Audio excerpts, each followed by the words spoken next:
And a very good morning to you all. Here we are back at the Boston Open. First match up on the knockout stage now. Johnny Archer versus Joe Prince. An absolute belter to start with. I'm Tony Holgate, and joining me this morning, Stephen Wyatt. Good morning, sir. Good morning, sir. And how are we? I'm wonderful. Jolly good. Now, this is an absolute barnstormer to start off with. Yeah, this is a final 32 round. That's where all these matches are coming from this morning. And I believe we know the first two matches that we're going to see. It's obviously Johnny and Joe. And then, if my information is correct, our next match is going to be a big one. It's Mike DeShane versus Shane Van Boening. Can't get much bigger than that there. No, it's a great start to this final day. And all of our matches are going to be come as we go. We're not quite sure what the matches are going to be yet because we're in that knockout stage. What we do know is that we will crown 3 champions tonight. We will crown a Junior Open champion, a Women's Open champion, and a Boston Open champion. We've already seen a couple trophies handed out last night. Ashley Benoit, Shane Van Boening take down the mixed pairs. And the night before, Craig Waddingham takes his first Ultimate Pool USA title in a shootout victory for the Boston Shootout. We got 3 more to give out. This is Trophy Day. It's my favorite day of event week. And this break by Joe was not what he wanted. Nothing moved in the middle there. I think he caught it a little flat. Yeah, it wasn't a great explosion from the break. However, just at first glance around the table, the balls are still reasonably open. Yeah, it's that big pack in the middle with the 10, 2, 4, all of that. That's what's going to be the deciding factor in this first I like rack. this because solids, I think they're the easy ball. So he makes a 7 up in the top right. That 5 ball, if he gets a slight angle on that, he kicks into the 2 and the 10. He should still land on the 4, pushes the 2 past the 8, and he just opens it right up. And there you see, hanging out in the background, it is the South Dakota kid, SVB. He is watching to see what happens in this match because he knows eventually this match will trickle into where he's going to end up if he takes out Mike DeShane. There he is, just sweating the match. Love to see it. And if you are new, which I hope you haven't been because you missed 3 great days of action, but if you are new to watching Ultimate Pool USA, what a great breakout shot that was. This is a race to 7 with a 40-minute match clock, 30-second shot clock.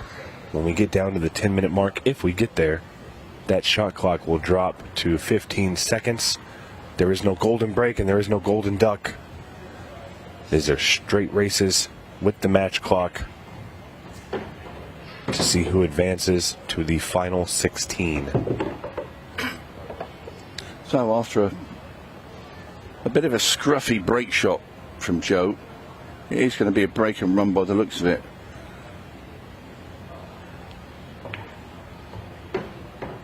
He's played this very well. He's done very well because it didn't look great in the beginning. It was the actual break off. It wasn't a great break, but the balls actually were quite favourable.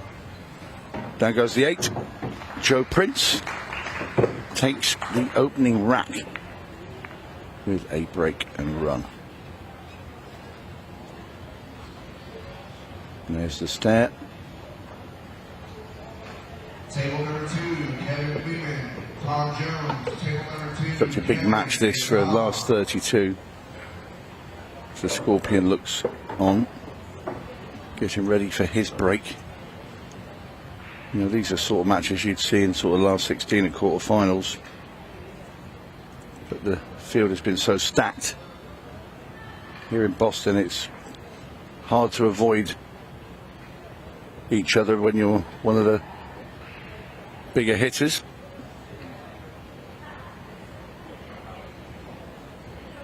I mean, the last 64 game was Shane Van Boning and Skylar Woodward and Kobe Japp. That was the last 64. Yeah, I think what I heard is Skylar was a little worried about that because he's seen how good Kobe can play. Well, he's a shootout player, Kobe. So you got 2 shootout players. You get that invitation for being good. So, yeah. But Skylar's thinking, well, how come I won my group and I get somebody's come second like Kobe Japp? Well, the answer to that question was because Kobe Japp was actually Shane Van Boning's group. So if you didn't have Kobe, you would have been having Shane Van Boning. Yeah. And unfortunately for the other 2 players in that group, we saw one of them yesterday, Juan Rodriguez. He got a tough draw because Amy Beecham was also in that group. Yeah. And look at this, ball down. Everything's kind of moved over to that left side of the table. Tony, what do you like here, just first glance? I don't like any of it, especially where the cue ball's just finished. It's got to be the stripes, right? If you could get an opening shot. Well, I don't think you can make a stripe from where you are. Is there maybe a safety here that he might be able to play? Well, the only shot is basically hand the table to Joe Prince and just hit the 14. That's exactly what he's going to do. And he did catch the rail. Yeah, there's just no shot there for Johnny. Now I'm just wondering, can Joe see this 11 ball to make it?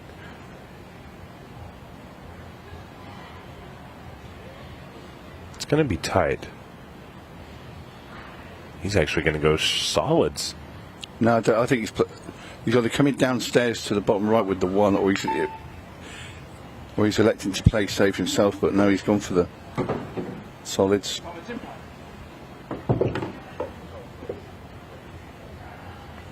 Oh, if he gets out of this one, this will be another great run. Well, it's not as difficult as it looks. No, he's made that 1 ball. The 3 ball sits in a perfect position just to come into the 8 and the 2. That's where the main problem is. But you see, the 5's easy. The 6 is easy. It's one. This rack all comes down to 1 shot.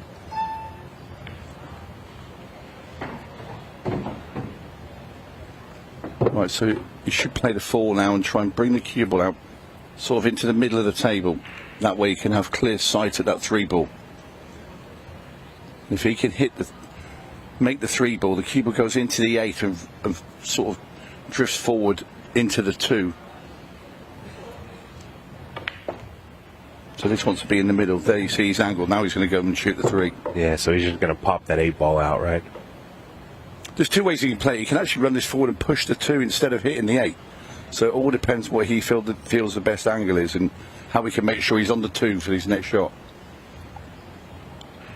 Well, he's definitely giving it the eyeball, trying to figure out what the best possible way to do it is.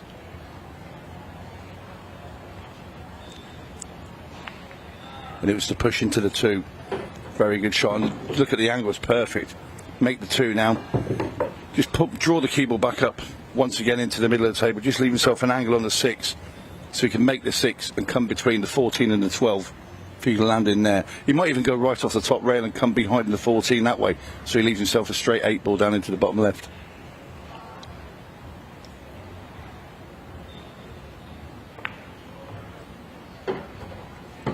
And that's fine. This is just all about the pace. Gets the weight of this shot correct. Gets the other side of that 14 ball. And this is rack number 2 for Joe Prince.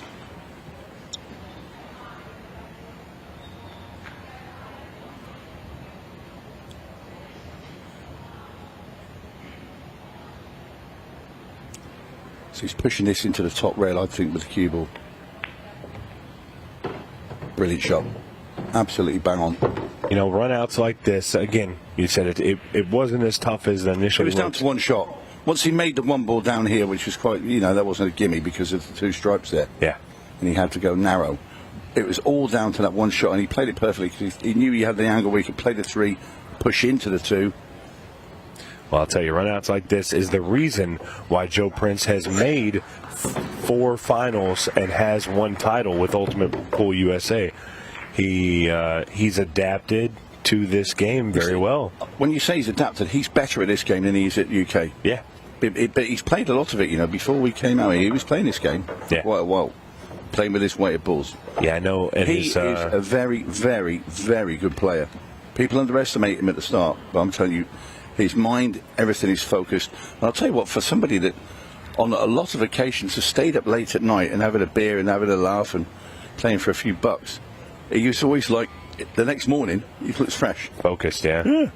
I don't know how he does it, but there's a reason that he has the fan base that he does have here in the U.S., and it's because of his consistent performance, his consistent finals appearances, and he's not too bad to talk to when you're out in the arena. He's not stuck up or anything like that. He will 100% have a conversation with you, and he's a fan-friendly player.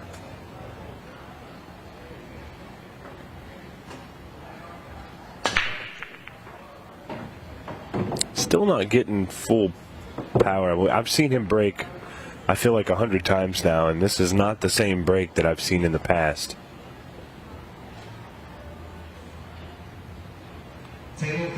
But I guess it doesn't matter if he's making a ball and getting a shot, right? See, the thing again, when we saw with both the finishes that Joe's taken out, he's very precise with his control.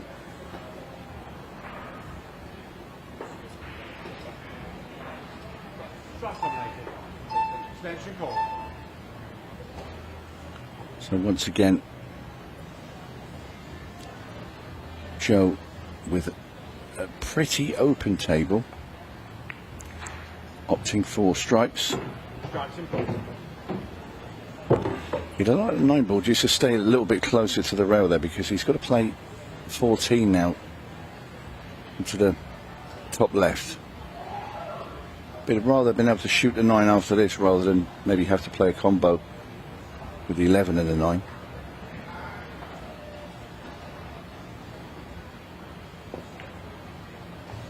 No, he's got the angle. He can see the 9 clearly. That's okay.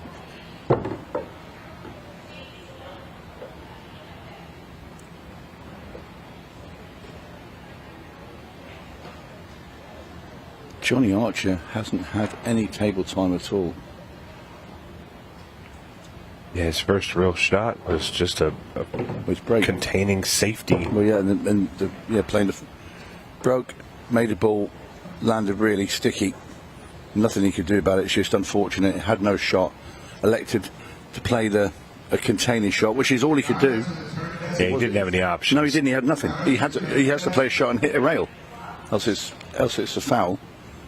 And Joe pulled out a really good shot, an opener, finished the rack. There you see that 10 ball will slide past the 5 into that bottom left corner. Everything pretty much open.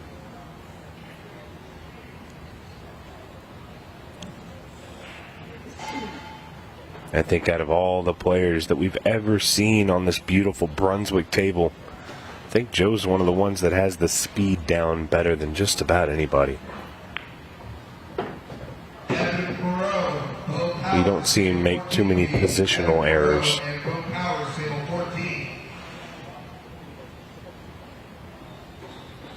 You see where he's looking with the cue ball. He might just play this just slightly into the rail first. I thought he'd played it a bit firmer, just to come off the cushion a bit. You see, what he wants to do is just be able to shoot the 13 into the bottom right. Cue ball goes forward into the side rail, and the 8 ball goes in the same pocket. Yeah, probably didn't want to be on the rail, but I think he'll be okay. Oh, yeah.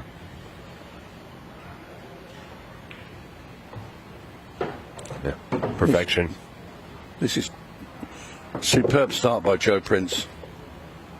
Johnny Archer, all he can do is watch. 8 ball into the corner pocket. And a very purposeful Joe Prince. Looked like he did an early lap of honour, really. There was a long way walk around the table back to his seat. Josh Wallstrom, Skylar Woodward, table 7, please. Josh Wallstrom and Skylar Woodward. There you hear in the background, Skywood, we're getting called to his last 32 match. We're getting down to the wire here, Tony. Jake Jackson, Ricky Evans, table 11, please. Jake Jackson and Ricky Evans, table 11.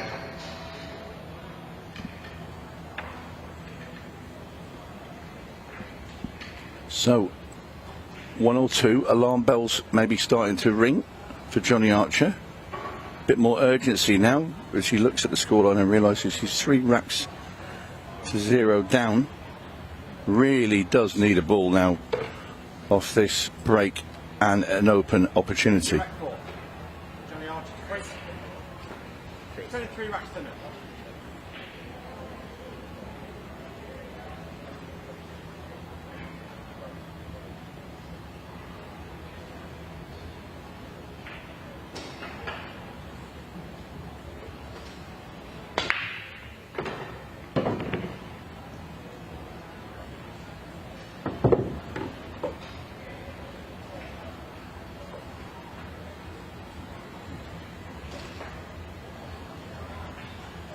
Oh, Johnny Archer.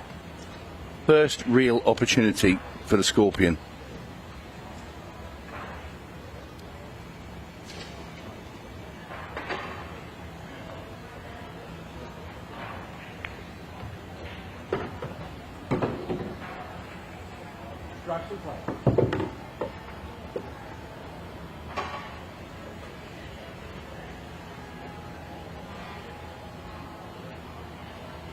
One thing though about Johnny Archer, a world of experience, one of the game's legends.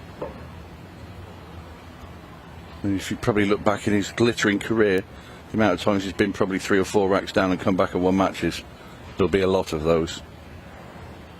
A heck of a lot. So this is not a position where he's going to be panicking. But he will know he doesn't want to miss any opportunities now. It's just a case of making a rack, making this run out, and then wait for any opportunity that Joe should give him and pounce.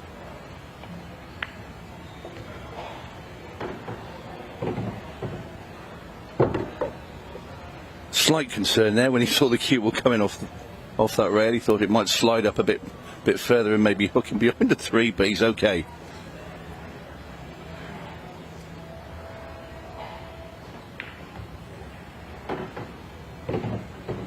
And it's been very nice from Archer.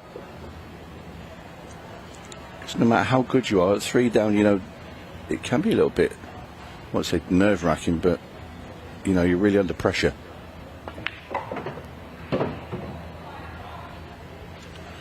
Ooh, and a rub off that 1. But he's okay. So this is going to be first one on the board for Johnny. Down goes the 8.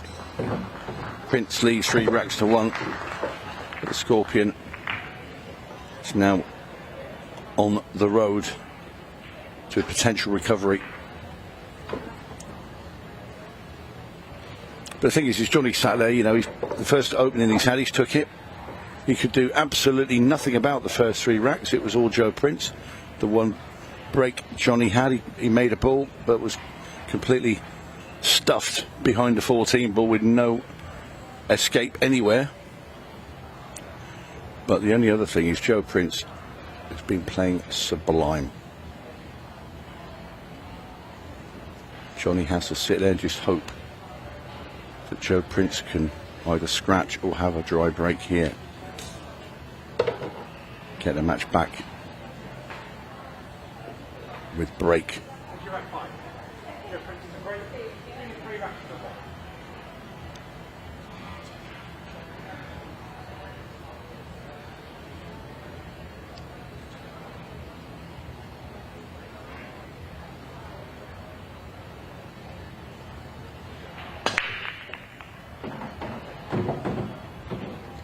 Once again, a little bit of a pile up in the middle. It did break open a little, and he did make a ball.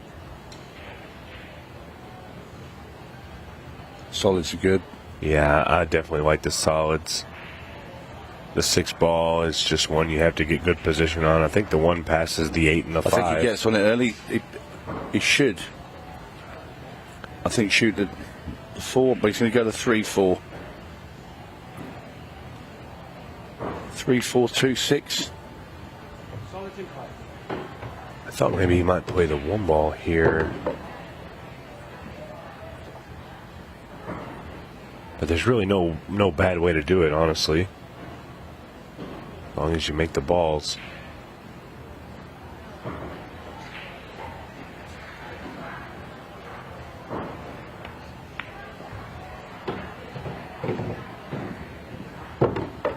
Now we've got a pretty distinct pattern here, Tony. Go on then, Stephen. Which way do you think he's going to go? I believe he's going to shoot the 2 ball and then go to the 6 ball. And then from there, I think you take the 1 and the 5. Where's he going to put the cue ball from the 6? Is he going to go into the 8? Does he try and go through the gap? I think he'd just pull back. He may even be able to shoot it into the side pocket. So you're hedging your bets then, is what you're saying? Well, we'll see what happens. I think a lot of these come down to personal preference.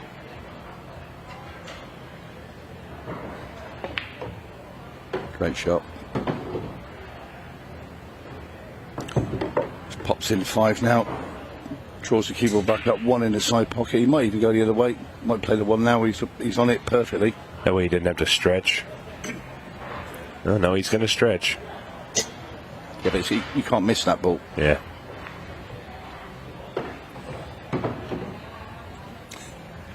The only thing he's done there, he wanted to pull the cue ball further, but just a bit further up and not come across. So now it's a bit of a. He could shoot it in the corner, but then you have to be careful about your 8 ball positioning. Nah, it's fine. I think he has enough angle there just to shoot the 1 into the corner and cue ball off that side cushion and come straight back past the 10.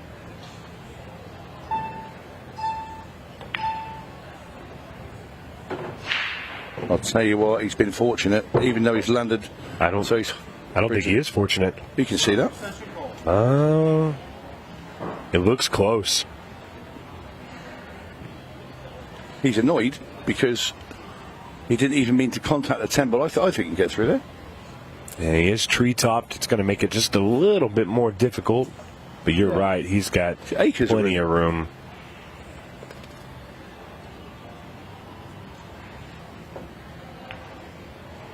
Oh, used a little bit extra of that pocket.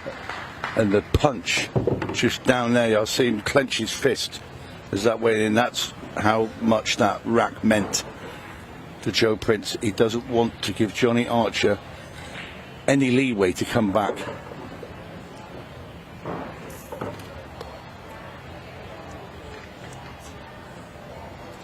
Yeah, and really, other than the mishap on the very first rack with the just no opportunity for Johnny, this has been blow for blow.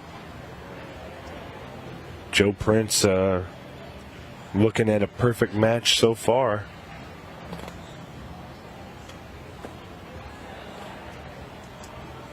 Well, to be fair, neither player's missed a pot.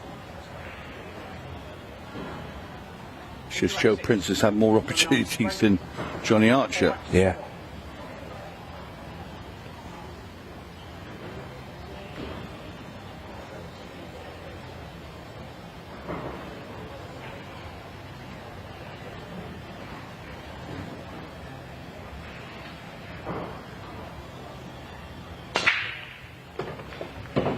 Oh, no. Yeah, and you heard Johnny there go, ugh. Didn't get a break there. Yeah, not happy about that one. Cue ball looks like it just got a bad kiss. Yeah, right there. The 4 ball kisses it into the side pocket. There's a little bit of a mess.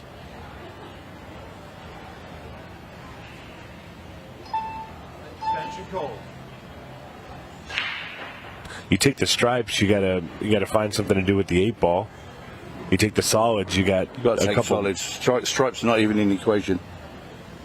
I'm just thinking of how he was going to place the cue ball down and try and take the 4 ball into the corner and open up the 6.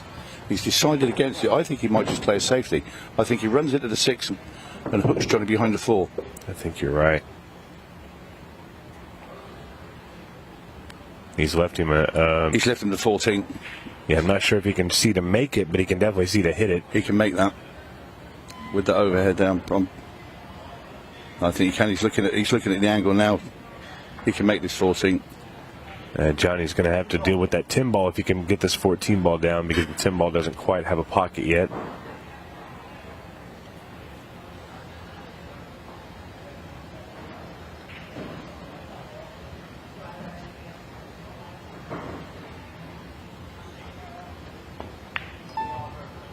Nice putt from Johnny.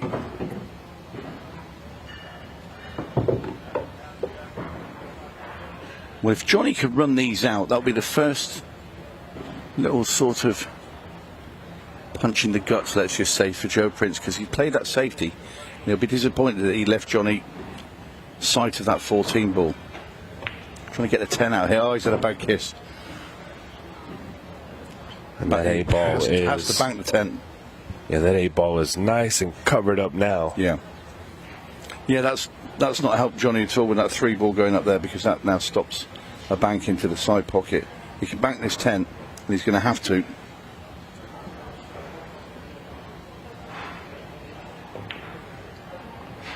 Mission accomplished there with the 10 ball.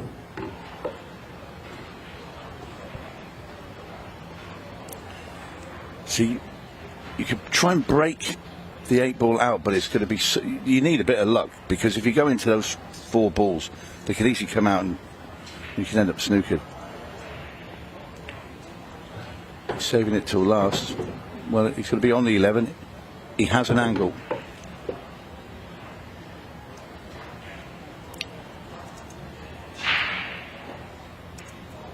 Now, does he try and break it out? He's having a look at coming off the top rail and into the 8.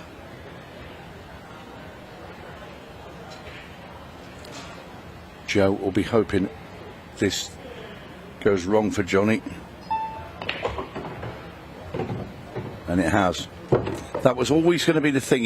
You needed a bit of luck to get that 8 out of there. There's too much traffic around it.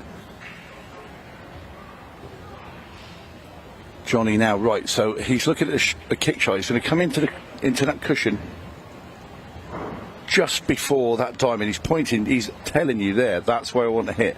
And he's going to try and kick that 8 ball in the top left corner. Just got to be careful about your cue ball.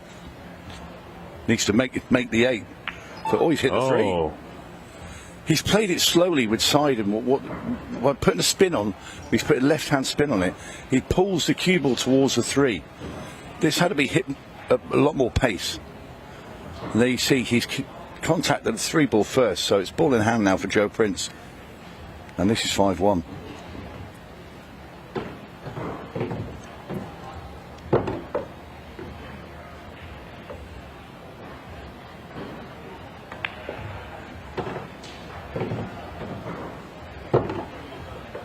Well, Joe likes that. I'll be tempted to play the 7 now. I won't play the 3.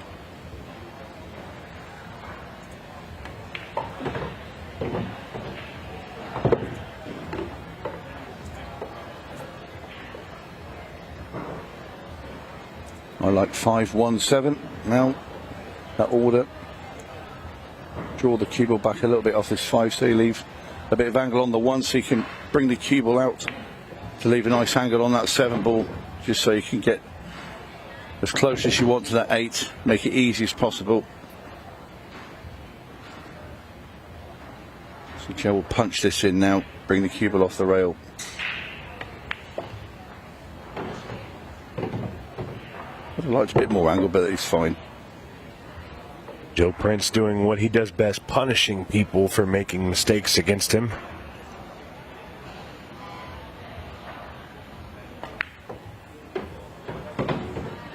Really nicely played there. And that's a man that knows how these cushions react on this match table. To be able to punch that, a bit of topspin and come down and behind the 8. And this is 5-1. Johnny not getting any luck. Yeah, just... But you had to trust to some there, because to predict where that 8 was going to come out when he went into them is pretty much impossible, because you're going in at pace off the top rail. There's 3 balls surrounding the 8, and basically anything could have happened.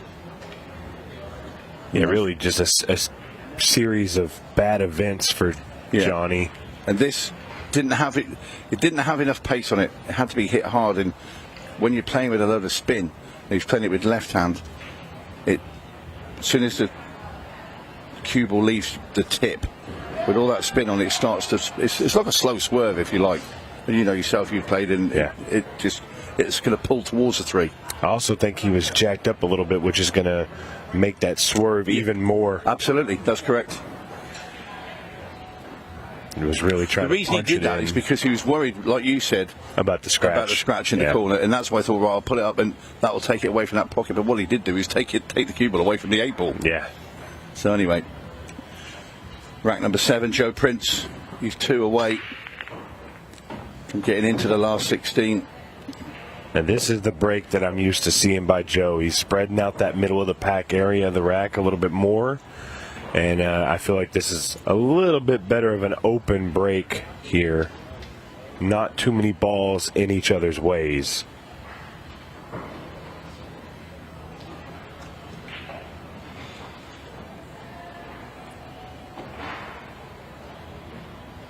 Ripes for Joe. Goes right through that gap of the 9 and the 6.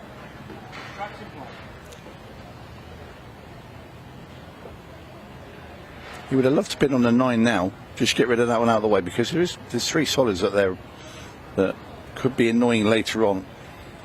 Yeah, I was just thinking that might be the worst positional shot I've seen Joe play this match. Forces him to take this 11 ball now, but it does clear the path for the 8 should he get that far.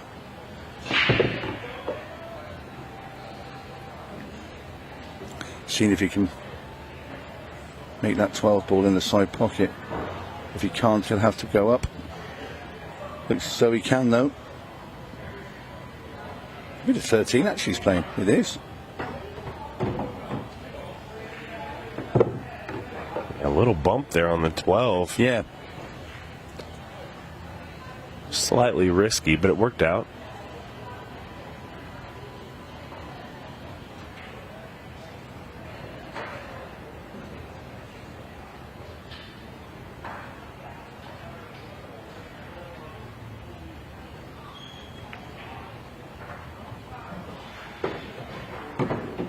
That's fine. Any more wouldn't have been.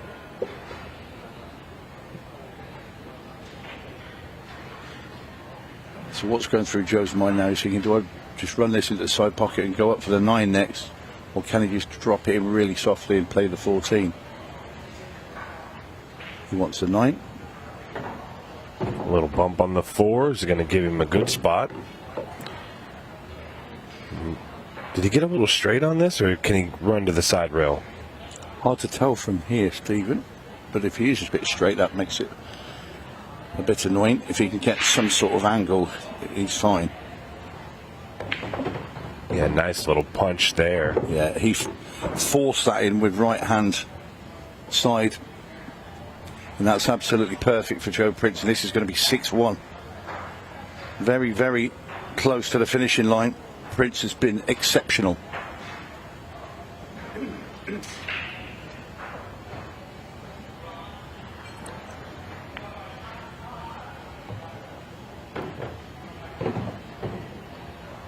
With this 8 ball, Joe Prince will move to the hill. And there it is. Well, at the moment, this has been a Joe Prince masterclass. It has to be said. The only, well, you can't really call it a bad shot. He tried to play a safety a couple of racks ago, and he left Johnny clear side to that 14 ball. And that's his only, I mean, which is a minute error in the grand scheme of things. You know, you're playing a race of 7, you're playing Johnny Archer. It's the last 32 of the Boston Open, and the only thing you can criticise him is for just maybe a little bit of a safety shot where it was actually quite hard to judge, and it had to be so delicate to not leave Johnny sight of that ball. That tells you how well he's playing. Yeah, not quite a perfect match for Joe, but the result is going to show that it is. Listen, if you're in the last 32 and you're playing somebody like Johnny Archer, you're thinking, oh, there's so many easier draws you can get. You know, this could be a semi-final. Yeah, absolutely. or even a final. You know, these two players are, you know, Johnny Archer's just a legend and a multiple everything winner. He's won the lot. Joe Prince is Mr. Consistency on these Ultimate Pool USA tours.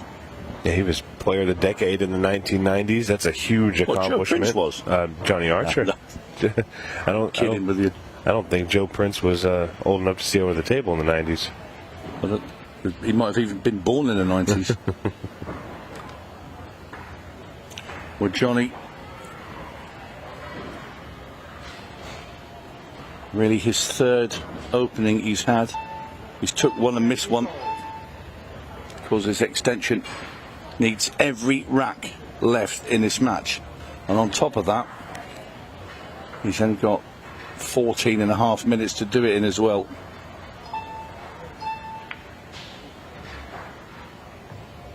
I think Joe will be sat there thinking he's just about done enough. He's also thinking he's got at least 2 more breaks to come should Johnny start coming back. And the way Joe's playing, you fancy him to break and run if he gets a ball. And if he doesn't, we know that Joe Prince is not going to let that shot clock mess with him. He's got the best buzzer beater of all time for Ultimate Pool USA history. So the time clock and the match clock are not going to make him falter. Well, the thing is as well, this sort of finish that Johnny's on, you know, you make him favourite to get it, but it has to be worked correctly. It's not one you can just run round and hit them all in because they're all hanging over the pockets. You've got to be precise of where you're putting the cue ball. So it's not going to take, like, you know, it's going to take a bit of time to take him out, is what I'm trying to say. Yeah, and Johnny's runouts, every single opening shot he's had, the runout has just not been as pretty as Joe's. Oh, he had to go cushion first and make the 2. He's missed it. And just look at stripes. This could be the end. And you wouldn't back against Joe finishing here because he hasn't missed a pot. He hasn't missed a finish. Like I say, the only shot he's played loose was a safety. And he knows as well, this is such a good chance.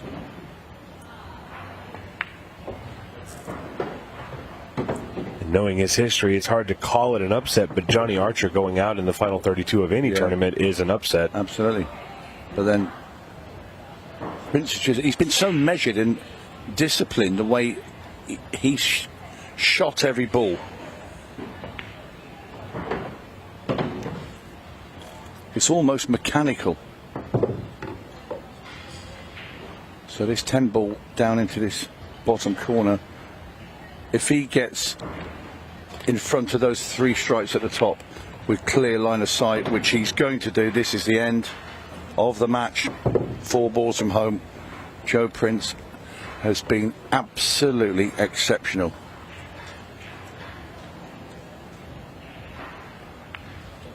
Unfortunately for Johnny Archer, that the first 3 racks when he didn't really have a shot, and Joe started off like a steam train.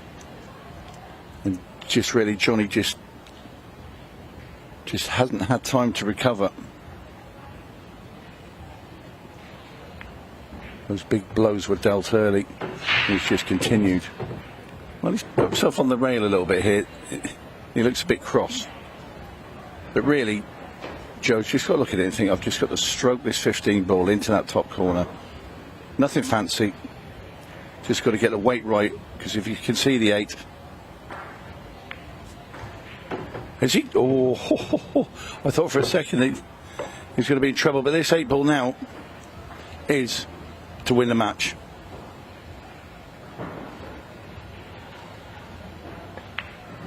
And in a match that only took 8 games in a race to 7, Joe Prince has knocked out the Scorpion 7-1. He will move on to the final 16, and we will get a word from Joe Prince right after this.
With over 175 years of billiards history, tradition, and expert craftsmanship, Brunswick is a name synonymous with our game, which makes it the perfect partner for Ultimate Pool USA's vision, a fun, fast, and exciting pool for the players all across the United States. Brunswick, Ultimate Pool USA's official table partner.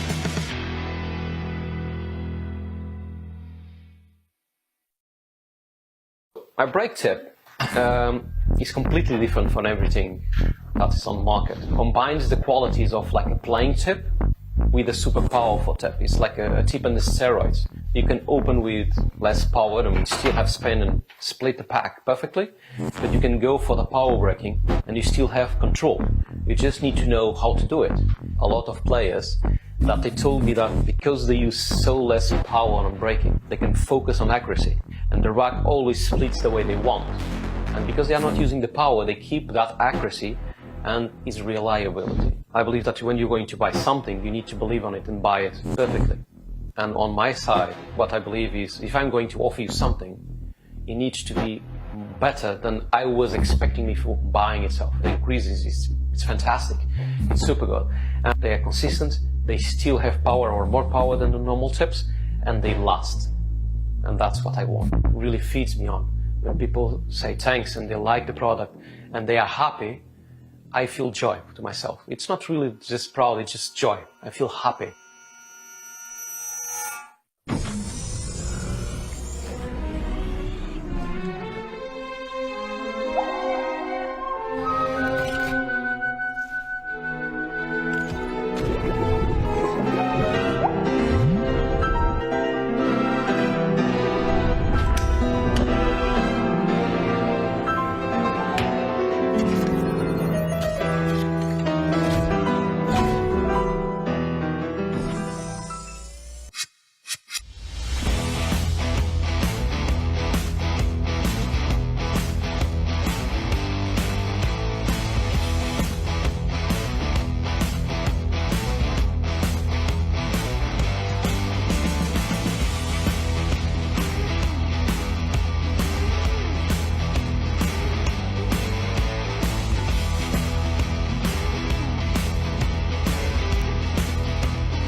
And welcome back to the Ultimate Pool USA Arena. Matches are non-stop. And we have a big one here. It's Mike DeShane versus that man, Shane Van Boning. And it looks like Mike has won the lag. This is going to be an epic match. My name is Stephen Wyatt, and I have Tony Holgate with me. Back again. Tony, what do you think about this one? Well, Shane Van Boning, obviously the favourite. Mike DeShane. Bit of a mixed bag I've seen from him this weekend. When he started off in a shootout, maybe it was just a little bit, I don't know, lax. The next match I saw him, he was brilliant. Well, in the shootout, we only got to see him in a perfect match situation where Kevin Guimond absolutely played the perfect match against him. We didn't really get a chance to see Mike do much. Should have broken better. Well, he did break him good on this one. Clearly, he's figured out the break because this was a huge break.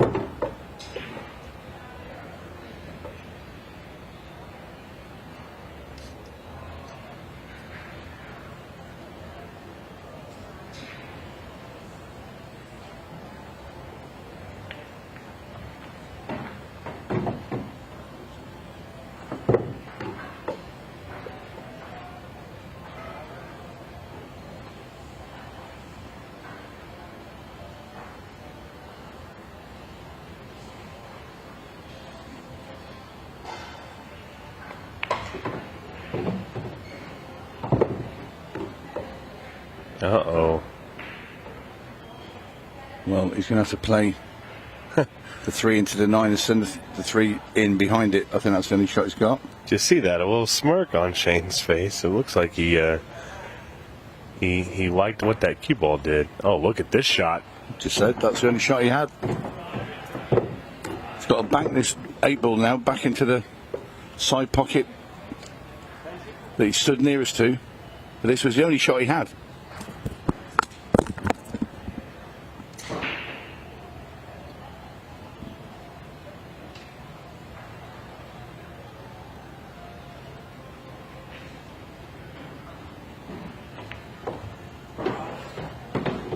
Well, and he did try to cut that ball in the side pocket, and unfortunately, he went exactly where I thought it would go, right into the corner pocket with the cue ball. Whew. If he had made it, I think he could have avoided the scratch, but... Wrong shot. I Had to agree. play the bank. It takes the scratch out of the equation.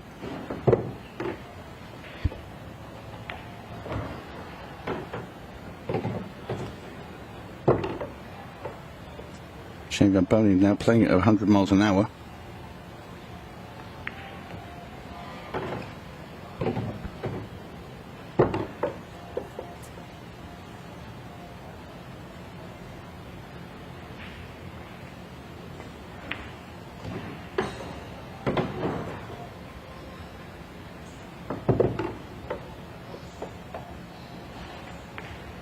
And it will be SVB.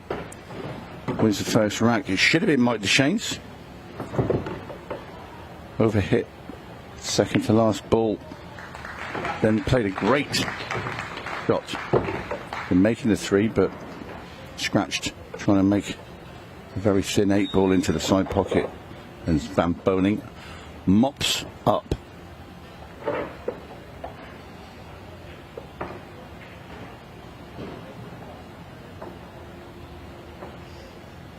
Yeah, it's annoying when the second last ball was right over the pocket. And it's hard to judge the pace when you're playing a ball that's that close to the pocket. And it caught Mike DeShane out.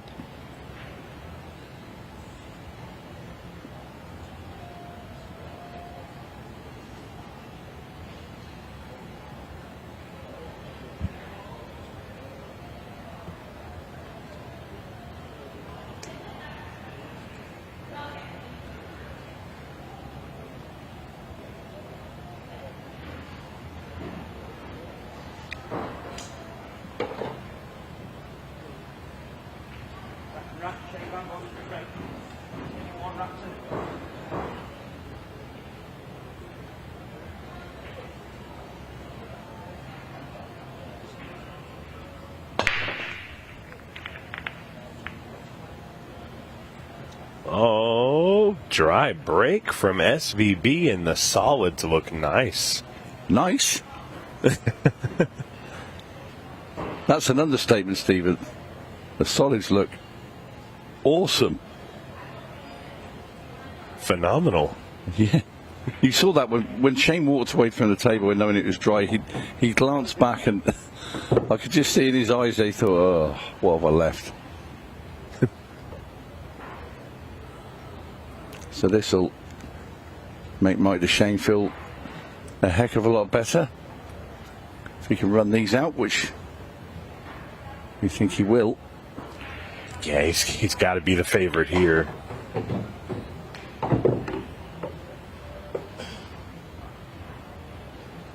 Shoot the 6 now.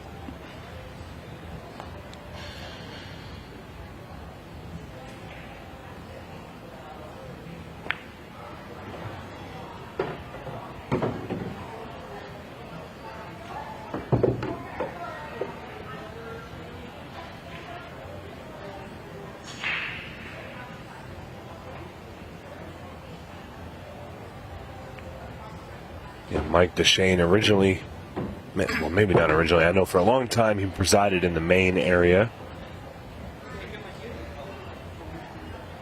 Made the trip down. This is his inaugural Ultimate Pool USA event. Like we talked about, tough role in the shootout. Kevin Guimond played a perfect match. And for Tom Jones' sake, I think I'd hope that he didn't do another one, because him and Kevin are duking it out in the last 32 round right now. May have already finished.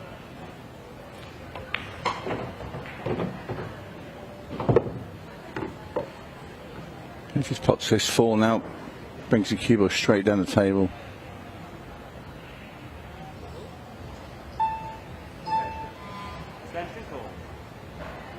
Might as well use your extension there, so you didn't have to rush. 8 ball now, bottom left.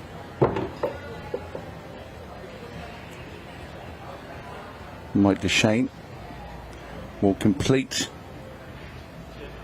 this rack as we thought he would. And that levels things up here in Boston. And real quick, Tony, I'm just going to go through this round of 32. Of course, we saw Joe Prince take out Johnny Archer.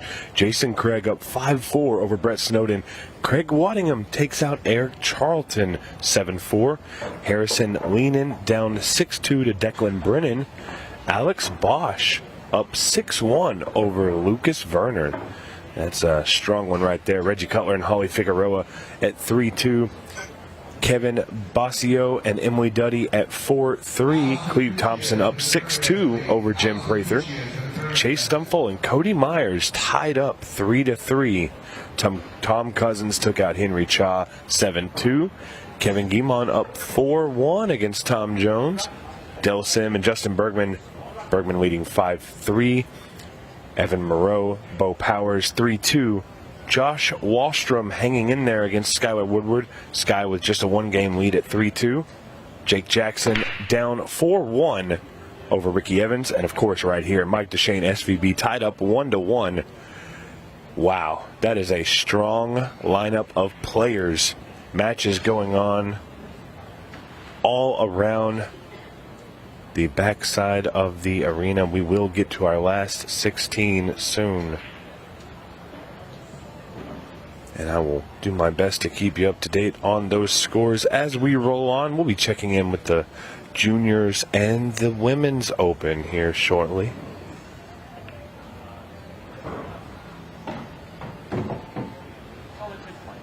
Stacy Frondall, Melanie Smith, table 6, please. Stacy Frondall, Melanie Smith, table 6.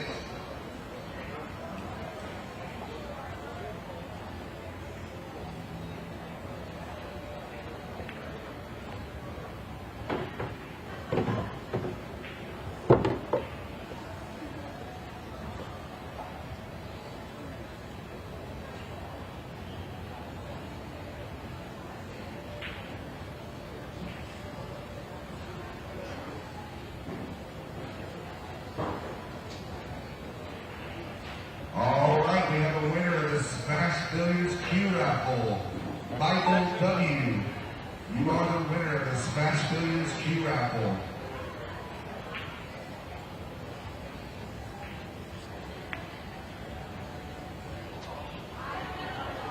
Slow drift into that pocket so he could keep shape on the 1 ball.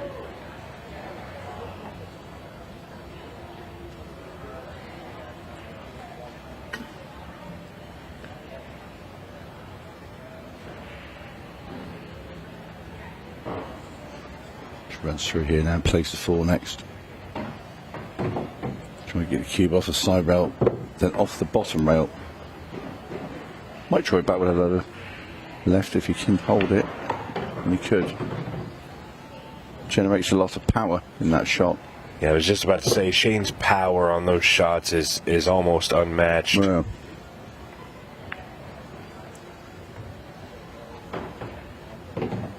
Another good rack here for SVB.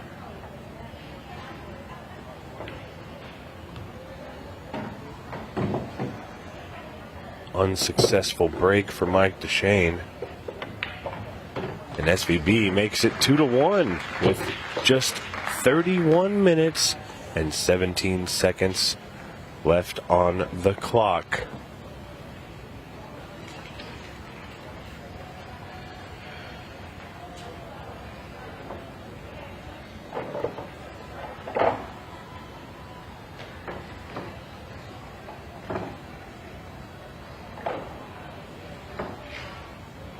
shaking head there from Mike.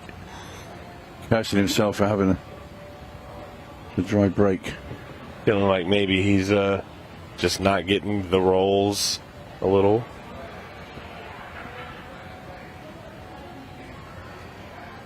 Very early in the match. Yeah, it is very early.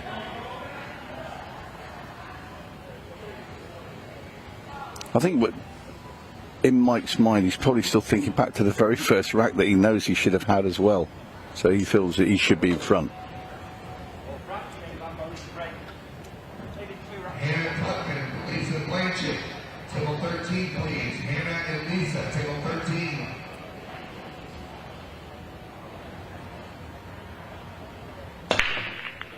Oh, he was scratching in the side pocket then. Ball's come and stopped it. Last ball rolling. And the ball's gone as well. Oh. Mike DeShane was out of his seat. Can't believe it. That's rough for Mike there. The cue ball was 100% scratching both ways. Ran out of gas on the second one, and the last ball moving drops. Sickening.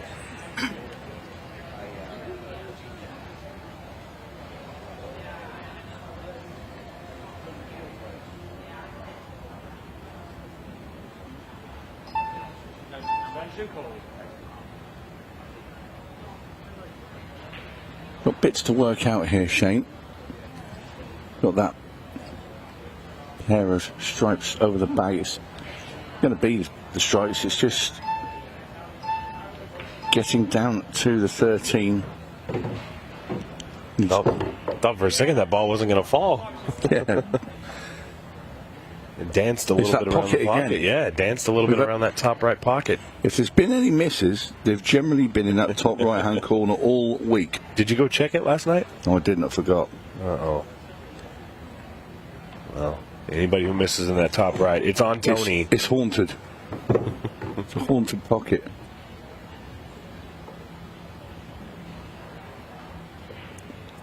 That's why Johnny missed that kick shot so bad.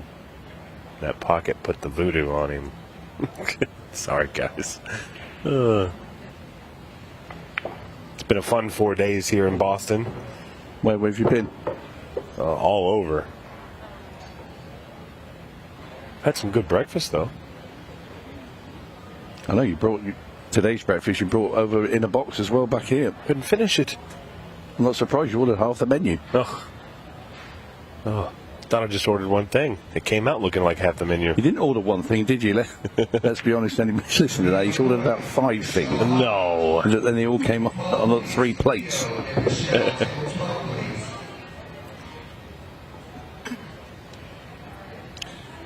Well, he's leaving at 30. Very, very late. I know he got a shot at that early. He must doors. have a plan. Well, I don't think the plan was to bump off that 2 ball.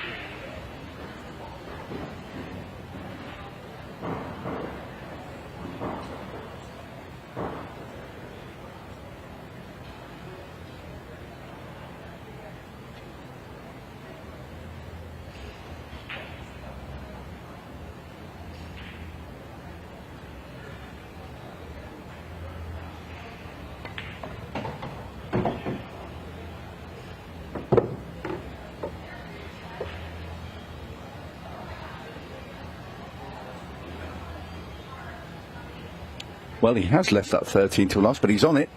So he's got to get that cue ball back the other side of that side pocket and then back over for the 8 in the same bag. Well, he's gone the other way. That was really dangerous. He's played that so well. I thought he would have come back the other side of the side pocket and played it down at the same bag, but that's super shot there from Shane, and a great out in the end. Yeah, he had a plan, that's Well, for sure. it just seemed like it was the scenic route. I think he had a plan, and I think he had to change to plan B halfway through that. But it doesn't matter. If you don't miss. I don't disagree. I will give you guys an update on the Junior Open. We're down to our quarterfinals. Those matches will all play at 2 p.m. local time. We have Dominic Daniels playing Braden Gallegos. We have Caden Herbach and Shane Petrick matching up. That's a big game. That is a big game. We also have Memphis Wilson, who we've seen, as well as Harrison Linen. That's Hank the Tank. And Brady DeVerna versus Davin Green, all at 2 p.m. Hank the Tank, we saw him in Iowa. We did see Hank the Tank. I do remember him. And it was very impressive. Yeah, great player. So that is our quarterfinal for the Junior Open. We'll check in with the ladies after this rack.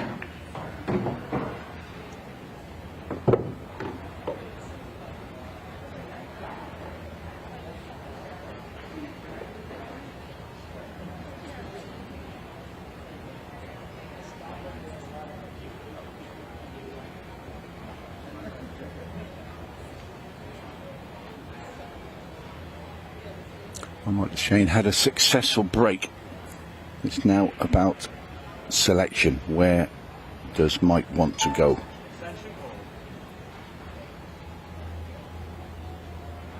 Going for the 13 ball down to the bottom corner. So he wants the stripes. And he has the stripes. Looking at the table there, the 9 ball is his only stumbling block. He can get that out, I think, using the 14 if he gets just in front of it. Well, if he had a couple more rolls there, he would have probably played on it then. So what I think he'll do now is get rid of the 15 and then the 11 and try and come down just below that side pocket so he can play the 14. Oh, he's done it now. Yes.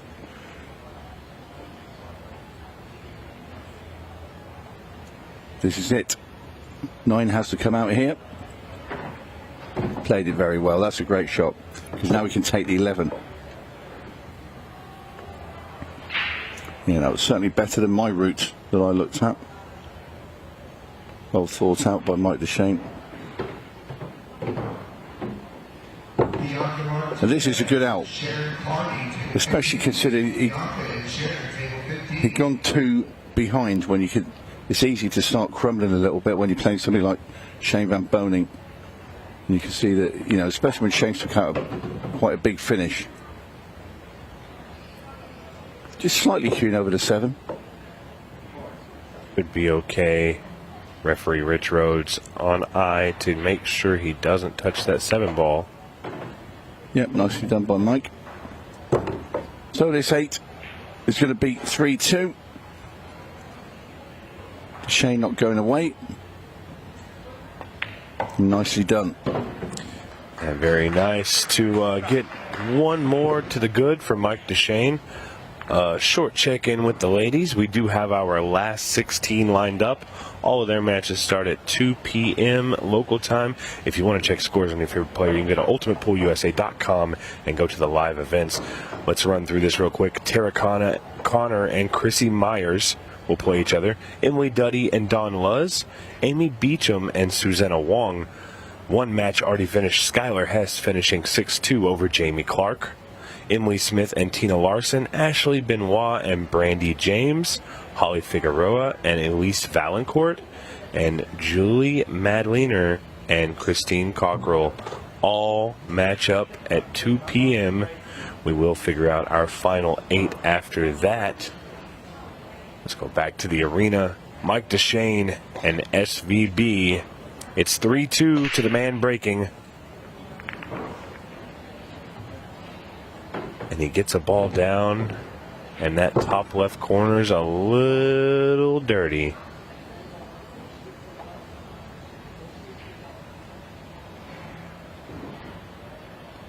Yeah, solid to the ball though, whatever. So Shane will just be looking.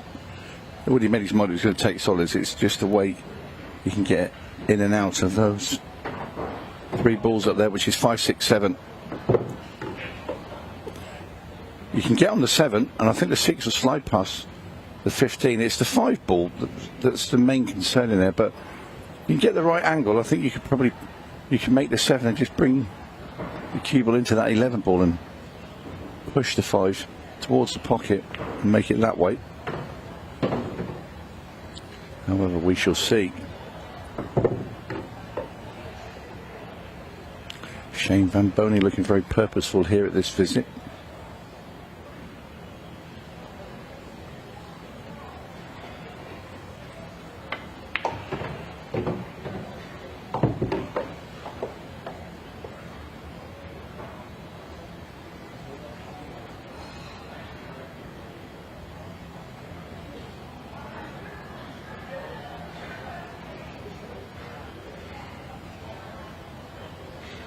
I'm actually wondering whether he's going to make the 4 here, but whether if he goes the 7 next rather than the 6, I think it's going to have to be the 6. Then make the 7, play a load of right hand spin from the 7 to go into the 11 ball. You want to come a little bit further. You should be able to generate enough. You see now loads of spin on this. There, great shot. Yeah, if anybody can get that spin off of it, I think it's SVB. The problem he's got now is he's got quite a lot of angle on this 5 ball. I don't think there's any way he can avoid those 2 stripes that are just to the side of him. Do you maybe punch it and try and force the cue ball across? Mate, I was going to say play the bank. Oh, wow. Yeah, I was about to say the way he dug down there to play the bank, because it just takes out of the equation. And that's really well played there by Shane Van Boning, and he does stretch back into his 2-frame cushion. He leads 4-2.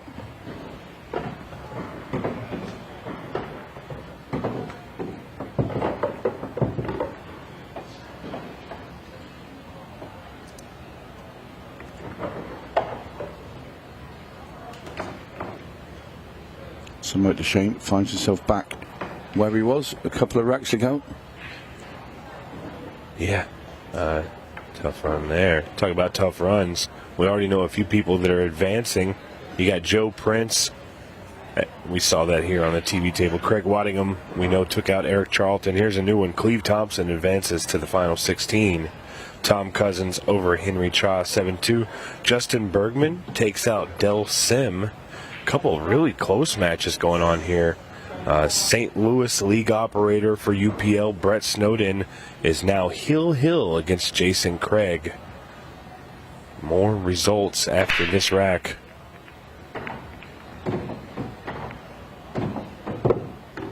There's a big break, and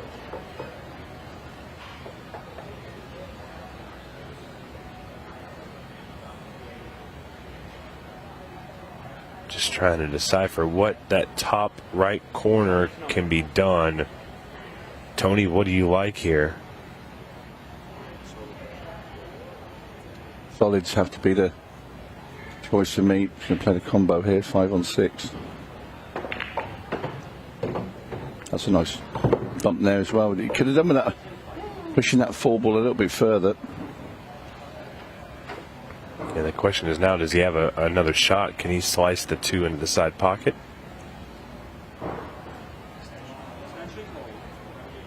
Looks like he might have to.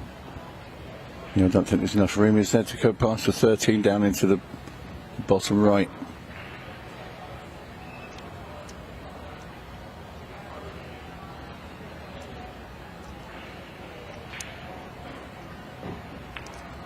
That's a good shot there. Let's look at that. Doesn't want it to go behind the 11. It does, though. So now Mike DeShane has created himself another problem.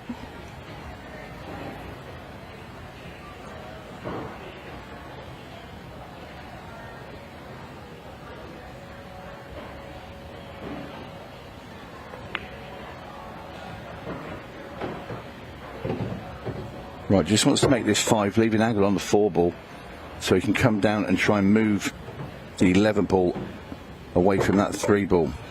So he's going to have to dig really deep here. The cue will probably be jacked up right up in the air.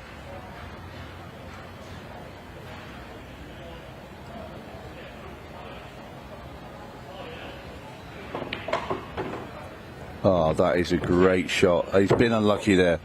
You have to say, how many times you'd come into those 2 balls and they'd end up like that? It wouldn't be that often. Yeah, and the bank's tough here because of how close the 3 is to the cushion. He has to play it. Right, so if you wanted to play the kick shot, go up, down and come roll in, you're not going to be on the 8. He has to play the bank. He's going to opt for safety. Yeah, I don't think the 3 ball banks back to the right corner. It's just too close to the cushion. He's played a very good safety shot there, but the only thing with this is it's Shane Van Boning. Well, I can tell you right now, Shane's going to attempt to come rail first behind the 13, do what we like to call a kick and stick. Yeah, I know what you mean. Stop the keyboard completely dead. Yep. Play it with topspin, which that's it anyway. Oh, he's played it slow. Well, he's played off the 14. That's a very good shot. That's even better. Yeah, because what he's done, he's not left him straight up and down off the top rail. Mike's going to have to try and come a couple of rails, I think. He needs to make it. He might try and spin this ball. Yeah, he's going to try and do an extreme spin shot. Watch the cue ball. Oh, so close. Yeah, he can count himself unlucky there, Mike DeShane, when he played a lovely shot on that 4 ball to kick the 3 and 11 apart, and it just landed so horrible. And to Shane's credit, he played a great safety shot. Able to keep Mike off of the easy kick. Yeah.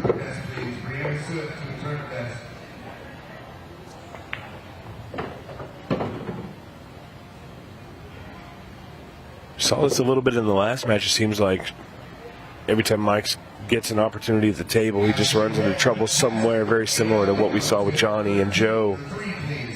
Ashley and Ada, table 3.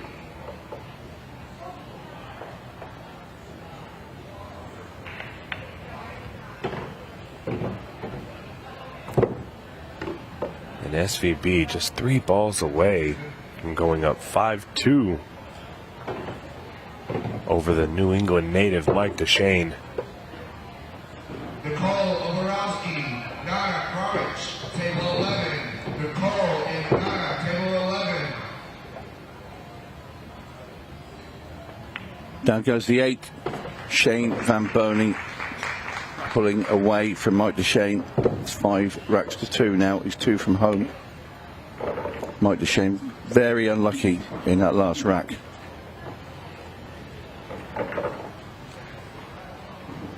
Feel a bit for him there.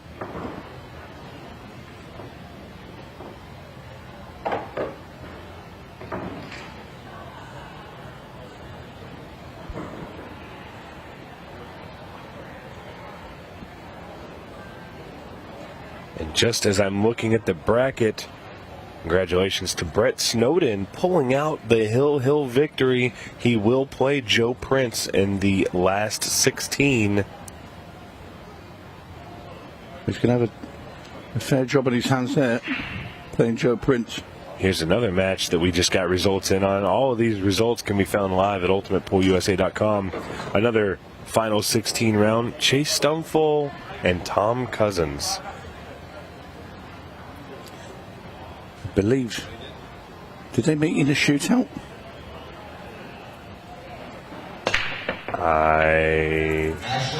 I cannot remember. I think that they may have it at some point.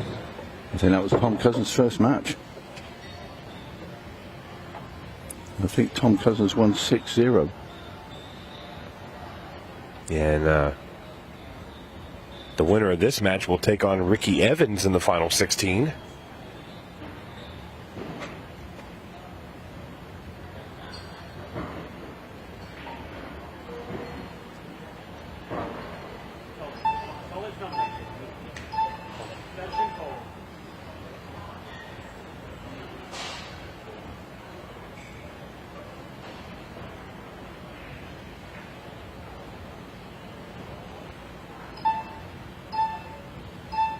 Well, oh, just in time for Shane. And look at the leave he got out of it. The only bad thing is that one ball is a little funny now. Yeah, you can see exactly where he's looking now. He's going to make the 6. He wants to leave himself a slight angle on the 7 and then try and get that one ball out next.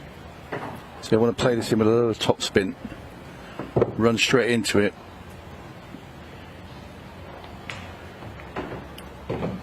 Oh, he's got a bit heavy. No, he's okay. I think he can just about make that cut. A millimetre more and he wouldn't be been able to. He's still, yeah, he doesn't like it.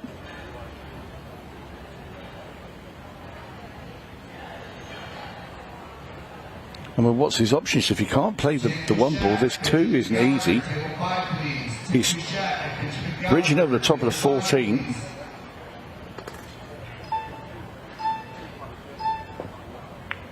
That's a wonderful shot. Now, what does he have? Cut with the 3. It's not easy. The last one wasn't easy. But the cue ball will come up and likely bump the 10 ball. I think he hits the 11 ball with the cue ball. Whether it still continues on its path, I don't. Might be right. Oh, he played the loss of turn shot. Yeah. That's very smart. Yeah, steered away from trying to go game. Pulled back the reins on the horse and parked up. Hands the table to Mike DeShane, but with not an awful lot on his plate.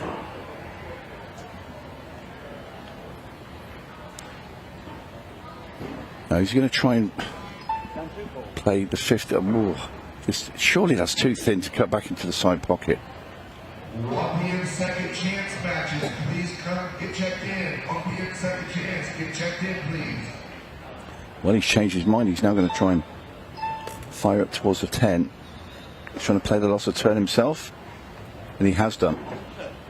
But he's left Shane Van Bonen in the 3 ball, and the 4 will go into the side pocket. So all he's got to do is get the weight correct on this ball here, and this will be 6-2.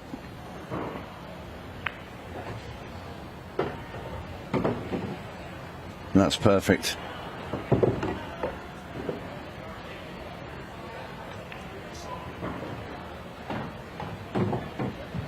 So Shane Van Bonen, simple 8, down it goes. He is now 6 racks to 2 in front. He's on the hill, 1 away from advancing.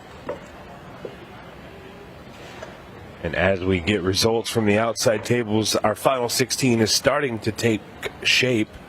We know that Joe Prince will play Brett Snowden, but here's a good one, and I do believe this will be our next match here in our arena. It's going to be Craig Waddingham and the debutant Declan Brennan playing in his first Ultimate Pool USA Open. That will be a great match. Chase Stumful, Tom Cousins, we already know that one. Alex Bosch, Reggie Cutler, and Skylar Woodward and Ricky Evans. That'll be another great match. It's my favorite time of the day is when these matches start taking place. You're seeing all the big guns start to match up. There is still time, though, for Mike DeShane. He just needs a few good things to happen. Gonna make it tough with SVB being on the hill, and you can't scratch on the break. If you want to win this match, Mike's gonna be very disappointed in that.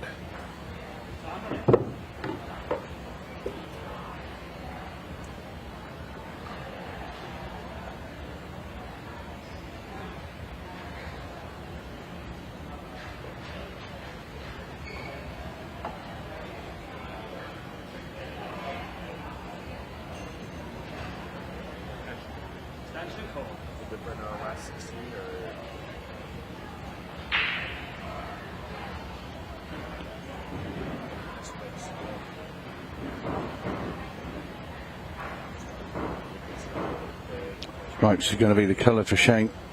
The ball for Shane, for a sake. Who are they? Is he playing the 2? He is playing the 2. He squeezed right through that gap. He looked like he was going to play the 10, and then I thought, play the 10, play the 13, and try and kick the 11 ball out from behind the 8. I like this. He takes the solids here, and then he looks at the 4 in disgust. Exactly, yeah. Well, he's going to try and break these out right now. Oh, the cue power from Shane, and it just gets worse. Yeah, that's really not good now. Shaking the head there.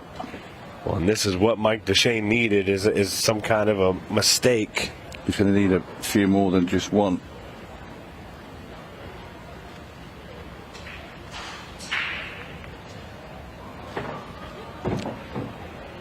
Well, he has the angle. 3 ball, bottom right hand corner. Sends a cue ball off 3 rails and tries to come into the 4 and the 8 from down here. Well, again, we're chancing.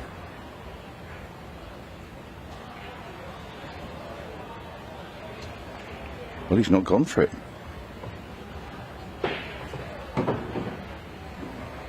Does he have just enough angle to punch into this ball?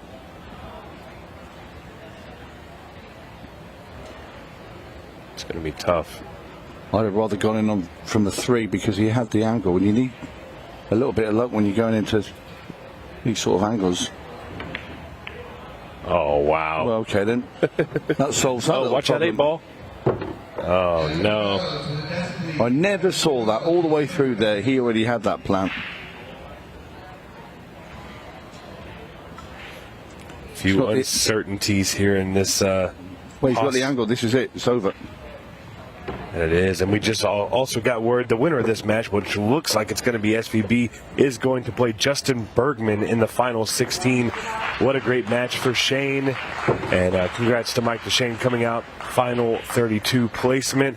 We will be back in just a few minutes with more action from the Ultimate Pool USA Arena.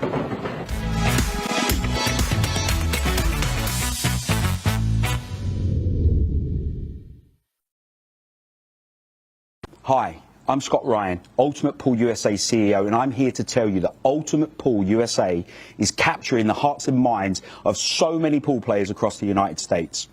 To the players, league operators and supporters, you are the reason we do this. We thank you.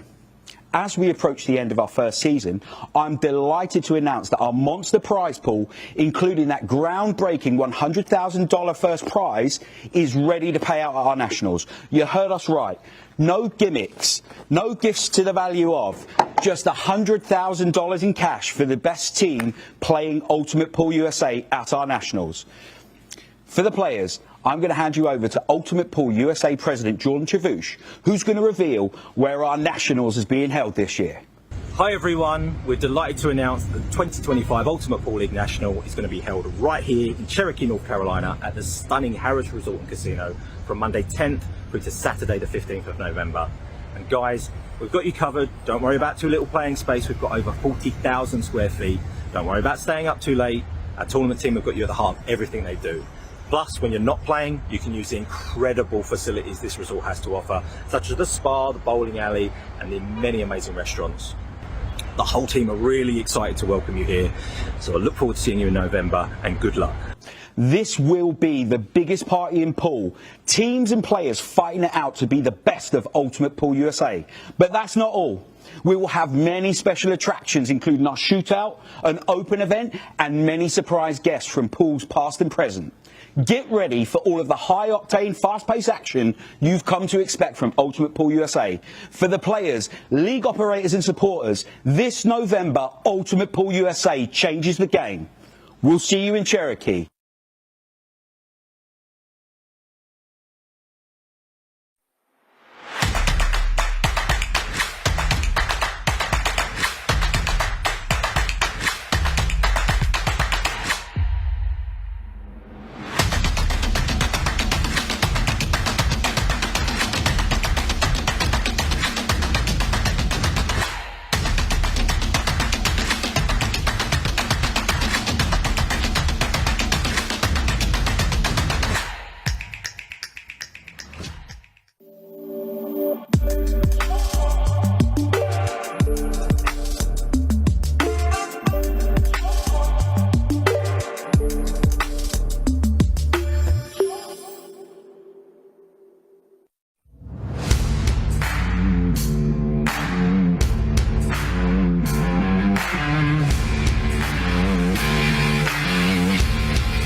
And welcome back to Boston. We are here for the Boston Open. That's Craig Waddingham. That man already won the shootout. Craig, this is who he's going to be taking on. From Northern Ireland, Declan Brennan. Promises to be a huge match. Both these players from the UK come over here, top professionals in the UK. Waddingham, the shootout champion. Declan making his debut here at Ultimate Pool USA. And I'm Tony Holgate, joining me in the commentary box. A good buddy, Eric Charlton. And Eric, yes, sir. You've just come from the arena. Who did you just play? I played Craig Waddingham again, the guy that knocked me out of the shootout. Now here he is on the screen table. He beat me. Played great. I bet you're sick of the sight of him now, are you? Did you have a chance? I saw the match was 7-4. Yeah, I was up 3-1. I was playing great, and then I started breaking dry. My break let me down a little bit, and he played perfect. He's playing so well out there. He's a lot of fun to play with too.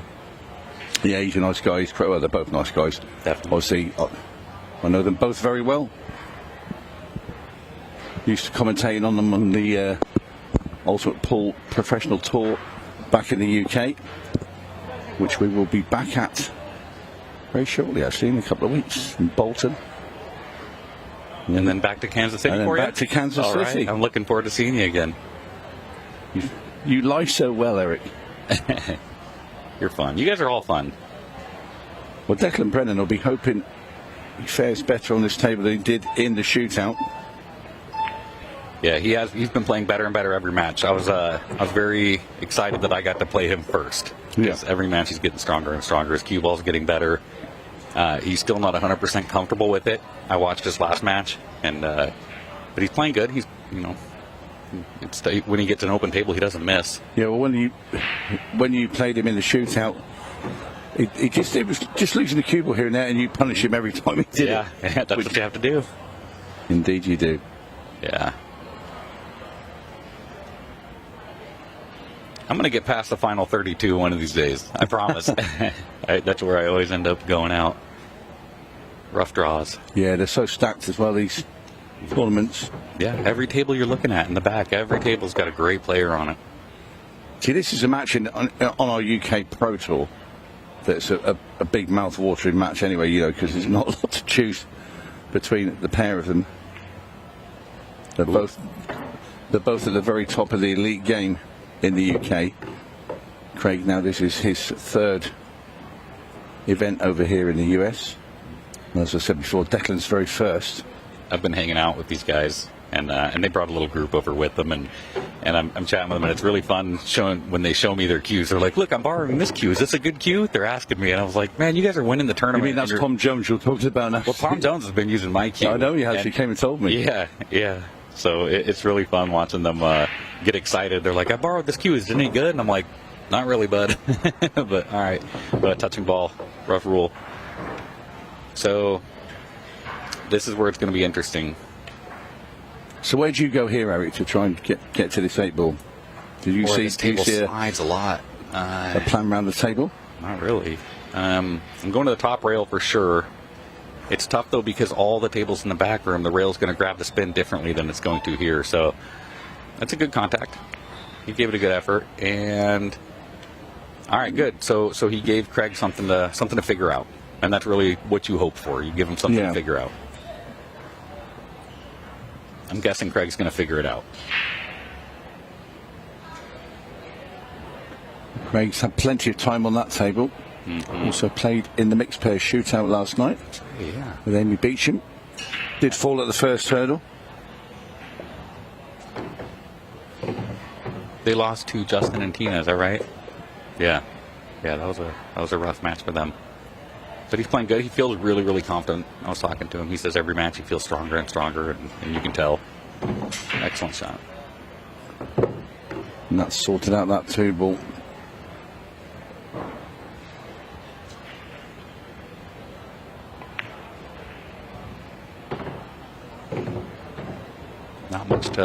Not much to guess on this rack. No, not at all. That's why I like watching Craig. He gets on with it. There's not a lot of walking around the table. No, he's one of the faster players in the UK. The Silver Sniper. And it's going to be Craig that does get the first rack in this race to 7.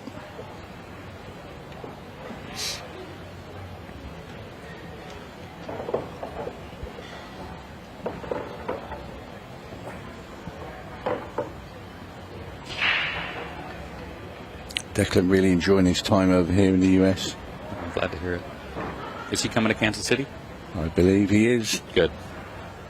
There's talk the last couple of days trying to sort things out to get over. I know Tom Jones wants to as well. Yeah. When are we going to see Mick Hill come over here? No idea. I've been watching his YouTube channel. It's good stuff. Really good stuff.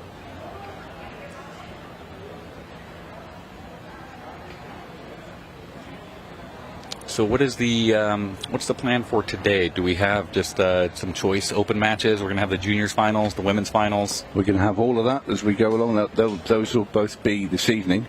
Nice. Yeah, as we go along and see how they develop, who goes through, and we can pick as we go along. Whatever it will be a great match. There's no shortage of talent in this field. Down into the final 16, everybody's a champion out here. And then we'll be seeing Justin Bergman. Awesome. That's for sure today. Shane's playing great. Justin's playing well. Skylar's playing well. This is going to be a really, really stacked final 8. It is.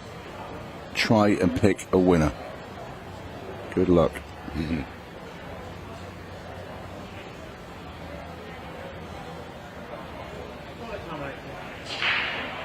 So is he touching the 15? Is that why he nominated the solids? I think he was, yep. Yeah. So he's on to the 6 ball here. And the solids are all open. You go get that 1 ball out of the way and come down and finish your work. Yeah. Nice easy rat. Yeah, Declan's got himself nice and comfy in his chair there. He knows he's not coming out of it for, well, anytime soon.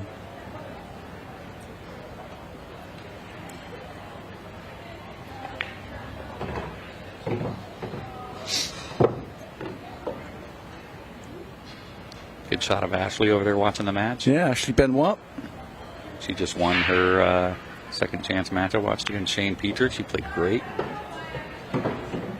Still sitting in the ladies singles as well. She's already landed the mixed pairs title last night with Shane Van Boning, so she's having a very good weekend. Ashley Benoit. I would imagine she's one of the favorites for the women's event. Has to be. I mean, she played really well with Shane last night. People that look at it and say, oh, yeah, well, Shane must have carried her. That's not the case at all. She played brilliantly. Yeah, she did.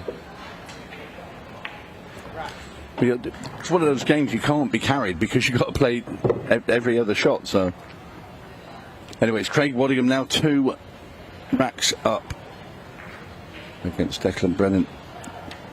And this will be Declan's break. Is that right? I missed the lag. Oh yeah, that was a break and run, yeah, from Craig, of course. It will be the man from Northern Ireland to break off. He told me he's living in Liverpool now. He is indeed. Yes. Yeah, he's over there, and him and Tom Jones are now like practice buddies. Awesome. So that's where Tom's from.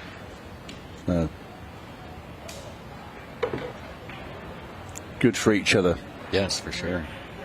Great for Tom. Yeah, well, Declan's previous buddy was Ronan McCarthy, who is actually the current world champion at our 8-ball. Back over the water. Uh-oh, watch that cue ball. Oof. It's a sad start. Ronan not playing on the Pro Tour now because he's my age, basically. Yeah. So he's done extremely well to win world titles at the back end of your career. So that was who Declan was playing with. So he decided to move over the waters. Only a little hop over the Irish Sea to Liverpool. He's your age and he's the current champion? Who is? The guy, Roman? Ronan McCarthy, Ronan. yeah. Yeah. Good for him. Oh, great player for many years. Just really solid. He did not want to mess that one ball up like that. This just got really interesting.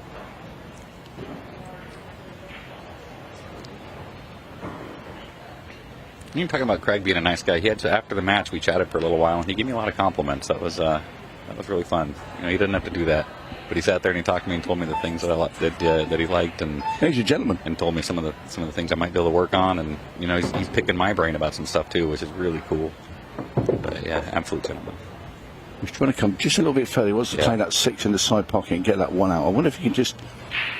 It's really thin now. I don't think you can get enough spin on that cue ball to get into that one. No, I think he's going to play the 4 and probably nudge the 2 over towards the bottom right, and then just try to get that perfect angle on the 6 ball last. I mean, that's tough. You don't want to have to break that 1 ball up with your last ball, but I don't see any choice. If he's going now, so you got to go.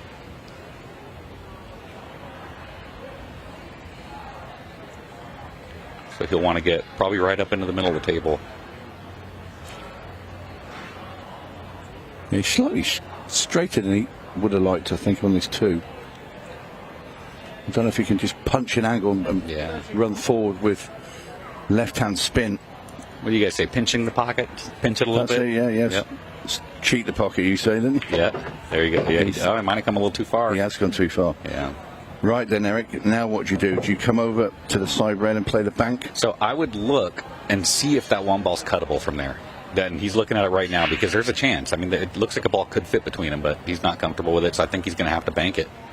Bank it down to the bottom right. Ooh, I don't fancy banking it from that angle. I would have rather been farther. Yeah. I think this pushes the 1 ball wide. Yeah, because you're looking out for that double hit or the double kiss on it.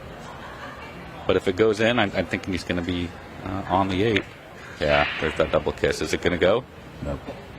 Okay, this is good for Declan. This is really good. Give him a chance to loosen up. That was a mistake there from Craig. He needed to get the cue ball further over. I'd have been more than happy to be even on the side rail playing it, because you know you're not going to, what we call, sort of squirt it over to the side. Right.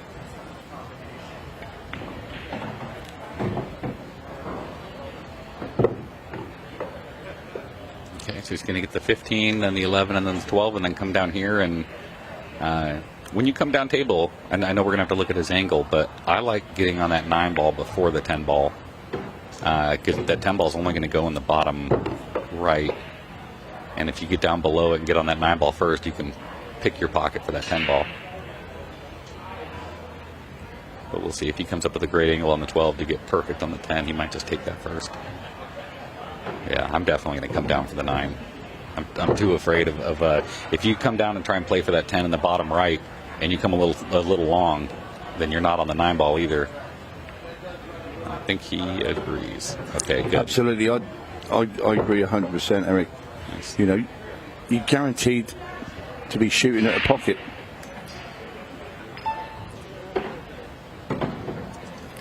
It was always the right play. All right. You can tell he's more comfortable. He's staying down on the shot a lot less time now. There we go. We got a game. I got into the position in my match with Craig to where I needed him to make a mistake. Like he won the lag, and then once he took the lead on me and he had the break, you have to count on a mistake from him, and he just didn't come up with one.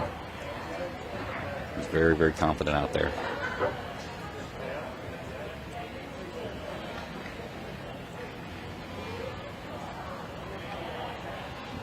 I'm really looking forward to the quarterfinals and the semifinals, and just watching all these monsters get out here and play. The crowd's going to start building bigger and bigger.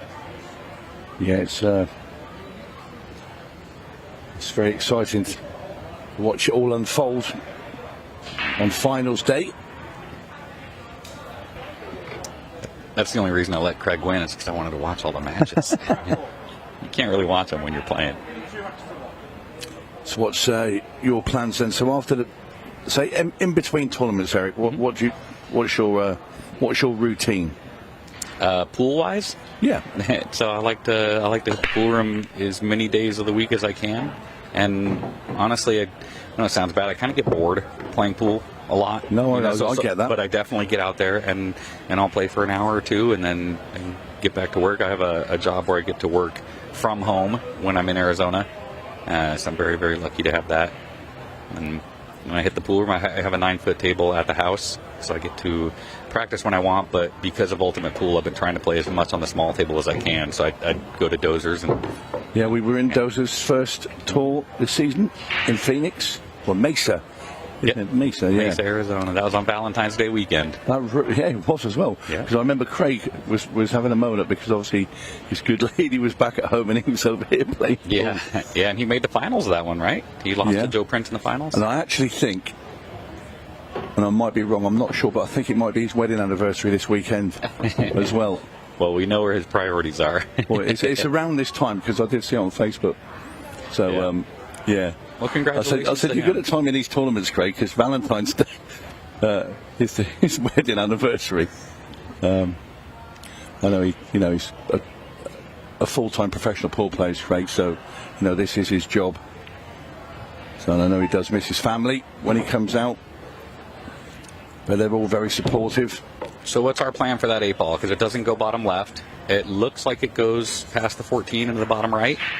So they'll take the 4-ball out, head up table, and are you saving the 5-ball for your last ball? I think so, Eric. I think so.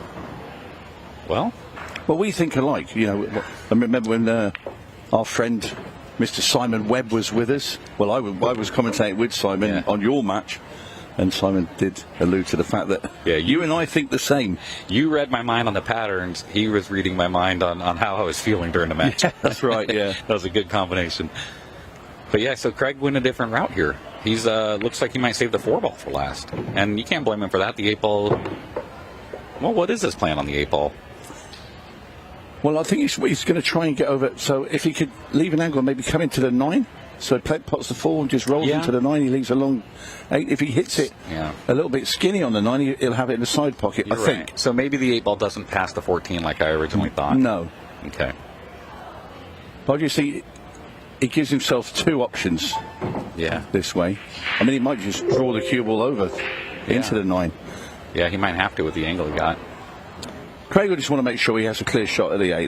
That'll do for him because he's such a good potter. He is. So yeah, he's drawn into the 9. Thank you very much. He's more than happy with that. Yep. Great shot. Yeah, this is going to be 3-1 to Craig. That's why I like watching him play. He's not afraid to run into the balls. Yeah, no, he's super fluent. The elite players we've got back again in the UK, he's right up there. And Declan, obviously Tom Cousins. There's several others. Chris Melling, I know you know him. Yeah. Oh yeah. We've got some fantastic players. I've been enjoying watching Ian Alley. Ian Alley. I've been watching him play. He's fun. He likes to attack as well. He loves to attack. He's a really big money player back in the UK. Yeah. He likes his favourite pool is like races to 30. big, long matches for money. And how about the junior scene you have over there? I saw a match with a couple of, they look like 10-year-olds, and they don't miss. We've got the Ultimate Pool Next Gen Tour. Yes. So we've got all the young players from, I mean, I don't know, the youngest was probably 9, something like that. Those kids are talented. Well, on our Monday night show, there are 2 10-year-olds playing in the pairs. Yeah, I saw that. It's crazy. There's so many good little players. We've got Teddy White. Now, his father, Liam, is a professional on our tour, nicknamed Danger Mouse. He's shall I say, vertically challenged. He's one of the shorter players, but and his little lad's, I think, 10, and nearly taller than Liam. But he is going to be an absolute phenomenal talent, because Liam's, well, he's a great professional of ours in Ultimate Pool, but he's a very lucky lad. His dad's a professional pool player, so yeah. And they play out at the Players' Lounge in Newcastle under Lyme. And the Players' Lounge is co-owned by our CEO, Lee Kendall, and another player you probably heard of, Gareth Potts. Yeah, for sure. Yeah, and I would love to see him come over. That's their venue. Somebody told me it's not likely that he's going to come join us on the Ultimate Pool USA. He plays a lot in China. Yeah, he is so talented. Yeah, tremendous. Tremendous talent. So this is interesting. I'm guessing he's going to go 7, get the 4 out of there next, and then the 6. That's how I'd like it. And then, because I'm not even going to get greedy off the 6, getting on the 8. I'm just going to try to be in the center of the table, and with these pockets, I like it. Yeah. And I think he's figuring the tables out pretty well. Yeah, he likes it. See, and that's the difference. I liked going forward on that, and he likes coming backwards. I would have avoided those balls at all costs, but he came out of it pretty well. Yeah, he'll take this. Well, Declan. Not an awful lot to do. Just let the cushion do the work. He'll just drag it a little bit back just to make sure he doesn't run over towards those stripes on the left-hand side. A little bit of spin just kills the white. Well done. Well done. Plain ball roll down the rail for Declan Brennan. Hanging on in there. Great shot. In it goes. 3-2. It's a quality run out at a good time. Big difference between 3-2 and 4-1. Yeah, indeed. It's massive, because you do get a lot of break and runs now with the players that are left in this tournament. They're all big hitters. So that break shot is now getting more and more important as we head deeper into the tournament.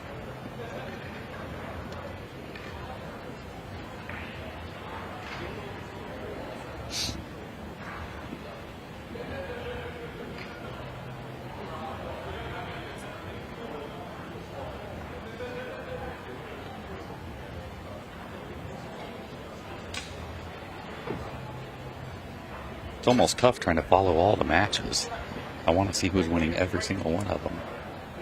I'll try to get us. Yeah, there's a lot going on, because we, like I said before, we've got 3 tournaments all running together now, which obviously the Junior Ladies and the Main Open.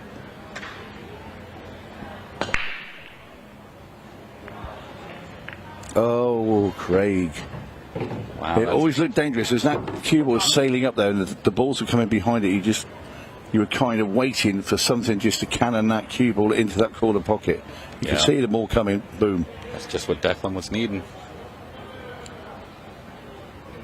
And I definitely like the stripes here, and I think he's starting with the right ball. It's a strange one. I mean, I'm looking at this match, and when these two play on the UK tour, you never know who's going to win. You couldn't call it, because they're both phenomenal players. But if Declan was to beat Craig, it would be at this discipline. Yes. For me, it's an upset. Big upset. Because this is his 3rd time. He's won the shootout this weekend. Declan's 1st time. And I know Declan hasn't played any of this at all at home before he came. So you've got to make Craig the favourite, obviously. So, which is a strange thing for me to be saying. Isn't that weird? Because of, because I've commentated on these for 3 years on the Pro Tour over in the UK. So, and also Declan's ranked higher than Craig. Declan's at number 2. So I think he's a little hooked on that 10 ball there. I think he's got to go with the 12. He's fortunate that he bumped it far enough to get on the 12. Wait, can he see the 10? I think he can. I think he just doesn't like his position. Well, not that he doesn't like it. He's just there. You see. Oh, good. Okay. He's trying to be very, ultra careful because he knows this is a great chance now to level this match up when he could have been 4-1 down. 3-all. He'll be ecstatic. I think if you'd said to Declan, tell you what, after 6 racks, will you be happy to be 3-all with Craig? And I think he'd have bit your arm off for it. He said, yeah, I'd like to be right. I'm in the match at 3-all. So this is a little, I would almost play the 13 first here. He's going to be going up table a little bit, but he probably won't let that cue ball go too far. Might pull it back. Yeah, he play is. the 8 in the bottom right. Smart. Very good with their tight cue ball positioning. Yeah. Look at us, 3-3. Down goes the 8. And Declan Brennan does level this match in this race to 7. We have a lot of tight matches going on in the final 16. Chase Stumfall, Ultimate Pool USA Shootout regular, is up 2-1 on Tom Cousins in the back room right now. Wow. Justin Bergman over Kevin Gamon, 2-1. Shane Van Boning, 4-1 up on Eva Moreau. Emily Duddy up 2-0 on Cleve Thompson in the final 16. So, Emily having a good run. Yeah, Joe Prince 2-1 over Brett Snowden and Alex Bosch. And Reggie Cutler tied at 2.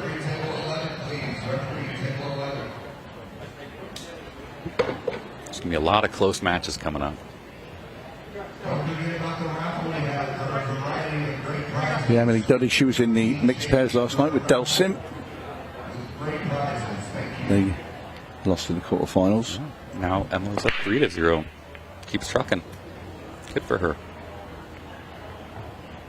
But then when they did lose in the quarterfinals, they did lose to Shane Van Boning and Ashley Benoit. Excellent break. Who won the tournament in the end. But yeah, great break there from Declan. I love what he's looking at. I think he's looking at just following the 11 ball up to the side rail and taking the 12 out of play, coming back up table to finish his work.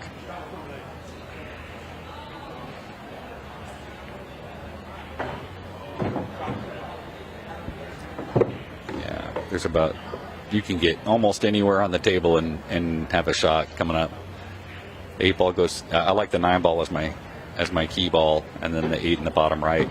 And I think if he takes that 15 out right now, I think he's got 10 different ways to get there. Yeah, absolutely.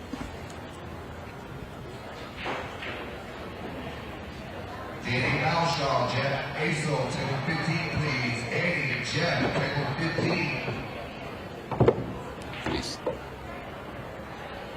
very good at keeping himself out of trouble, Declan.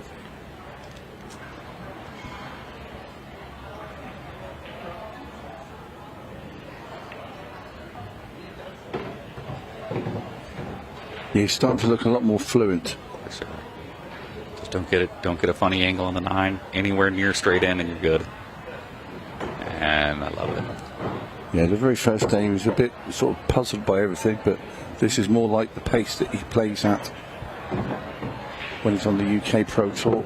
He steals the lead. He does. Back in control. After a rough start, he's back in control. And we're at the point where Craig's going to need a mistake out of Declan. It's a good feeling.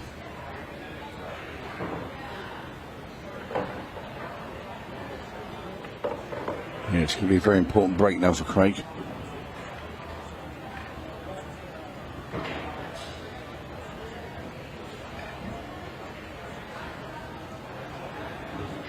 Chase Stumfel takes a 3-1 lead over Tom Cousins. Shane Van Boning still trucking. He's done well there, Chase, because he's playing great. He got beat 6-0 by Cousins in the shootout. And that's can sort of, resonate in your head. Yes. When you've got to go and play him again a couple of days later, you think, oh, I don't want to play that fella. But yeah, good for Chase. Yeah, he's got what it takes to win one of these tournaments. It's going to come down to how well he's breaking and just, no mistakes. But he won his first match in the shootout 6-0 and then loses 6-0. He's a bit. He seems to either hammer somebody or get hammered himself. There's nothing in between with Chase. Look at this break. Solids. Good. Yep. Solids all day long for Craig. And they're rumbling along at a nice pace. All these racks are fast and furious. So does the 6 go cleanly into the left side? Yes. I'm going to say yes.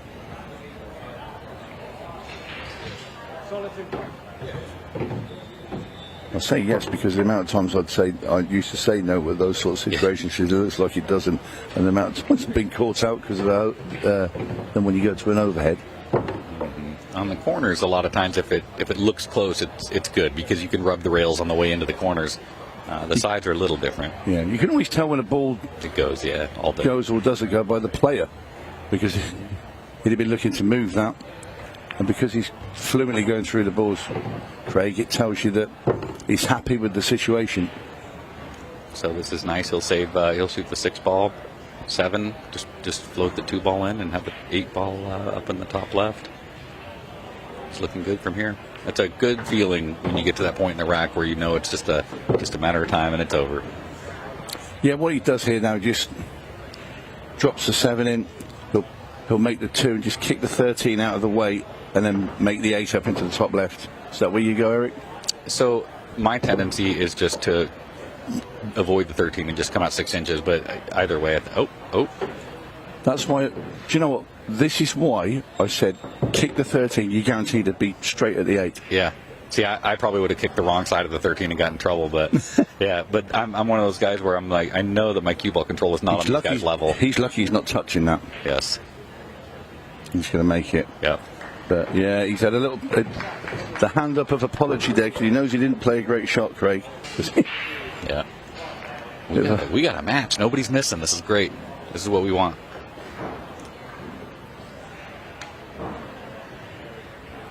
Yeah, it's hard to separate these two now. I mean, Declan's really found his form.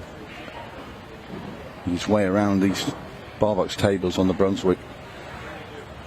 Yeah, our match was on one of the diamond tables in the back and played great. I'm not sure that 8 ball that he shot would have gone in on the back table, but he knows what table he's playing on. He's always well aware of what he's allowed to get away with and what he can't. That's it.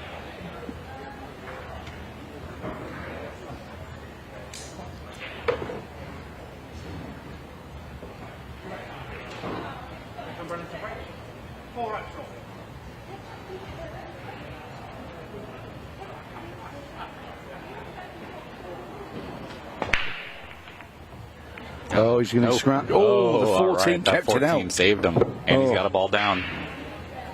He's smiling. He knows he got away with one.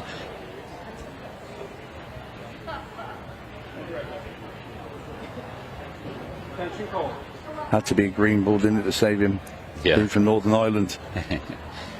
And I'm kind of a fan of the solid balls here, especially with the 1-star starter. Oh, absolutely. It's break and runs now we're getting to from both these players. I'm putting this ball in the middle of the table if I can. You're always going to have a shot at something, and I'm hoping to get the 6 out of there as soon as possible. Yeah, Declan's with you, Eric. You get the 6 out, and it's smooth sailing. Yeah, Declan's table management is at the highest standard you can possibly get to. And he'll be thinking like you there, you know, right, get into the middle, and then I'll choose from then on. Yeah, sometimes people ask me how I figure out what pattern I want, and I say I wait till I make 3 or 4 balls, and then I figure my pattern out. You know, you get the tough ones out of the way, and then I'm going to figure a pattern out. But he's played this well. You can even save that 7 for the end if you need to.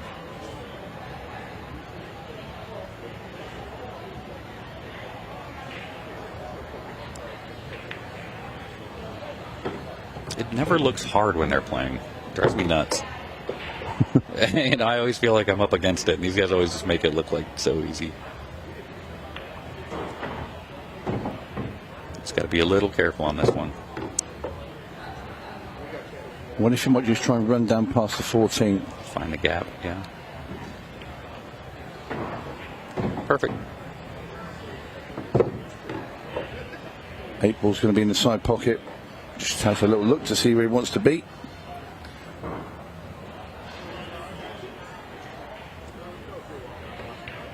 Well done. And that's what you might call it a tidy finish. As Declan Brennan gets himself back in front again, 5-4 against Craig Waddingham. Just trading break-and runs. And this is what we're going to get now as we head into the business end of this tournament. Is we're going to start seeing some real close matches. And don't let Declan start getting comfortable. Don't let him get comfortable. He can win this thing. Without a doubt. I'm not sure which one of you said it, but you said that Declan Brennan has a much better chance of winning the Open than he did the shootout, and I completely agree. Yeah, I think that was Simon. Yeah, I mean, it was a great call because, you know, in the Open, you get plenty of group stage matches, and you get more comfortable, and, you know, then he got into the final 64, and actually he got up to a 6-2 lead in the final 32 against Hank Lyman. And Hank came back and made it 6-5, and then Is this Hank the Tank? Hank the Tank, yeah. Great young player. Yeah, remember I commentated on him in Iowa. Right, him and Savannah played in the finals of the juniors. And Savannah prevailed in that one. But Hank the Tank. Hank the Tank, great player. I think my favorite for the juniors event. Yeah, he's still in there. He's in the quarterfinals. So I'm not sure if they've started those quarterfinal matches in junior yet. But so this I said it's a really big game in there. I think it's Caden Herback's playing Shane Petrick as well, I think, in one of the quarters. Yeah. That's a big game. So we have a dry break from Craig. Declan's just got to manage this one. He got some problems at the 15 and 3. If he takes stripes, he's got to work out the 11 ball. I think I like stripes here.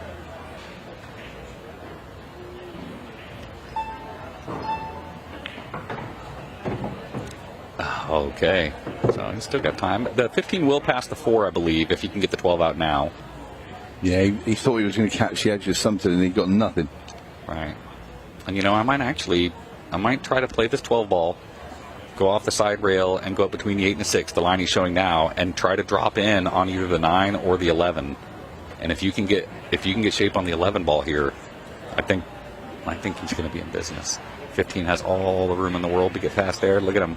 Yeah, he's got his 11 ball now, and he's a bit hampered for this queuing. But I think he'll take that. I think he'll be happy with it. Still a touchy little finish here.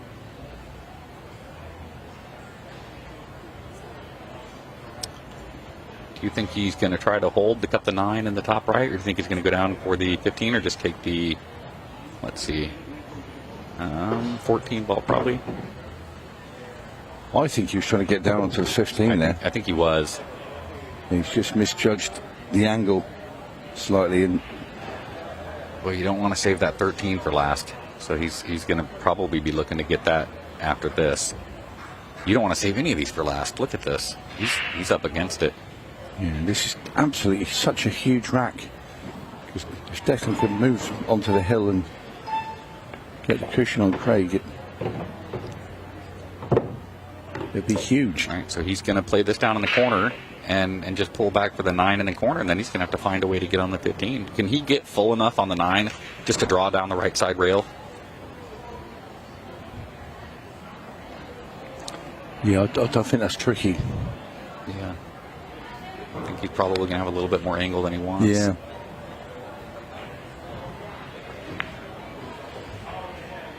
Well, he might be good. The thing with this, Eric, and you know yourself, if you dig deep here, he could come into the 6. Yeah. However, if he hits the 6 on the thin side, it'll still give himself a shot at the 15. I agree. I guess his queuing's not as bad as I thought it was here. And he'll just want to be able to make the 15 and rub off the 3 ball, and he will be able to see the 8 ball. Well, how well's he played that? He played it great. Just draw back a little bit and leave yourself a long 8 into the top left, I think. That's me. I'm not going to try and be greedy. Yeah. I just want a shot. I'd probably try to just draw it off the edge of the 3 ball and just get to the side rail. Just get over there and be able to roll the 8 up in the top left. He didn't need the draw. He just went up. Well, he's going to earn this one.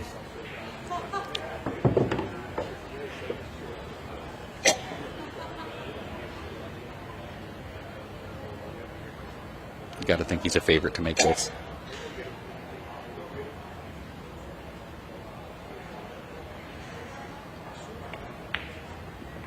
Yes, sir. What an out there from Incredible. Declan Brennan. Incredible out. Absolutely stunning.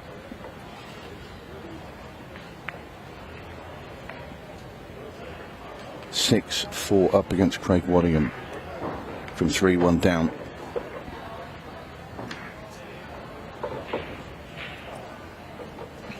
There we look at the draw. See what's occurring at the moment. I can tell you, Emily Duddy is 4-0 up against Cleve Thompson. Yes, she is.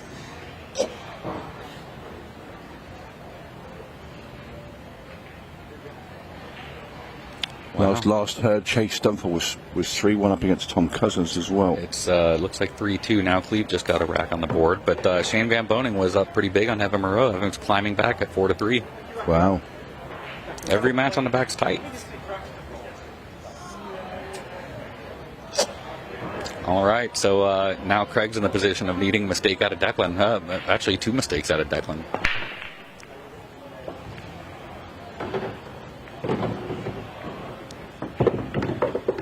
So, Well, he's going to have a chance. yeah.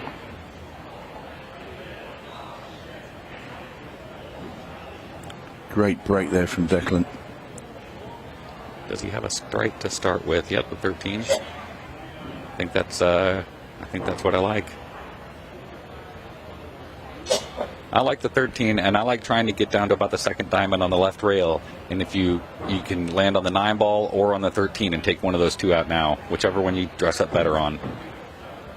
And he's got his choice. I might go for the 9. The 9's the only. It's got one pocket to go in, right? And he's on it right now. I might not get greedy and go for it. Yeah, I'm with you. I'll take the 9, but you're going to have to come back down later for the Right. 11. Yeah. But he'll take it. This is a huge chance to win the match. And if you can do it before you get to 15 seconds a shot, which comes in the last 10 minutes.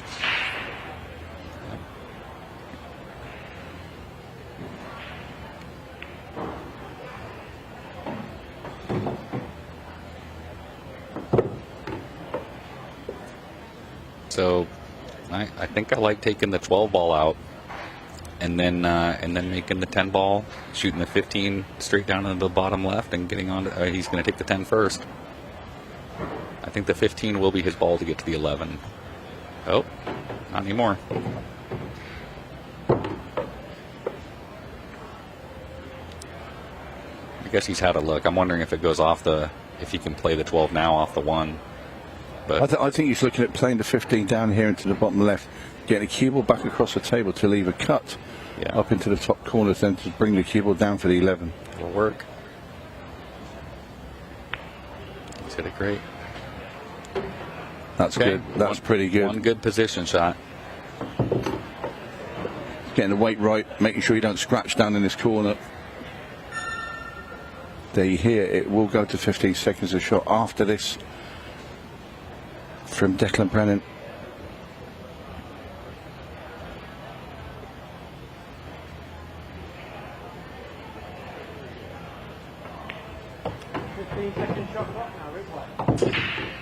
And that is perfect.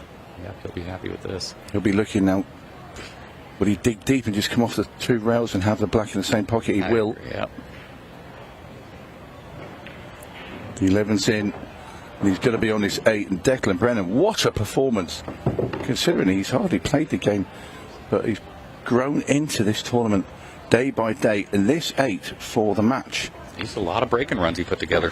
Indeed, and down it goes, and Declan Brennan comes from behind to beat Craig Waddingham by 7 racks to 4.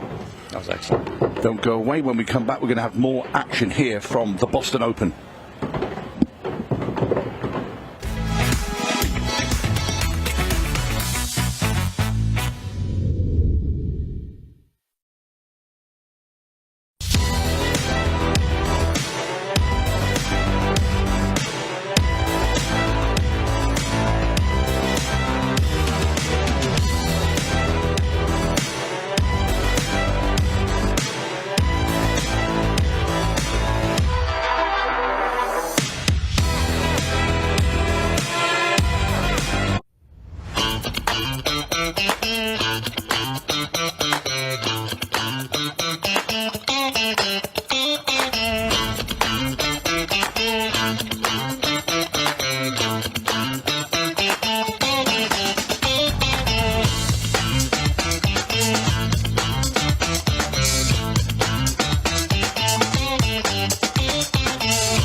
over 175 years of billiards history, tradition, and expert craftsmanship, Brunswick is a name synonymous with our game, which makes it the perfect partner for Ultimate Pool USA's vision, a fun, fast, and exciting pool for the players all across the United States. Brunswick, Ultimate Pool USA's official table partner.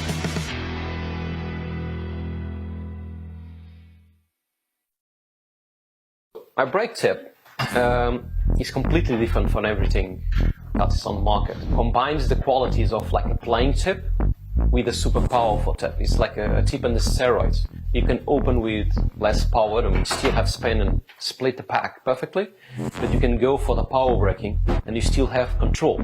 You just need to know how to do it. A lot of players that they told me that because they use so less power on breaking, they can focus on accuracy and the rack always splits the way they want. And because they are not using the power, they keep that accuracy and its reliability. I believe that when you're going to buy something, you need to believe on it and buy it perfectly. And on my side, what I believe is if I'm going to offer you something, it needs to be better than I was expecting before buying itself. The increases, it's fantastic. It's super good. And they are consistent. They still have power or more power than the normal tips, and they last. And that's what I want. It really feeds me on. When people say thanks and they like the product and they are happy, I feel joy to myself. It's not really just proud, it's just joy. I feel happy.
Hi, I'm Scott Ryan, Ultimate Pool USA CEO, and I'm here to tell you that Ultimate Pool USA is capturing the hearts and minds of so many pool players across the United States.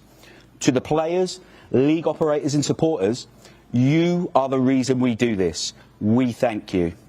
As we approach the end of our first season, I'm delighted to announce that our monster prize pool, including that groundbreaking $100,000 first prize, is ready to pay out at our nationals. You heard us right. No gimmicks, no gifts to the value of, just $100,000 in cash for the best team playing Ultimate Pool USA at our nationals. For the players, I'm going to hand you over to Ultimate Pool USA President Jordan Chavouche, who's going to reveal where our nationals is being held this year. Hi everyone, we're delighted to announce that the 2025 Ultimate Pool League National is going to be held right here in Cherokee, North Carolina at the stunning Harris Resort and Casino from Monday 10th through to Saturday the 15th of November. And guys, we've got you covered. Don't worry about too little playing space. We've got over 40,000 square feet. Don't worry about staying up too late. Our tournament team have got you at the heart of everything they do. Plus, when you're not playing, you can use the incredible facilities this resort has to offer, such as the spa, the bowling alley, and the many amazing restaurants. The whole team are really excited to welcome you here, so I look forward to seeing you in November, and good luck.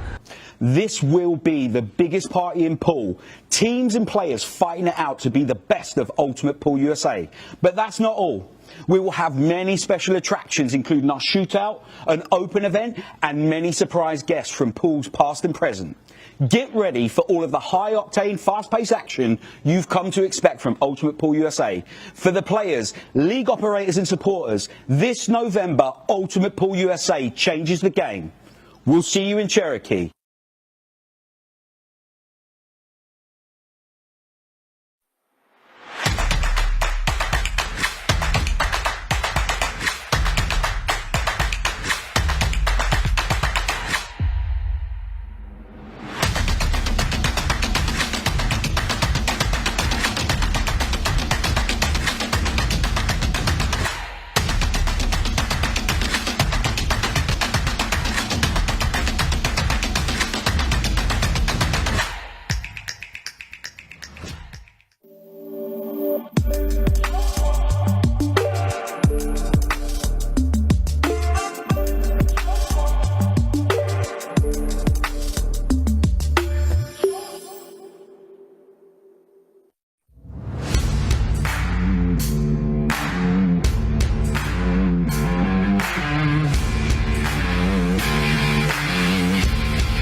are back in the Ultimate Pool USA Arena.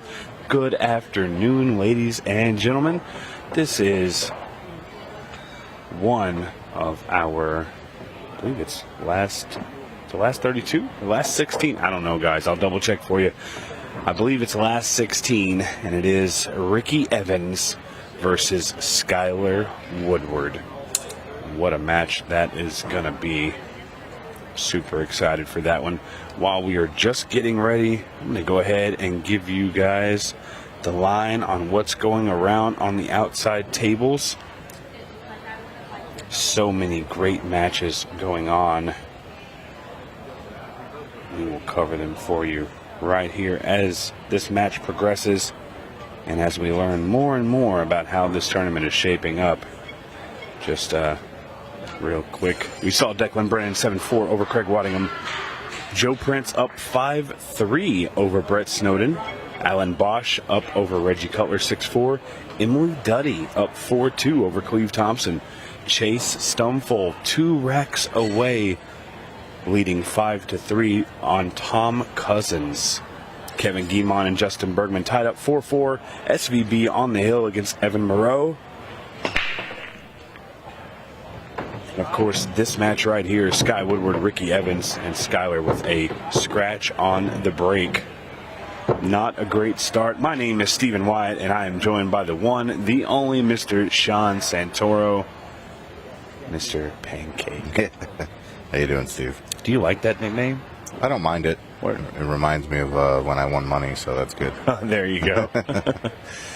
Well, that's not a bad way to remember a nickname. Right.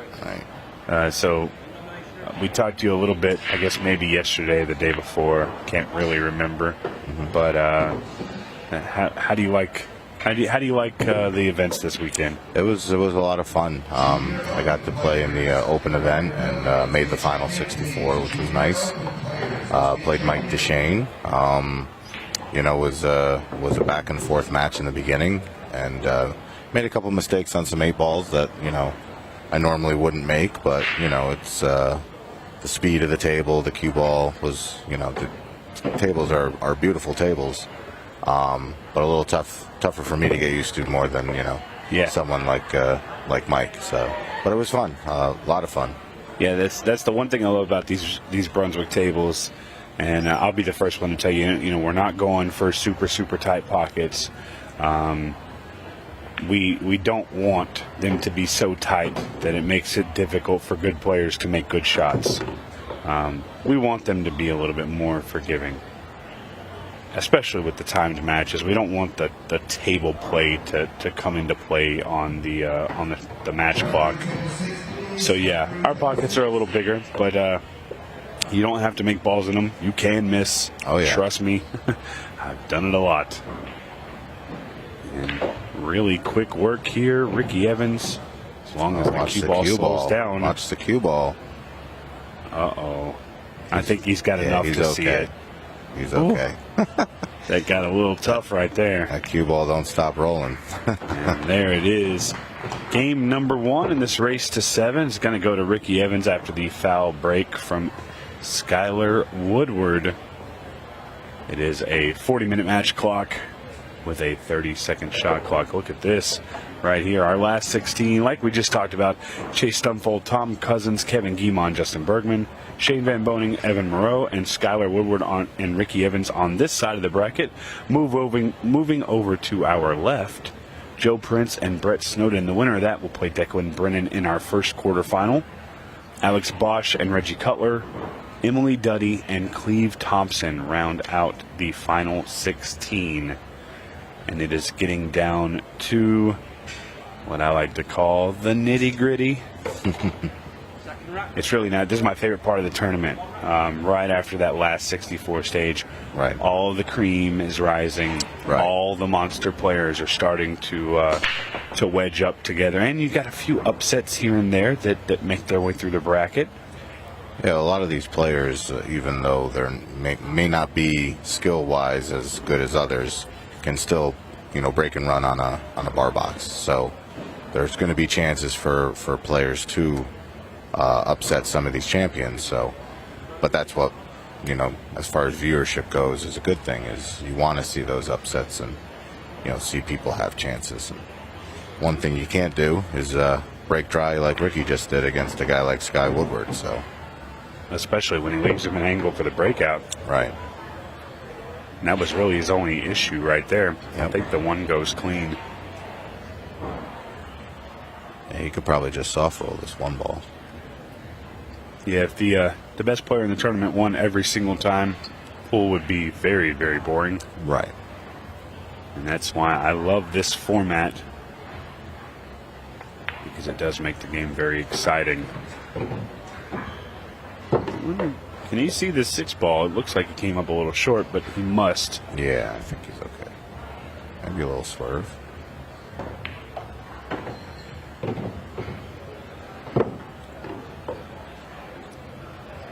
And this looks pretty clean, cut and dry. Sky Woodward looking to tie it up. Yeah, I know when he lost his first match in the shootout. It was his first time ever really playing this format.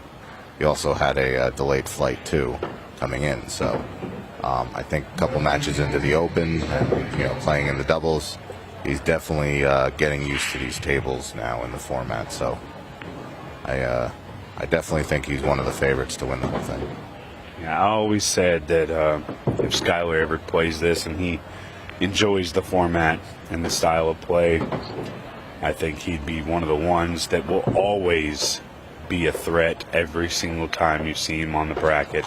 And will, if he plays like that, will knock down a couple of Ultimate Pool USA titles very soon, if not this weekend. Well, not to mention, I mean, 8-ball is his favorite game, so... And the bar box is where he likes to play. Yes, exactly. So he's really, as far as preference, this is his game. Now, I'm not familiar with Ricky. So I'll tell you a little story about Ricky. In Kansas City last year, almost a year to the day, we're doing our shootout event, and there's a guy that I have no clue who he is, and his name is Ricky Evans. And he gets on the table, and he shows me exactly who he is. He took out a big-name UK pro named Shane Thompson. Okay. And then won a few more matches. He ended up matching up against the eventual winner. His name is Jordan Shepard. And Jordan is an absolute monster. He's got 2 Ultimate Pool USA titles, including a shootout and an open. And Ricky took him to the limit. Wow. And his demeanor around the table, his attitude, and his ability earned him another shot in Colorado, where he then took out Shane Thompson again. Wow. So, yeah, Ricky's one of those guys that I didn't know who he was. We had a nickname for him in the Kansas City event because he was indeed red hot Ricky Evans. Okay. Yeah, I mean, he was on fire. So, really like the guy. He's super nice. Him and his, I don't want to get it wrong, but I want to say his girlfriend come to the events. They enjoyed the show. They like hanging out. So, was pretty excited to see his name back in. He has a brother named Nick that also plays very good. He just played in our Iowa shootout and had a really nice buzzer beater as the match clock was running down. So both of them played very, very well. Yeah, I think I saw the replay the other day on Facebook of, I think it was Joe Prince, where he had like literally half a second, I think, before the 8-ball dropped.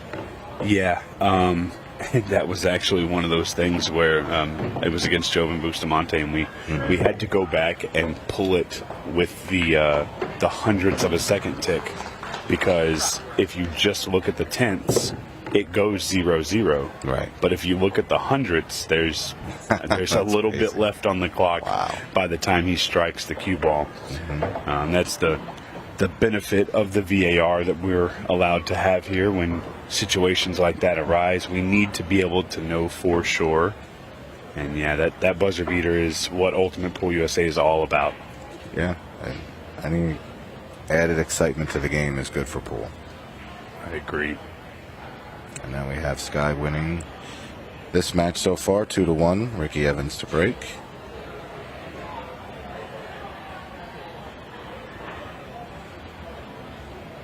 I actually joked with Ricky. I took a picture of him the other day. So y'all could be long-lost brothers with him and Lucas Werner. Yeah, right? Yeah. I did see them hanging out together over by the bar area. Yeah, they. I don't think either one of them really liked it, but it was a funny gesture. I think I might actually post that one on social media. Right.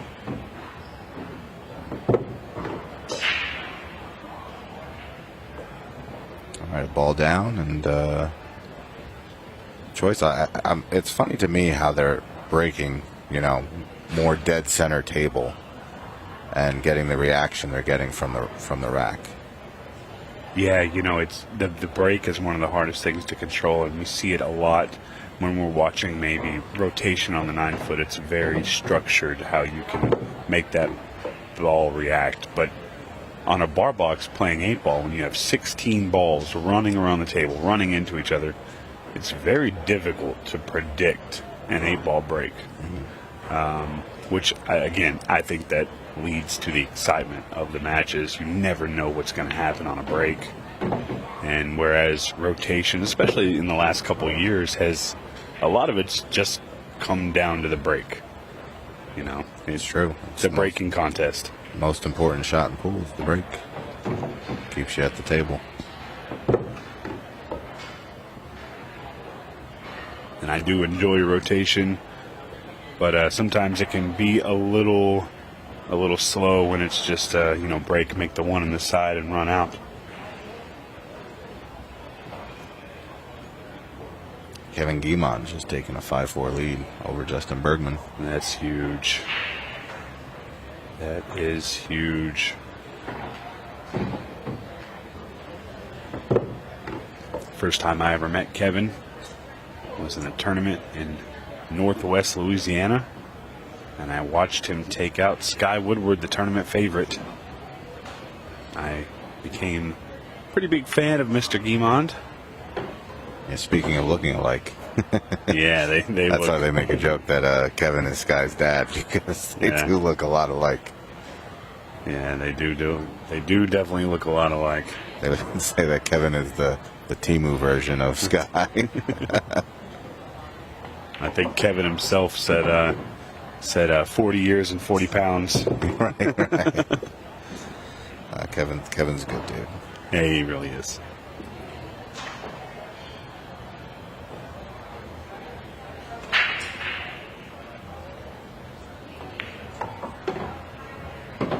Uh-oh. Slow down, ball. See? I think he can see it. He doesn't look too annoyed, so I think he can see it. It's definitely going to be... Wow. It's definitely going to be close. He might just have to swerve it just a little bit. Yeah, he's got to spin. Oh, wow. Yeah, it looked like he was hooked. This is a huge momentum swing here. It's a valiant effort there by Ricky. I think he thought he was going to go into those balls, a little more. That's why he hit it so hard. Yeah, I think you're right there. But like we said, these tables, they're slick, they're fast. And we're 4 days in, and they're still slick. There's not a... When I heard I was coming to Boston, I got pretty excited because I like the cooler weather. Right. Maybe not snow, but, right. I like the cooler weather. But it's actually quite humid outside, especially coming from a guy who lives in East Texas. I know all about humidity. And it's pretty humid, and it's about 80 degrees outside. So not what I was expecting. I will say this about the tournament is I noticed on the TV table they're using a measle ball. And in the outer tables they're using a different cue ball.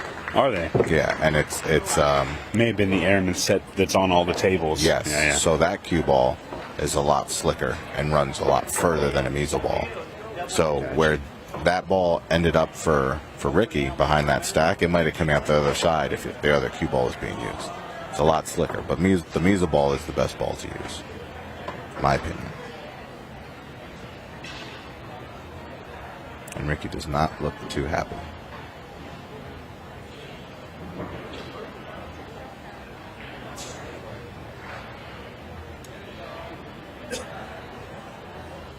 And I think Sky knows he just got away with one there, so he's got to take advantage because I believe it's his break coming up, leading the match 3-1.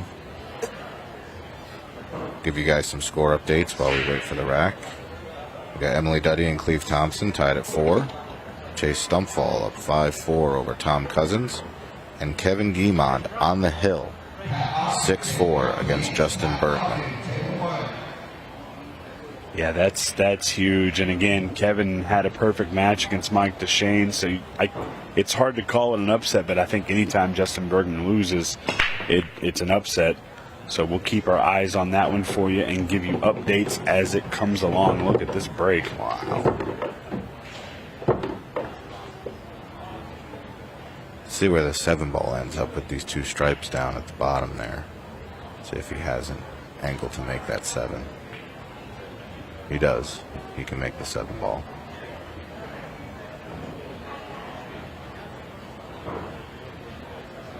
I would think you'd have to take the 7 here first, no? Yeah, I mean, I think it would be beneficial to take it first. He's not? Okay. I mean, he had the angle right there to take the shot. It may also be a little bit of let's not move Ricky's balls. Right. I got you. Just in case we get into a hairy position. Well, this is good, too, because he can play below it and then cut it in. Yeah. Now he can get perfect on the 7-ball here. Give himself some angle to get on the 8. That's why he's a bar box champion. I'm calling the match here. It's funny. Sometimes I have to pinch myself because they have guys that play like me, right, calling the action for guys that play like him. Right.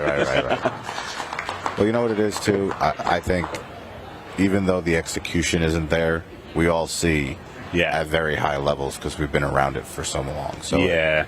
I know what to do. Yeah, I've been behind this booth and in front of this TV screen for 5 years now.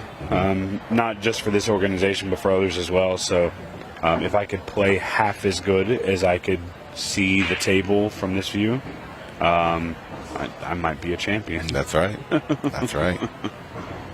Skylar there having a little chat with Ultimate Pool USA President Jordan Chavouche.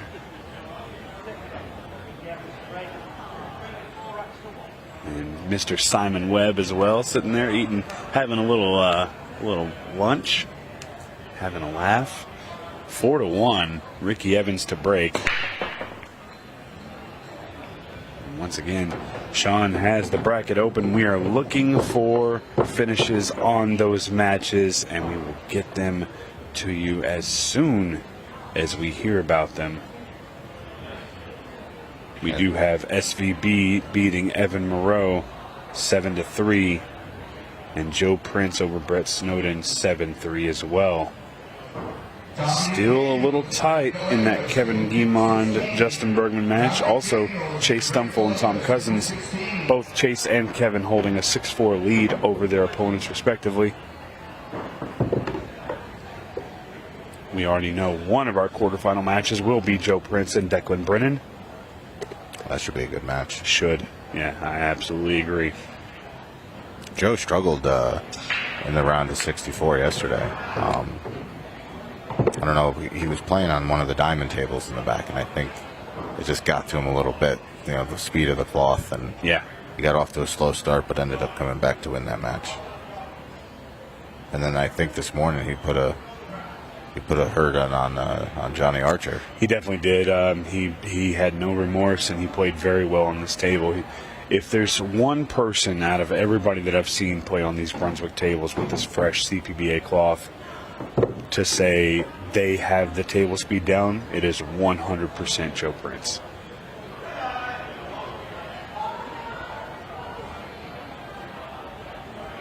It's funny if you're watching from inside the venue.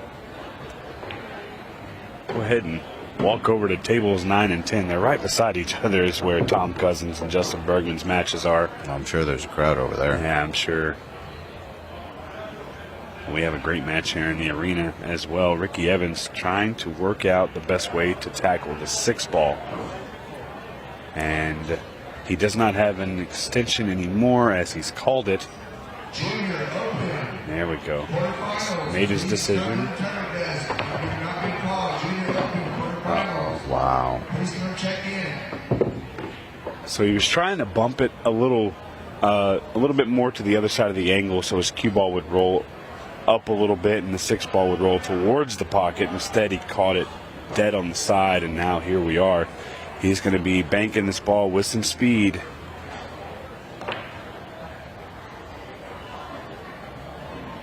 And he did just that. Unfortunately, no good things for the outcome on Ricky Evans. Yeah, that was tough because even if he made the 6, he really didn't have a great lead on the 8. Yeah, I agree. Now Sky in yeah. prime position. Chase Stunfall on the hill against Tom Cousins, 6'4".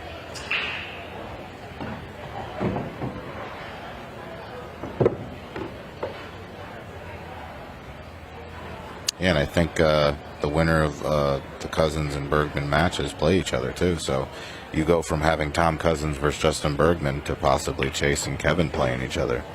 You know, who would have predicted that? Well, if you gave me a pick 2, I'd be looking at being down 2. Right. This guy's going to make short work of this rack.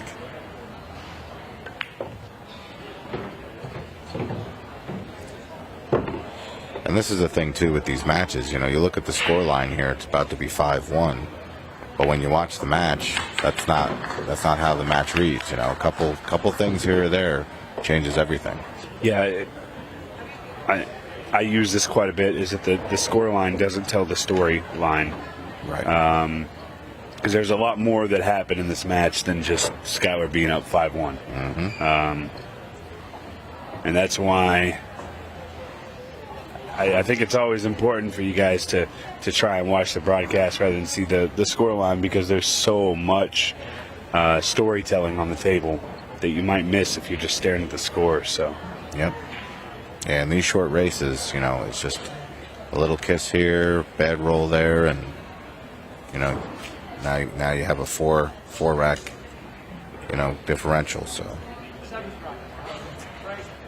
but we've also seen comebacks from this score line too. So yeah, and the nice thing for Ricky is, if he were to be able to make some sort of attempt at a comeback, he's got the time. There's 25 minutes left in this match. That is a lot of time, and this is what you needed, is a dry break. Look at that 13 ball just hanging by a thread. The problem I can't believe it. What is his opening shot if he wanted to take these stripes? All right, well, here's a rule question for you, for everybody, you know, first time watching. Yeah. He can't play the 7 into the stripe, right? He cannot, but he could play the 14 contact first and run the 7 into the 13. Gotcha. So the actual ruling. Oh, and he almost made 2 stripes. Wow. So the rule is you hit and you make, and that's what you are. But if you hit something else and make something else, and it's a loss of turn. Well, he didn't do what you said. He tried to cut the 14 into the 13 instead of. I thought he would carry him the 7 into it. I think that was the better shot. Only because I thought that the 14 did not cut to the 13. Which it did not. And he almost got fortunate making the 15 ball on the side as well, because that would have been a good shot. Yes. You only have to nominate your group. You don't have to nominate specific balls on that opening shot. All right, well, now this guy's got to navigate here. He's got to get to the 9 ball. That's his problem ball.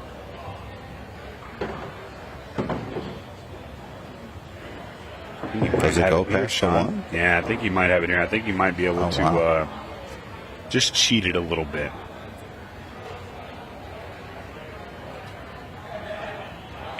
Yeah. Yeah, the whole pocket there. It didn't look like it. At least not from the overhead.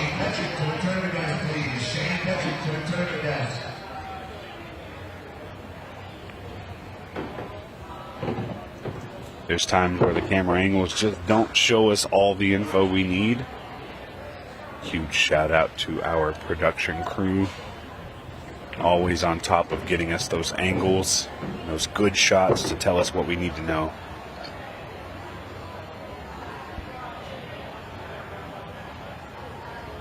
Hey, Sky looks very comfortable at the table today. I think this is his tournament to win. I really do. I think he's so very comfortable with the game. We know that he loves the arena and the crowd. Skylar, a very humble showman. As he gets on the hill. 6-1. Ricky's going to feel like he just, every opportunity he's had, he's run into a little bit of a mishap that's cost him. Yeah, and he got a bad break low with the last rack, not really having a clear shot on the ball. Yeah. As is always, you know, you want to be able to say that, you know, your opponent played perfectly, you never got chances, but in the realistic side of things, Ricky's had a few chances to make something happen, and those mishaps have added up, and these have all been won-inning games. Right. You miss your opponents out, so imagine having that kind of pressure on you. I had it yesterday. Yeah, I was going to say, I bet you've felt that before. Oh, yeah. Yeah, I think our match was a total of 5 innings, you know, 7-2 scoreline. There wasn't much missing. It's not a good taste, is it? No. No, it's bad, too, when you think, I played good, but I lost 7-2. Yeah. You know, it's like... Yeah, it's definitely a humbling experience when you match up against these pros, but the main part is it is an experience, something you get to take away and say, man, I played Mike DeShane and I won 2 games on him, or I played Skylar Woodward and didn't get whitewashed. Right. So here we go. Ricky Evans breaking with Skylar on the hill.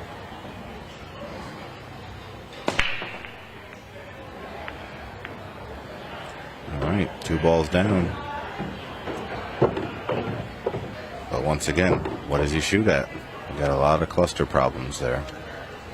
Yeah, initially the stripes are a little tough for me because of where the 9 ball sits. Right. But the solids are also in trouble there with the 2 and the 6 in that spot.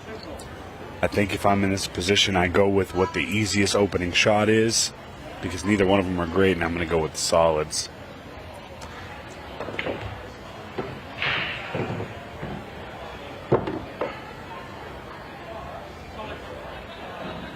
We are trying to get those updates for you. Oh, look here. Tom Cousins gets a game back on Chase Stumfall. It is 6-5. And meanwhile, on table number 4, Emily Duddy and Cleve Thompson tied up 5-5. They are going head to head.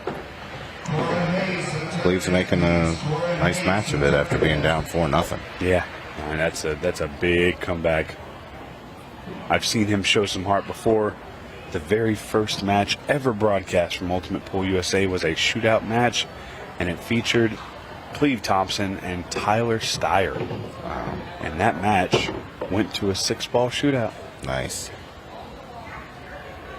Tyler Steyer eventually winning that, setting a great time. I want to say it was around 26 seconds. And Cleve Thompson not able to capitalize on his 6-ball shootout break. Wow, nice shot here by Ricky. Yeah, this is going to be a really good out if he can finish it off.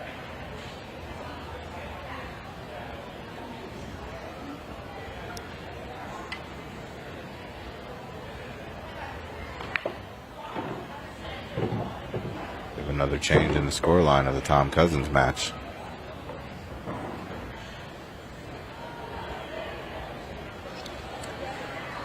Well, let me just take a look here. You are correct.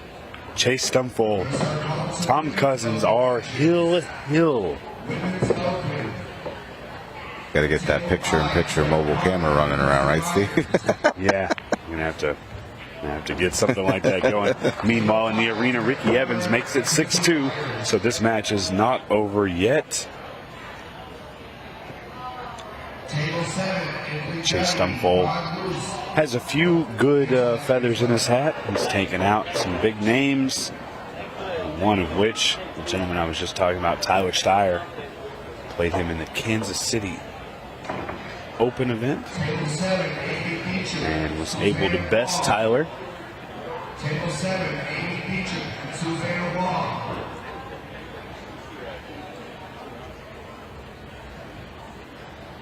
Yeah, the tough thing for Ricky here is, fading as many breaks as Sky's going to get to that last game. He had 6-2. I mean, if Ricky wins this and makes it 6-3, and then he would go up 6-4, and Skyler gets to break again. He's got to break him 3 times, and then all the way to the hill. Yeah, 3 times he's got to beat him on his break. That's tough.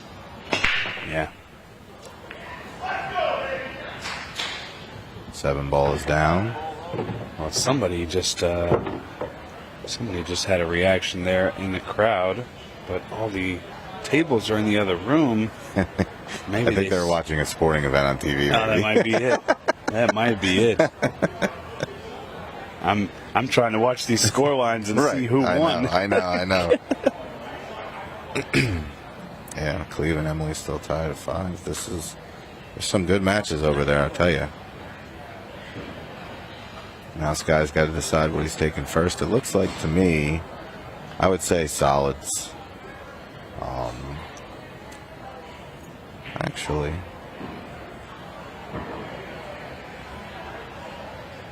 yeah, I would say the solids here.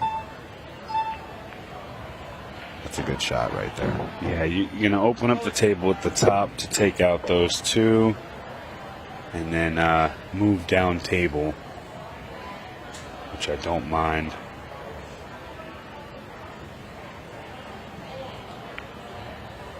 Did that shot pretty well.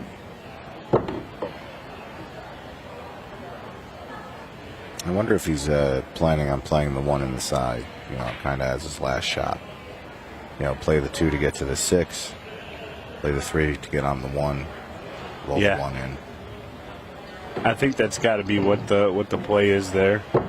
It is a little tricky because if you get a bad angle on this 3 ball, you could then get a bad angle on the 1. You could also just completely have nothing for the 1 if you don't hit it great. But he did. And he has the 9 as a bumper. Well, he actually saved the 6. Oh, he did say. Oh, okay. I thought he shot the 6. I thought he was going to for sure. And this right here. He's a champion. For the match, Skylar Woodward, the 8 ball away.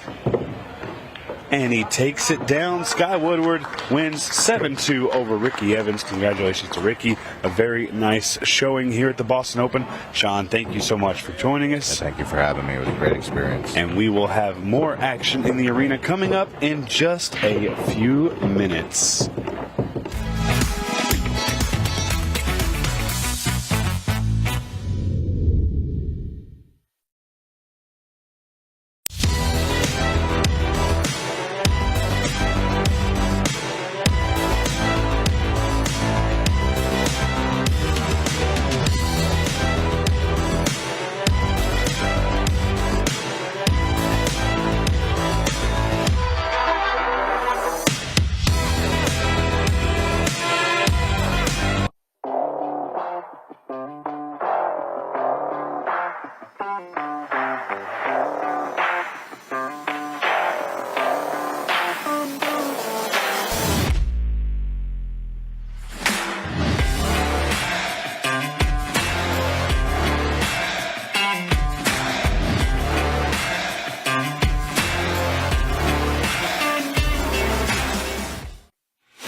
Well, welcome back out to the arena. I am here with George Carter-Ruckus, and George, you are the league operator for New England, or you and Michael, and you're part of the reason why we are here in Boston. Bringing this event here is all part of the plan for kind of building the exposure in your area. First of all, it's great to be in your part of the world.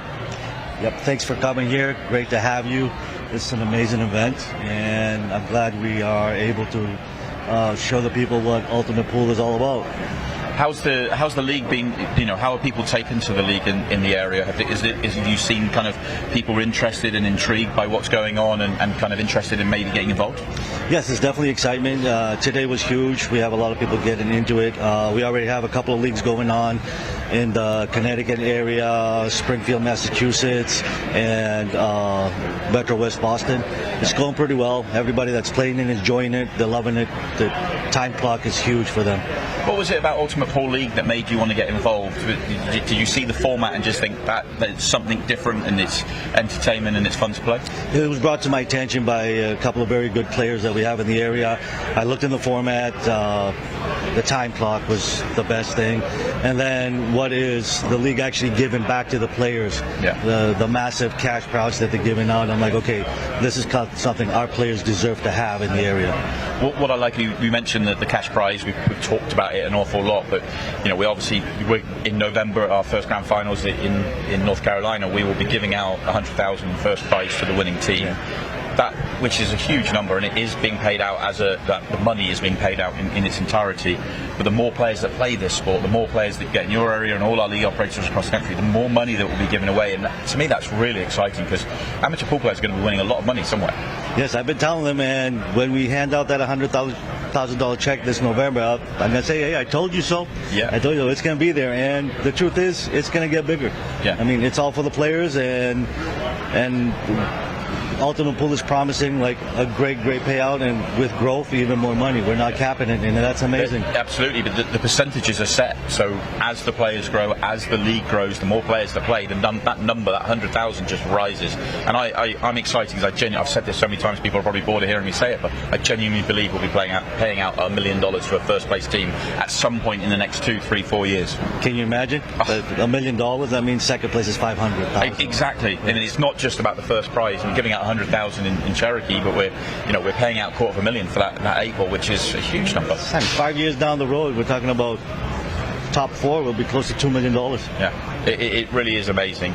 Obviously, you are the whole of New England, or covering the whole of New England. A couple of things is, you're obviously looking for good operators to come and work with you. So, what do you say to anybody watching that wants to get involved from an organisational standpoint? Is it a case of get in touch with yourself and Michael? Yes, of course, get in touch with us. For the players, if there's a bar in the area that you want us to come, we will join. Just shoot us a text, reach out Facebook, email, anything. We will make it happen. Operators that would like to work with us, please give us a contact.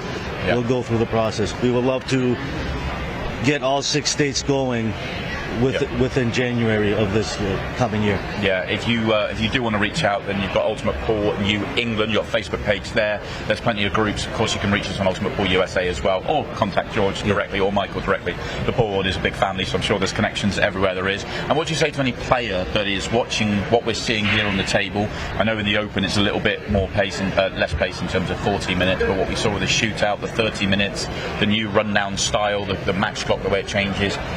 What we're watching these pros do is what you can do in a league format. What do you say, to all the players that maybe are thinking of doing it?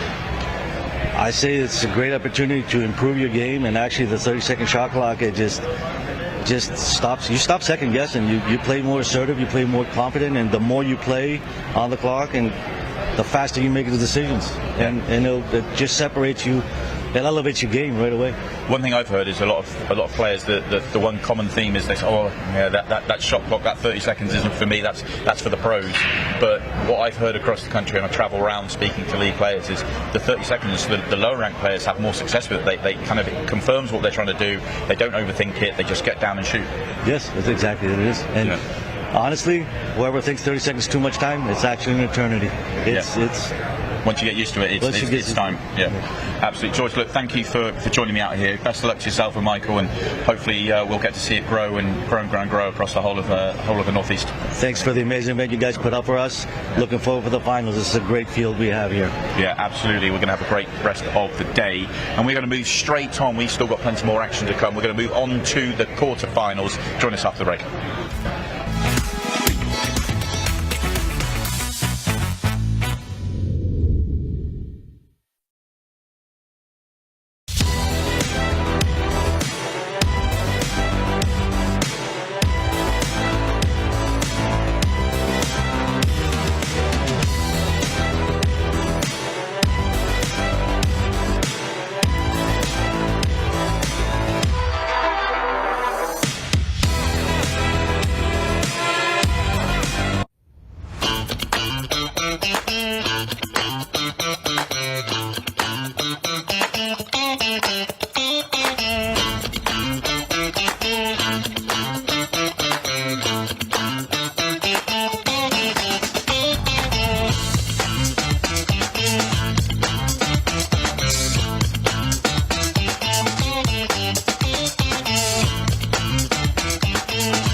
With over 175 years of billiards history, tradition, and expert craftsmanship, Brunswick is a name synonymous with our game, which makes it the perfect partner for Ultimate Pool USA's vision, a fun, fast, and exciting pool for the players all across the United States.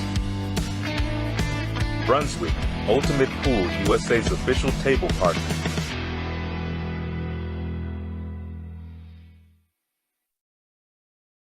My break tip is completely different from everything that is on the market. Combines the qualities of like a playing tip with a super powerful tip. It's like a tip on the steroids. You can open with less power and you still have spin and split the pack perfectly, but you can go for the power breaking and you still have control.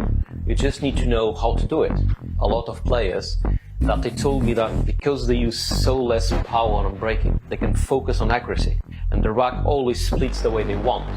And because they are not using the power, they keep that accuracy and its reliability. I believe that when you're going to buy something, you need to believe on it and buy it perfectly.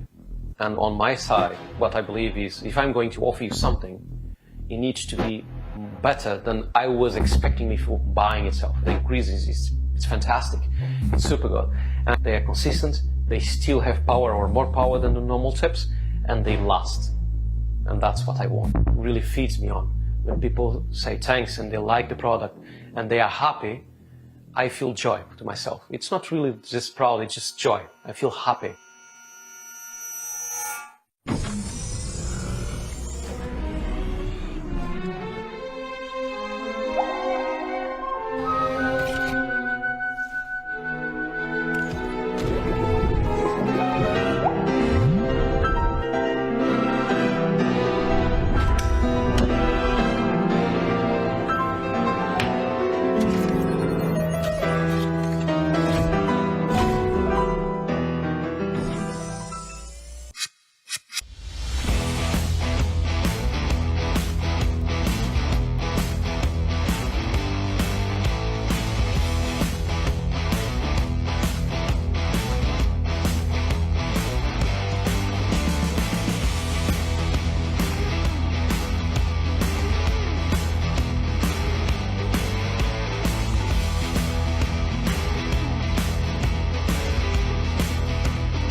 Back in the Ultimate Pool USA arena, and we were talking about the matches as they were going. It's Kevin Guimond coming through over Justin Bergman, and Tom Cousins squeaking through against Chase Stumfall. My name is Stephen Wyatt, and with me right now is Mr. Mike DeMarco.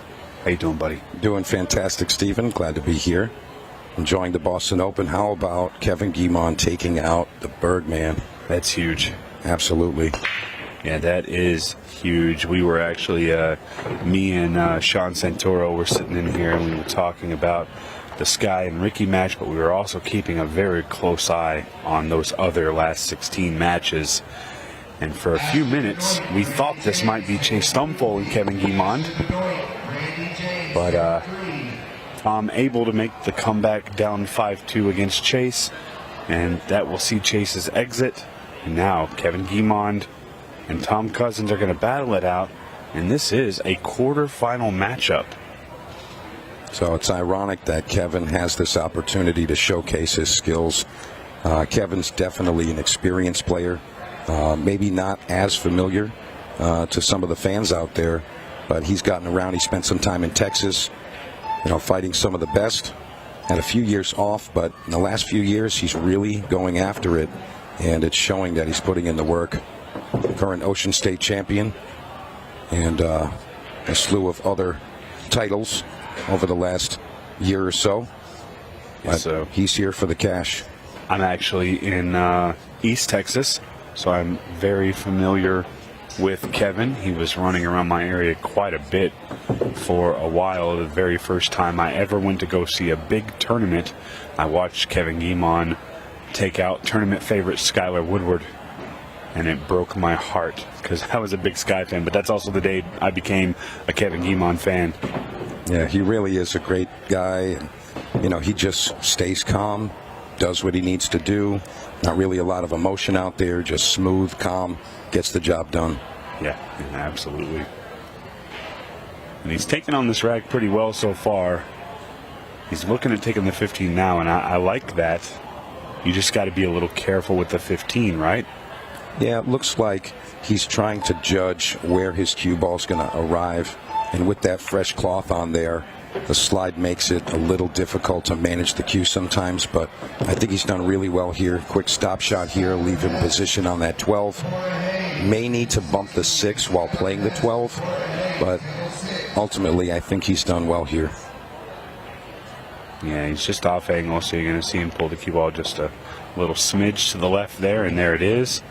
12 ball, and I think at the angle he's at, I think you're right, he will have to probably bump into that 6 unless the angles are deceiving.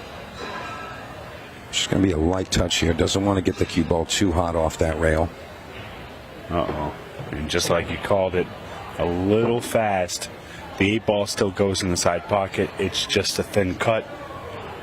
Yeah, he should be fine here. Nothing Kevin hasn't seen before, nothing he can't handle. And you see that look of determination on his face. All business at the table.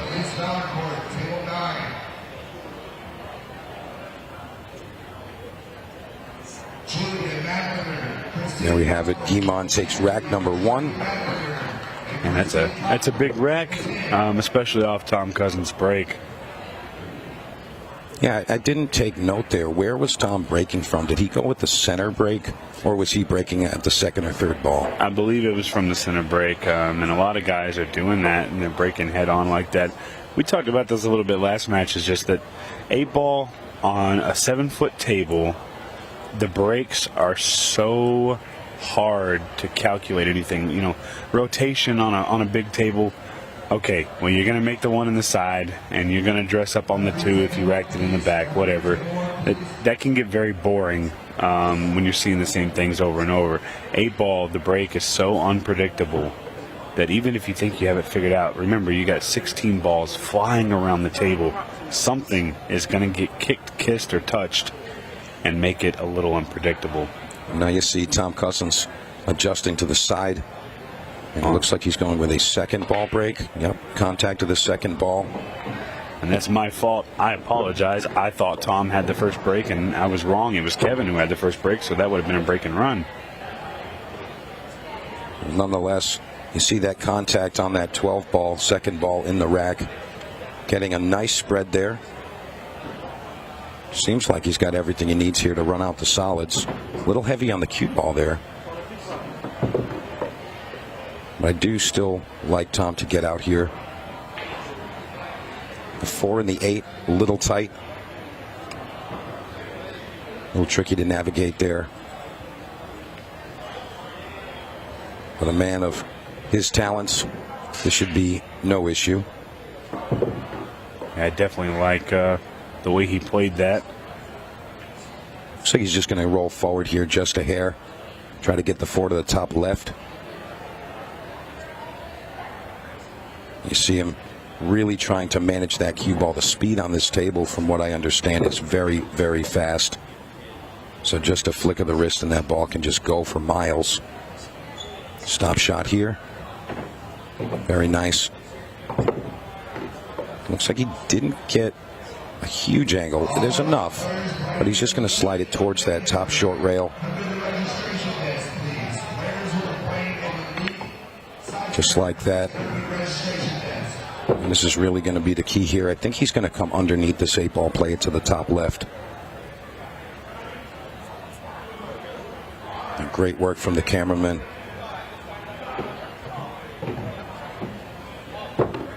And this is going to tie us up at 1 game apiece. 35 minutes left on the match clock. And again, this is 1st to 7 with an initial 40-minute match clock. And Tom Cousins ties it up here. So, Stephen, I mean, you have more experience watching Tom Cousins here.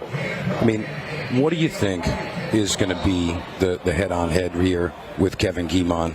I mean, Kevin is that slow, smooth player. Not as familiar with Tom Cousins. I know he's a monster on the table. What do you think this is going to play out like? So, in my opinion, the one thing that Tom will struggle with just a little bit, and the more he's been over here, the more it's not been an issue. But one thing he will struggle with is the simple cue ball movements, the drag shots, the one that he just played that you called out. That's one of the best I've seen the way he played it. But he struggled early on, so as long as he can keep his composure and continue to learn what the tangent line is with this ball set on this table, I think it's going to come down to the first person to make a big mistake and leave their opponent an opportunity. I mean, we saw Kevin play the perfect match against Mike Deshane. He played the perfect match every time he came to the table, whether he was breaking or coming in off of Mike's break. He ran out. So it was the perfect match. He didn't miss a ball. Yeah, that's a fair assessment. I think it's going to play out just like that. I mean, Kevin's not really going to falter from his normal operations. He's just going to stay smooth, stay continuing, game face on. And like you said, Tom Cousins really just adjusting to this type of equipment. But a cueist of his caliber, I think he's going to do just fine. Yeah, the situations like this right here are what's going to dictate this match, simply because, you know, a bad break, if he wouldn't have had that 15 ball, he would have had nothing to shoot at. And that's the kind of things, if you want to call it a mistake, that's the kind of things that will be the mistake that wins or loses this match. Yeah, I agree. I don't think either player is really going to miss open shots. There's a chance we don't see any open shots missed. I think it's just going to be positional errors, perhaps the break. But both of these guys really just going to perform for us here. You see Kevin Guimond representing Ultimate Pool New England. And we're really happy to have Ultimate Pool in the New England area. The players are getting really excited about that. And I think that the Boston Open really revealed what Ultimate Pool has in store for the U.S. You know, that's one of the things that I keep bringing up is that for anybody out there that's skeptical, you've seen the advertisements, you've seen the league format being touted, you've heard about the $100,000 first prize, but you're still skeptical, and that's okay, because as humans, we're skeptical sometimes. That's all right. The next event is Kansas City, and it's July 17th through the 20th.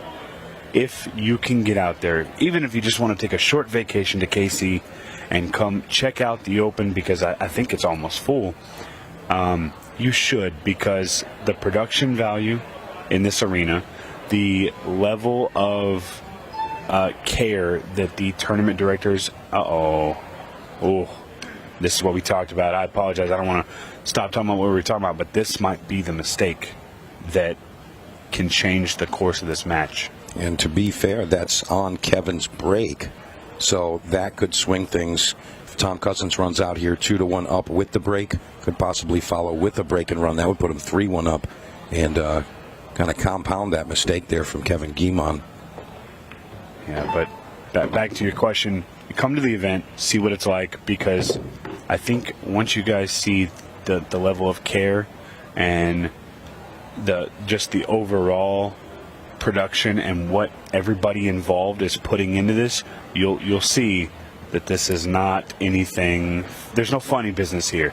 We are straightforward. We are for the players. We want to make the best possible pool league America can offer, and we've done the things that we need to do to make that happen. Now we just need you guys to give it a shot, because I promise you, if you just give it a shot, I think you'll enjoy it.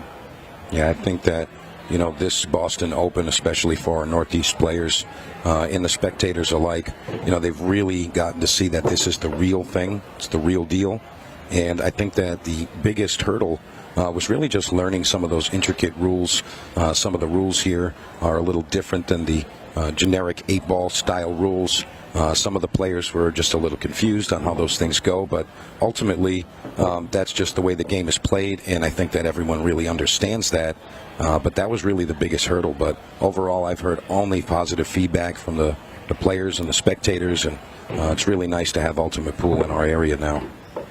Yeah, as Tom just winds this rack down, I agree with you there. The rules will, when you read them, you're like, oh, I don't understand this, or, you know, how does this break down, so on and so forth.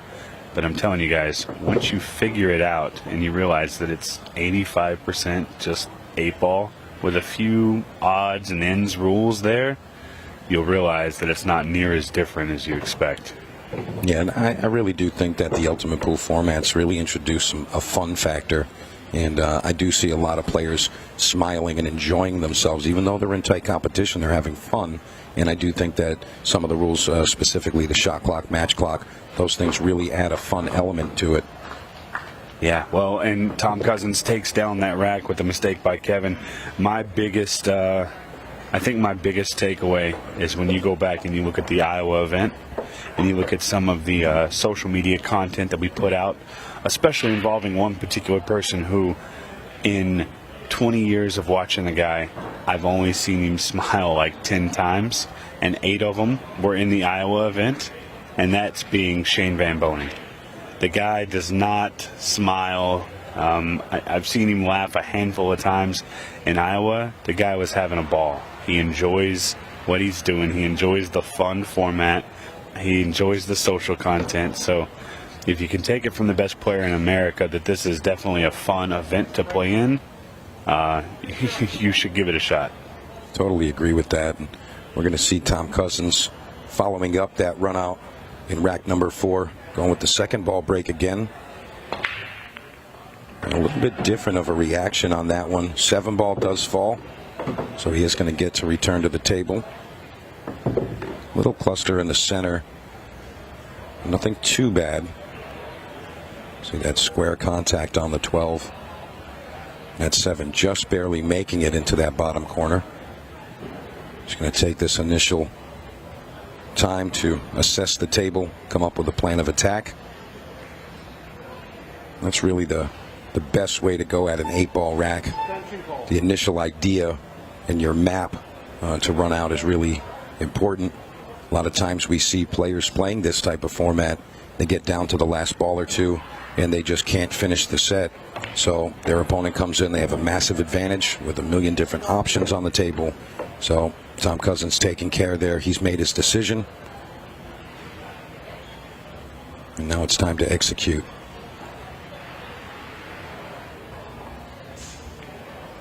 Floats it right between the 2 and the 8 very nicely. I think he wants to get on the right side of those balls to the side. He wants to get on that 9 ball to the left side pocket. Possibly bump the 5 away from the 10 just to clear those balls there. But that's really the key to this rack. He needs to open up that little cluster over there. Pockets are available.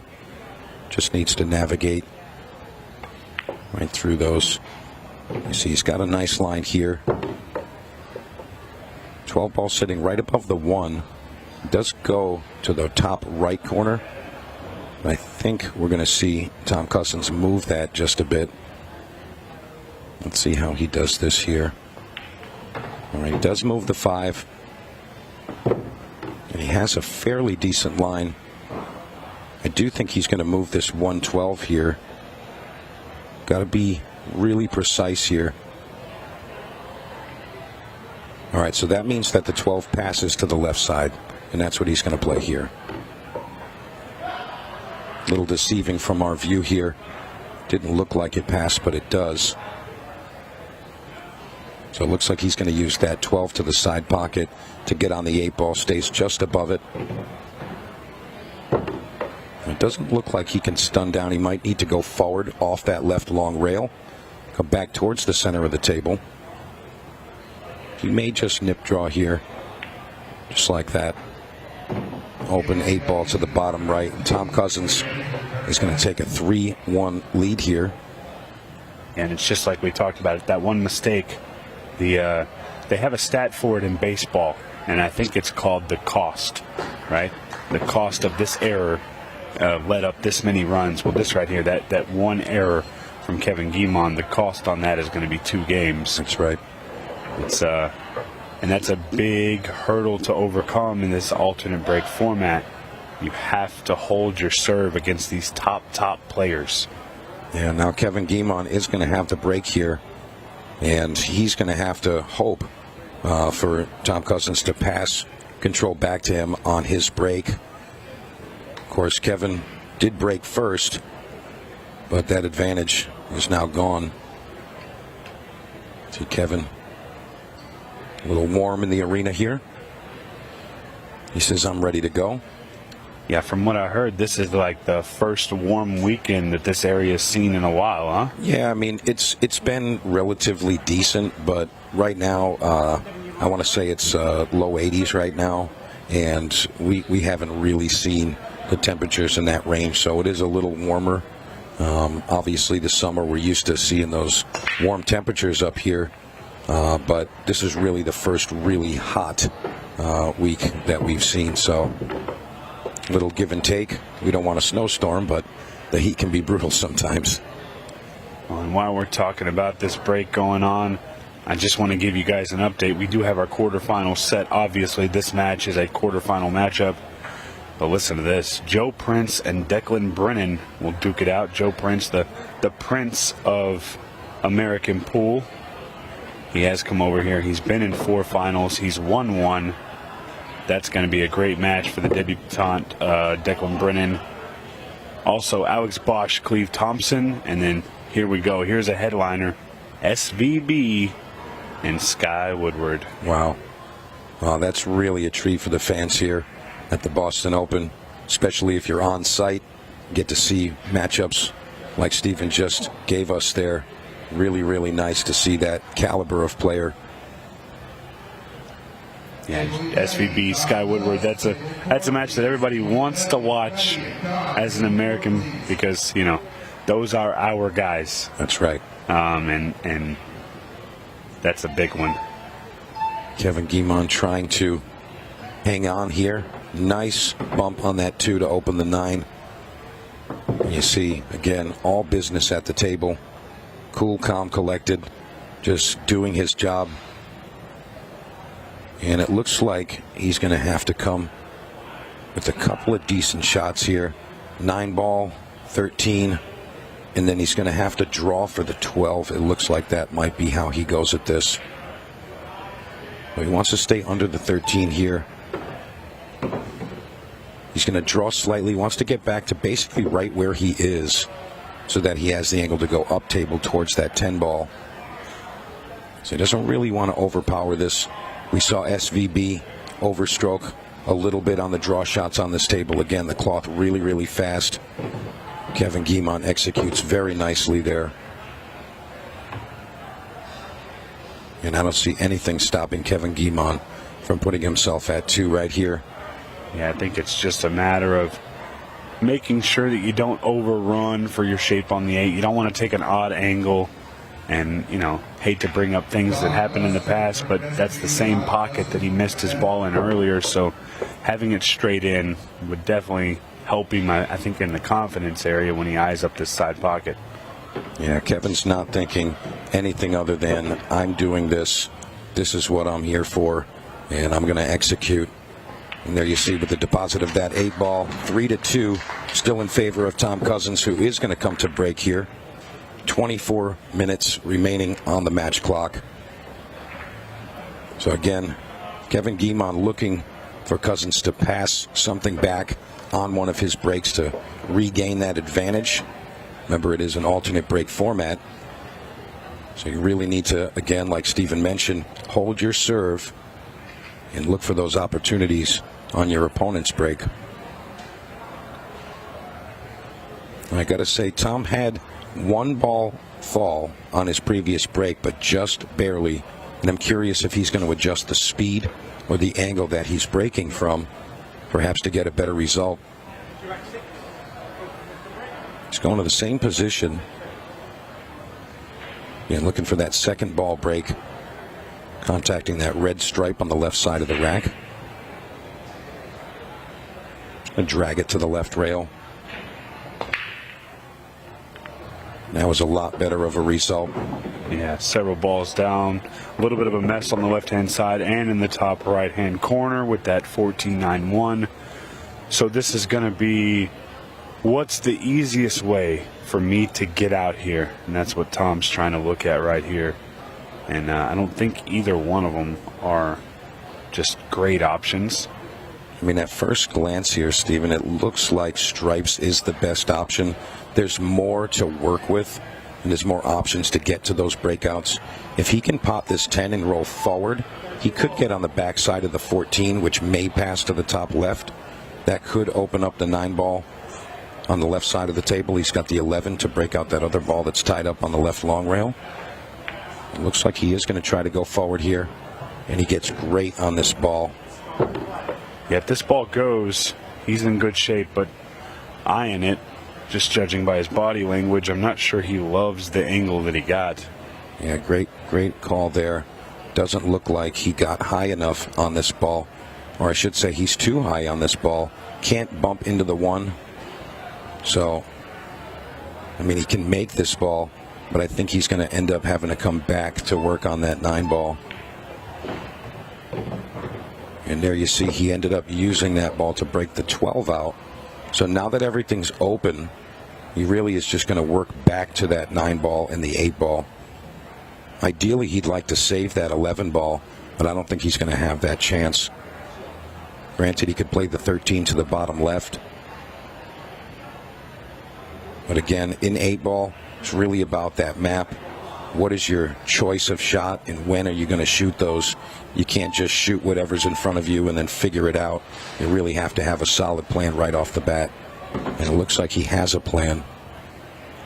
Yeah, I always like to talk about this as like, imagine if you're back in the 1990s and you're going on a road trip and you take one look at the map before you take off on your journey.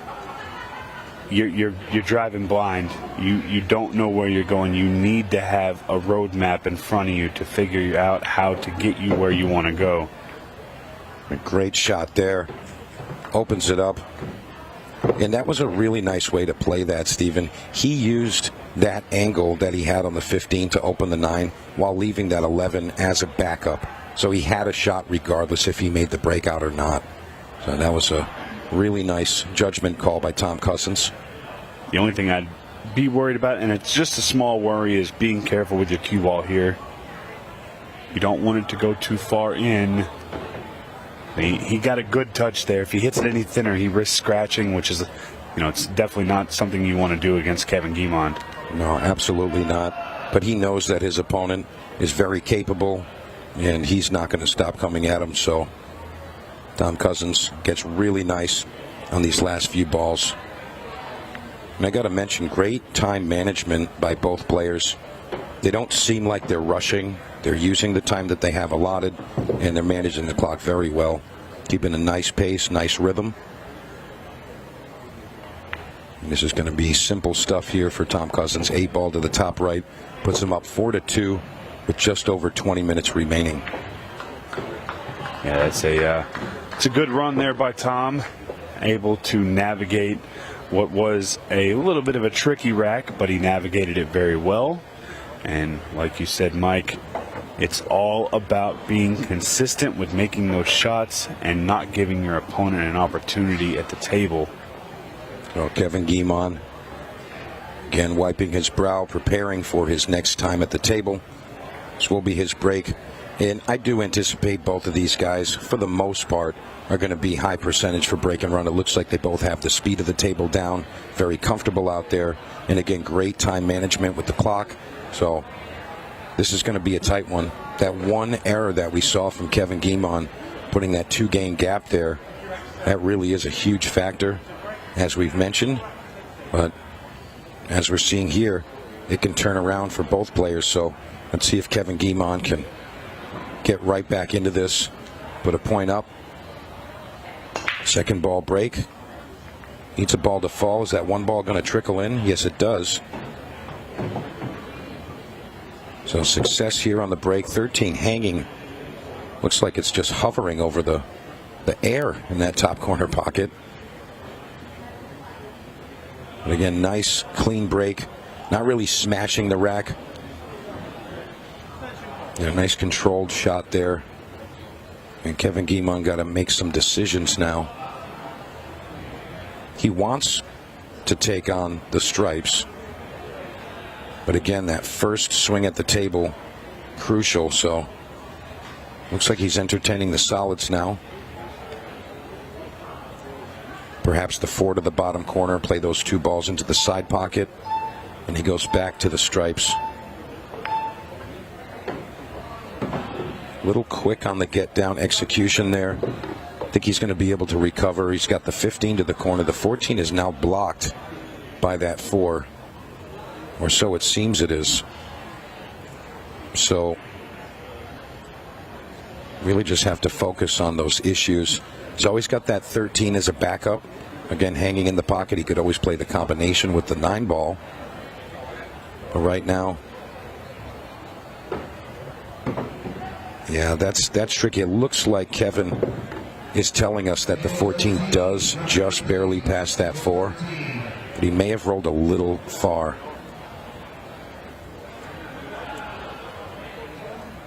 Looks like he's just back and forth here. Wants to make sure he has a proper line on that 10 ball to the bottom right corner.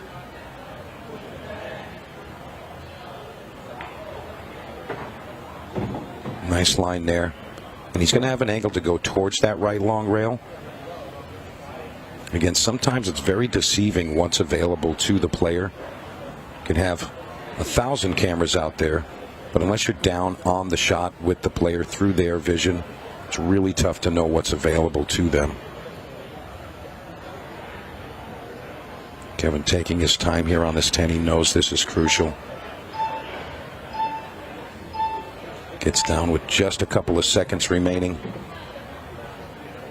Now, if that 14 doesn't pass, this is tricky, because he's going to have to find himself underneath it or on the backside.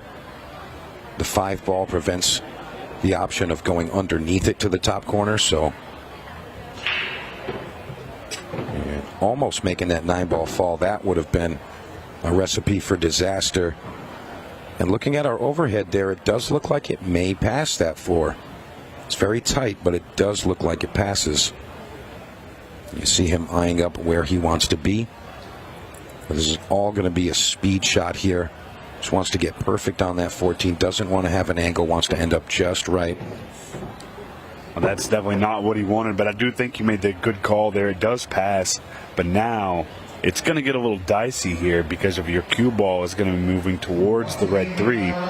If he can shoot that and keep his cue ball safe, he'll have the 8 ball in the top right-hand corner. But like I said, it's a little dicey. You got to get the speed right, and you got to make the ball. And I'm not sure if he can avoid that 3, but if he can, he can play the 8 to the center pocket. And he's just going to float it in there. Oh, he hit that good. Great speed there. All about the speed on that one. You see Kevin Guimond, a.k.a. Mr. G, delivering on that tight shot there. Staying focused. That smooth cueing from Kevin. He executes. And you see the local crowd showing their support for Kevin. Yeah, always nice to have the crowd behind your back. Sitting in that seat in that arena can be a very, very lonely place when you don't have a little bit of crowd support, but he's got it here. He is local-ish to the area, so the crowd is here, and they're going to support him as he goes back to trailing just by 1. And this is going to get a little tight here. One mistake can change the entire game. Yeah, and that run out from Kevin, he really is letting Tom Cousins know that he's here, and he is going to keep bringing that top caliber game. So, even being in the lead, a run out like that where your opponent continues to come very, very firm, really just need to stay on your game. And Tom Cousins can't afford to make a mistake. Things turn around very quickly in this format. Just over 16 minutes remaining. So we are past that halfway point. Tom staying with that second ball break. And again, another fortunate bump to pocket a ball. So those types of situations, they're not necessarily repeatable. He's getting a different ball in a different pocket. It's not something that's really duplicated on either of his breaks. So I think that going forward, Tom's going to have to make some sort of an adjustment where he can repeat that same type of result. I mean, granted, he's got a wide open table here. Got to get above that 14. 8-ball blocking the natural pocket to the top left. He's got enough to work with, though. Lots of options here. Yeah, there's definitely some things he's got to take care of to get out of this one. And he's going to play this 15 to the bottom left. He's going to want to arrive above that red 3 in the center of the table. Wants to be able to shoot down into the left side pocket. You can see the layout, quick lay of the land on our overhead. Very clean delivery there. You see him trying to get way up that table. He wanted to be a bit higher. I think he wanted to get onto that 14, but no such luck. So he's going to have to change his plan just a bit. Again, in 8-ball, lots of options on the table, but as you continue the run, the options diminish. So in this situation, it's really all about getting on that 14 ball. 9 and the 10, 13, everything's okay there. Just really needs to figure out how he's going to get on that 14.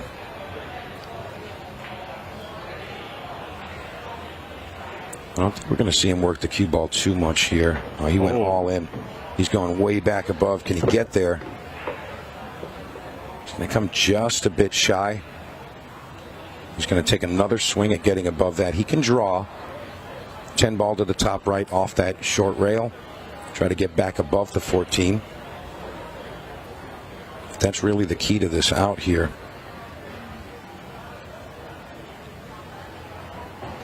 Let's see if he can deliver.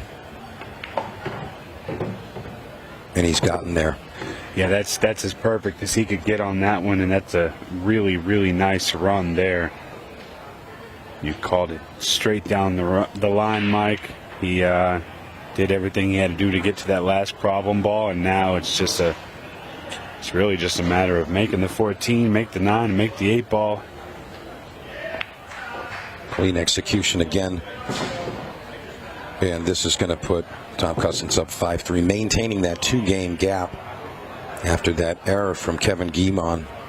Yeah, it's all going to come back to that, isn't it, Mike? Yes, it is. It's just that one error that's going to potentially cost Kevin the match if it keeps going like this. Well, I mean, at this level of play, Steven, it really is just so critical, everything. You know, players can play a perfect match where they will break and run all of their breaks. And a simple error, misjudgment on one shot, that can be detrimental. And we're seeing Tom Cousins is not faltering, not one bit.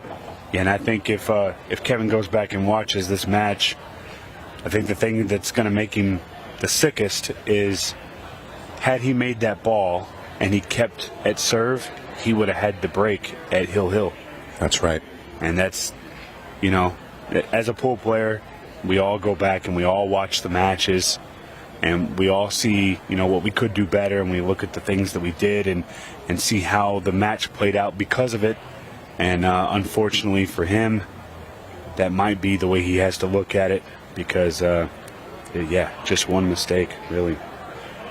And again, staying focused, both players there to perform and do their job.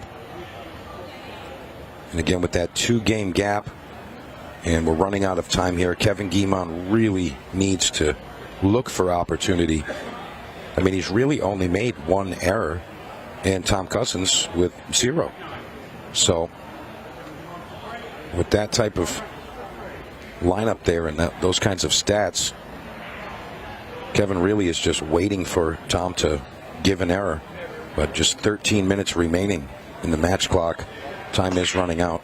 Yeah, and something to think about there. I don't think we'll ever be in fear of the match clock causing a finish. However, what it will do is, let's just say that Kevin wins the next 2 games and makes it 5-5. We'll then be into that 15-second shot clock, which Tom is going to have an insane amount more of experience than Kevin does on that 15-second shot clock. And that, again, that's something that can cause you to make mistakes. If you've never played with a shot clock like this, it can definitely cause issues. Yeah, that's definitely a factor that a lot of the players who are unfamiliar with will struggle with. And, most of the time they're playing in the pool rooms, and there's not really any implementation of a shot clock, so they can kind of take their sweet time, if you will. And in this type of format, not possible. Looks like the referee is looking at that previous shot there, possibly claiming he did not make legal contact. Well, we're going to get a check real quick. 1 second. You'll see exactly what's happening.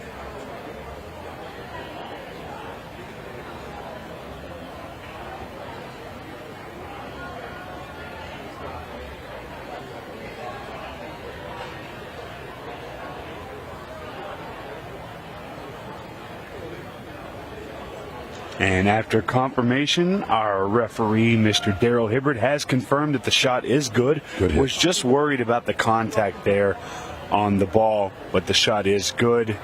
And that's great refereeing by our referee staff there, making sure that the shot was good before allowing play to continue. Smart call. And great work by our videographers back here, pushing buttons and making sure that we can get those close views. And that was a little deceiving there. The 2 ball did move backwards when Kevin executed on the stripe, so I'm glad that the Ultimate Pool staff here is taking care to be sure, be certain.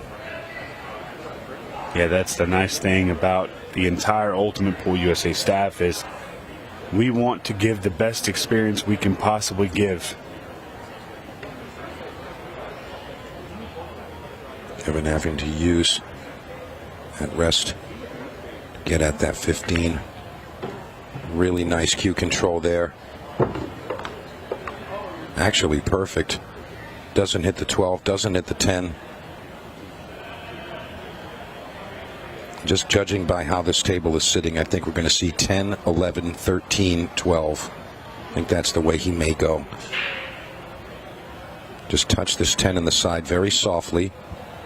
Leave himself right there for the 11 on the opposite side pocket. Just like that.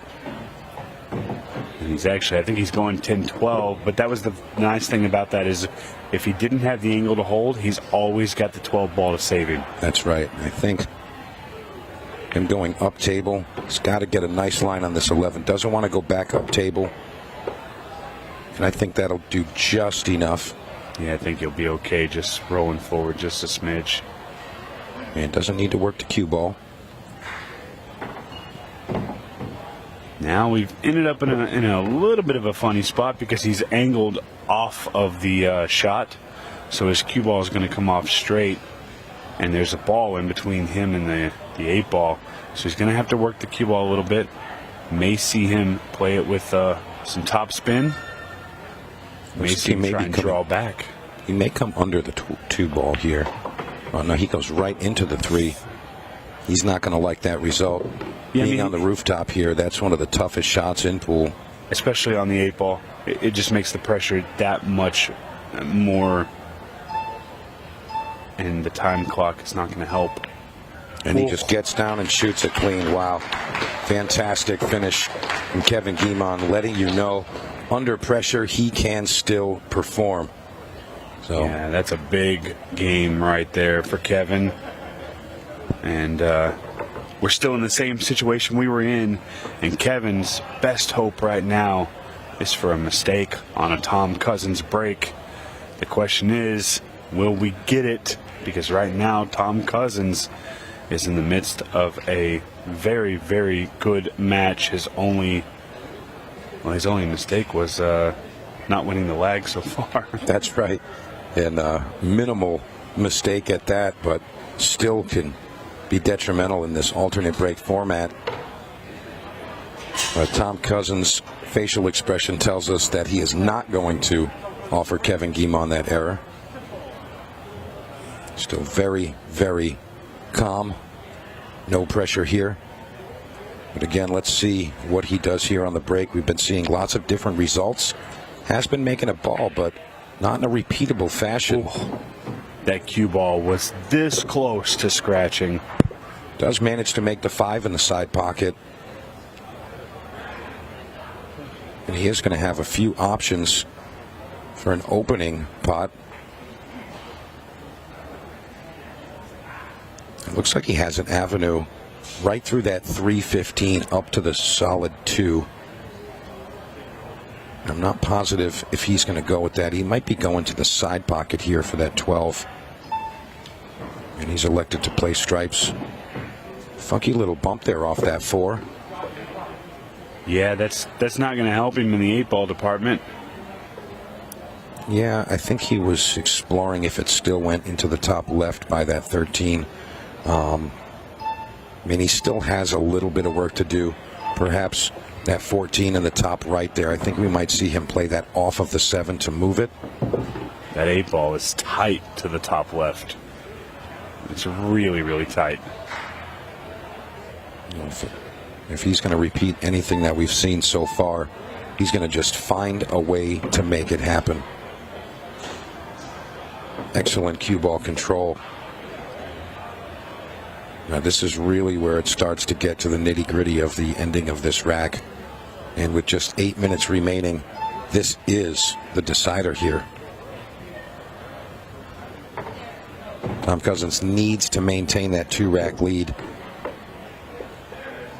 Any error here is going to put Kevin Guimond at an advantage. If he ties it up 5-5 here, Kevin's coming with the break. That's going to be trouble for Tom Cousins. Oh, he played that perfect. Very, very nice. Now he's opened up the pocket for the 8-ball, left himself the 13 as his key shot. And I do believe, barring any crazy situations, that Tom Cousins is going to make it to the hill first with right around 6 minutes and 50 seconds. 55 seconds left on the clock, something around there. Perfect on the 8-ball. Tom Cousins not faltering one bit, 0 errors, apart from losing the lag. He looks great out there. Clean pot there. And it keeps that 2-game gap there, 6-4 as we enter rack number 11. Kevin Guimond going to come up to break with just under 7 minutes remaining here. Well, Stephen, what do you think? Is there a chance for Kevin Guimond to come out on top of this one? Yeah, 100%. Simply because Kevin's going to have the break. He's going to have an opportunity to hold the serve that he has. And, you know, again, we just saw on that break that Tom made, he almost scratched. He got fortunate that nothing was around that area to kick the cue ball into the pocket. So, Tom's break has been a little bit wild. We've talked about it a little bit, about the balls kind of going in, but they're getting kissed. You know, there's nothing consistent right now. And when you don't have consistency, those little crazy things can happen. I think the most important part right here is Kevin just needs to make a ball and get the run out to give himself the option to win this match. Yeah, it really is remarkable how this works out, and especially, you know, you brought up a good point, how things are so crucial, and, you know, just one minor error can be the deciding factor. But take note that this is just one fraction of time, and this 40-minute match, you know, race to 7. Perhaps if it was to 11, the 2-game gap switches as we go past that 7-game line. Perhaps go to 13 or 15, switches again. It's really about what can you do in that amount of time. That's a good opening shot right there. Gotta say, Kevin Guimond still playing super solid. Of course, we keep referring to that one minor error, but well, it's so funny because you asked me in the very beginning of the match what I thought would be, you know, that deciding factor, and it's almost like we made it happen, right? Yeah. we willed it into fruition because I said, you know, I think it would become the first person to make an error would probably be the loser in this match, and unfortunately, shortly thereafter, we saw that error, and we haven't seen a return error from the other side. So, again, it's crazy how these things work. Yeah, Kevin Guimond doesn't seem like he's affected by that 15-second shot clock that we've now gotten into. Keeping that nice rhythm, making sound decisions in just a couple of seconds. Cue ball still looking really good. I'll tell you, the table may be a 7-foot table, but with the speed of the cloth and, you know, the claustrophobic environment at times, I got to say that these gentlemen are super talented, being able to navigate through these tables like this. Pinpoint position. That's a really good point because of the shape of the felt, the wear and tear is very minimal on it, so you're not getting the same slowness and you're getting a lot of drag that you normally wouldn't get with worn-in felt. The cue ball slides everywhere it goes, and controlling the cue ball in this environment is not easy at all. It is very difficult. So for these two to be able to keep doing what they're doing, it really has been a great match so far, and it's not quite over yet. Yeah, Tom Cousins has to extend what he's been doing here with that perfect line of play. But again, inconsistent breaks that still end up with the ball dropping. He's going to have to hope that those fortunate bumps continue on what could be his final break here. Yeah, and we're just seconds away from seeing it. This is the moment where the match could get decided. And we look at the clock, 4 minutes, 42 seconds. This could get really tight if we do see a mistake. Second ball break. 6 ball goes in the side pocket. Oh, man. There's not a lot keeping him from being able to run this out. No change on the expression for Kevin Guimond. Just waiting and hoping for an opportunity. If this 5 ball can be played right now, I don't mind the stripes because the 7 goes in the side past the 15. He's going to take the stripes, which again, I don't think there's a wrong play here.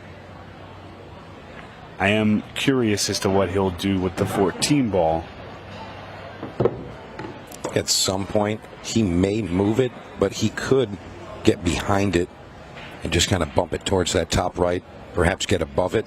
Take his medicine and shoot it in the corner. Yeah. Top right. Yeah, there's a chance. There's a chance he does that, and he's going to move it right now. Doesn't get into any trouble with that 8 ball, so a little skill and a little fortune compounded to give him everything he needs to finish this up and win the match 7-5.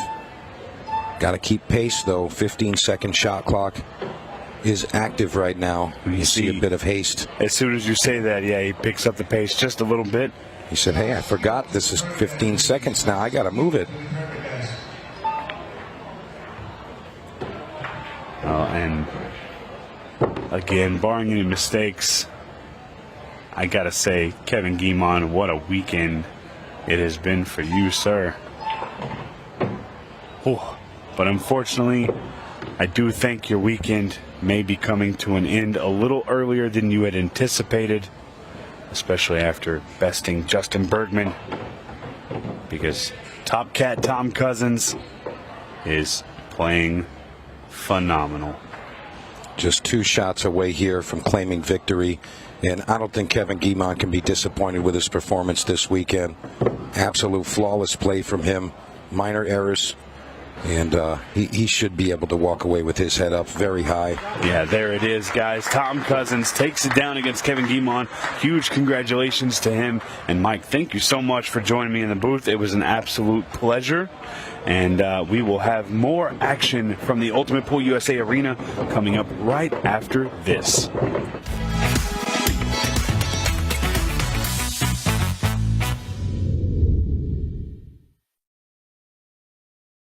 Hi, I'm Scott Ryan, Ultimate Pool USA CEO, and I'm here to tell you that Ultimate Pool USA is capturing the hearts and minds of so many pool players across the United States. To the players, league operators and supporters, you are the reason we do this. We thank you. As we approach the end of our first season, I'm delighted to announce that our monster prize pool, including that groundbreaking $100,000 first prize, is ready to pay out at our nationals. You heard us right.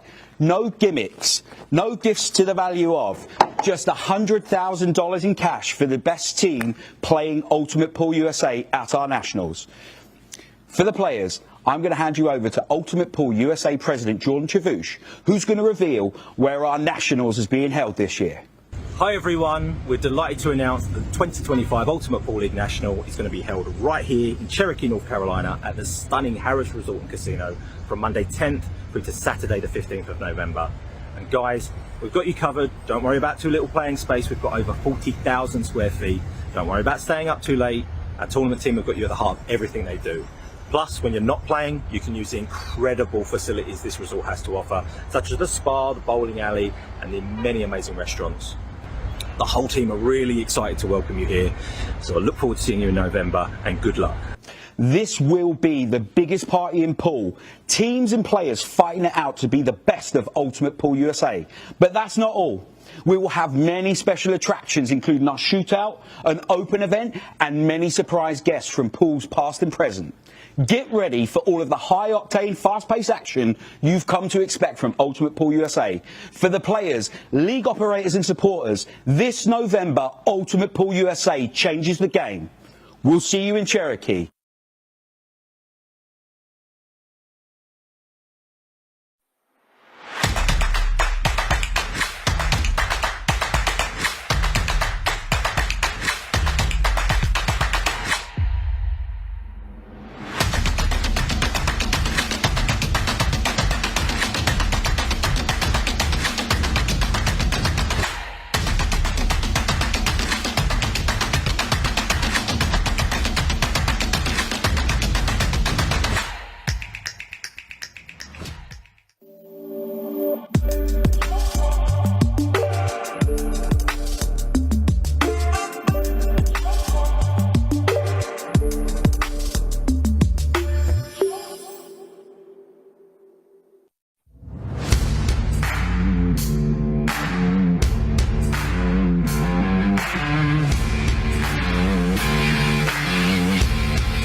And welcome back to Boston. It's the Boston Open, and this is a quarter-final encounter. We saw Tom Cousins get through into the semis, but this is an absolute blockbuster of a match coming right up. Shane Van Boening versus Skylar Woodward. Race to 7. 40 minutes on the match clock. I'm Tony Holgate, and joining me in the commentary box once again, Del Sim. Good afternoon, sir. Oh, what a match, Tony, we've got in store for the fans. This is Moscone level. Yep.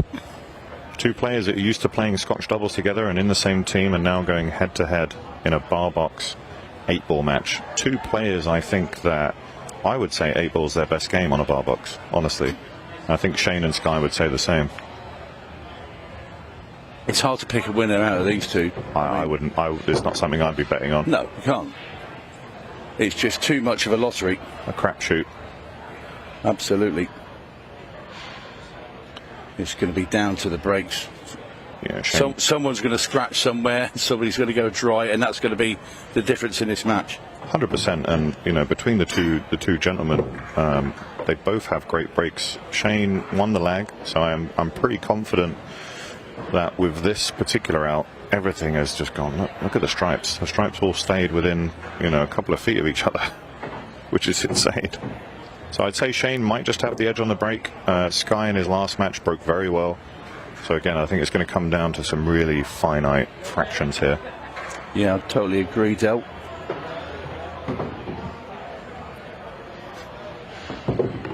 Shane's going to assert some dominance on him first rack. And again, I think he's just going to run the clock down a little. Won't be rushed. Seen the pattern very early. Some people might have rolled that forward. Shane just said, I want to make sure I leave a nice angle on the 11 just to roll down into shape for the 8-ball. Again, plays it perfectly. He's very in tune with this table right now, Tony. Yeah, he is.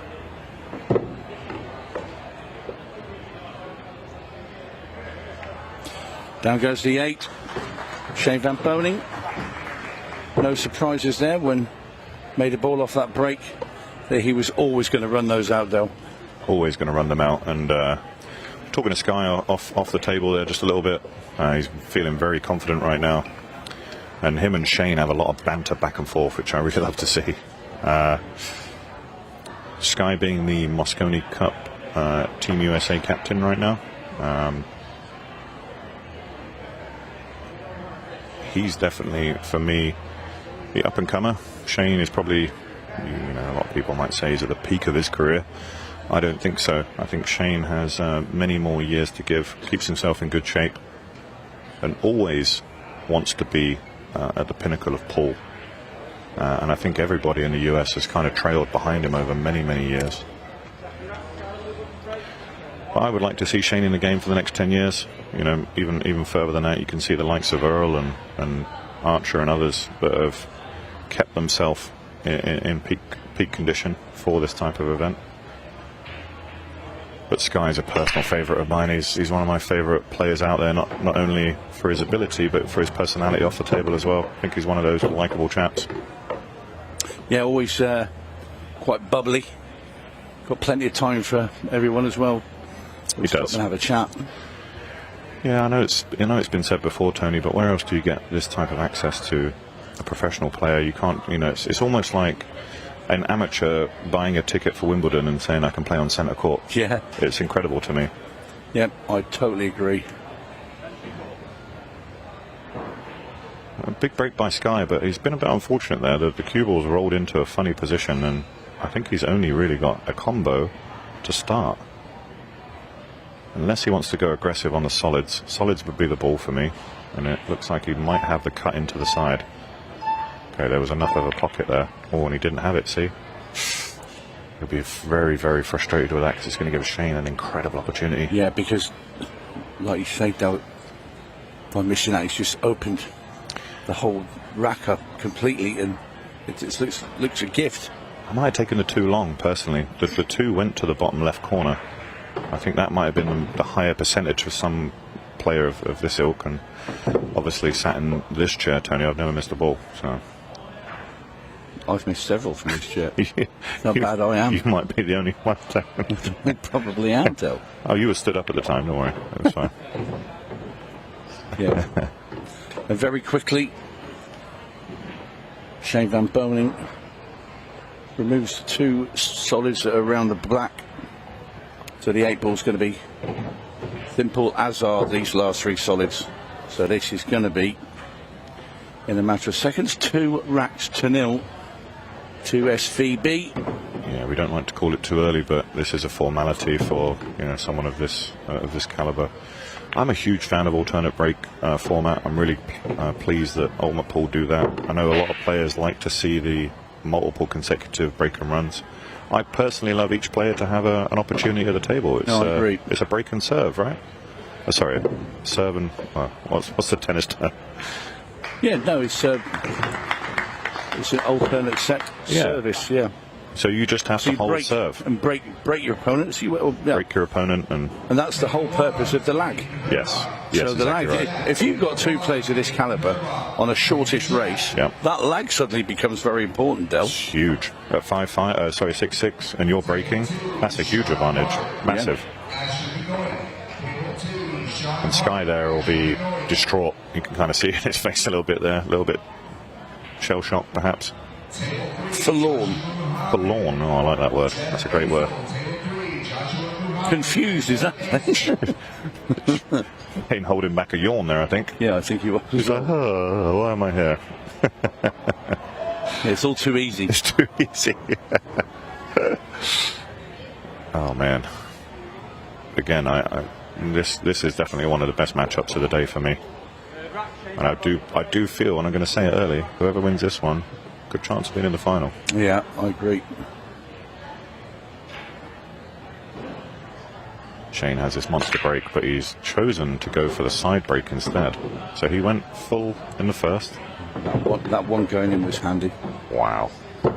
And again, everything open, no clusters. Very similar to the start of the Johnny Archer Joe Prince match earlier today. In fact, it was the first match we had where Johnny Archer found himself 3-0 down within 4 or 5 minutes, where Joe Prince broke and ran. Johnny made a ball, but a 14 ball came and stuck right on top of the cue ball on the top rail, so he had no shot, Johnny. So he just had to play out of it. Joe ran again, and then Joe broke and ran. Yeah. And that was it. The heavy blows were landed right at the start, and there's no way back really for John. No. For Johnny, should I say? I think Shane might be forced into the 7 here, because I don't see good shape off the 5 without moving too many balls. The 6 is available, but got a really nice nudge, so that the 6 still stayed available. The other one is the bank on the 6. So bank on the 6, he'll take his extension, and this will just afford him. This keeps him in prime position. That's all I will say. You really want to limit your banks if you can, but this one's a straight back really for someone of his caliber.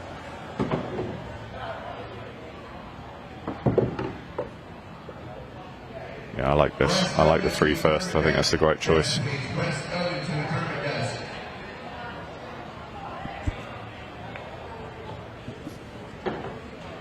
Now it's just a simple one. Just drag it up above the side pocket. Doesn't want to be straight on it, is all I'll say. Doesn't want to be straight. Wants some angle. He's perfect. Yeah, just flicks this with some left-hand spin. Yeah, right into the line of shape. Perfect position. And that's 2-0? 3-0. Oh my gosh. This is what I said about. That's what I said about the similarity to the Joe Prince Johnny Archer match this morning. Only 7 minutes gone too, Tone. Yeah, it's quite an ominous start by Shane.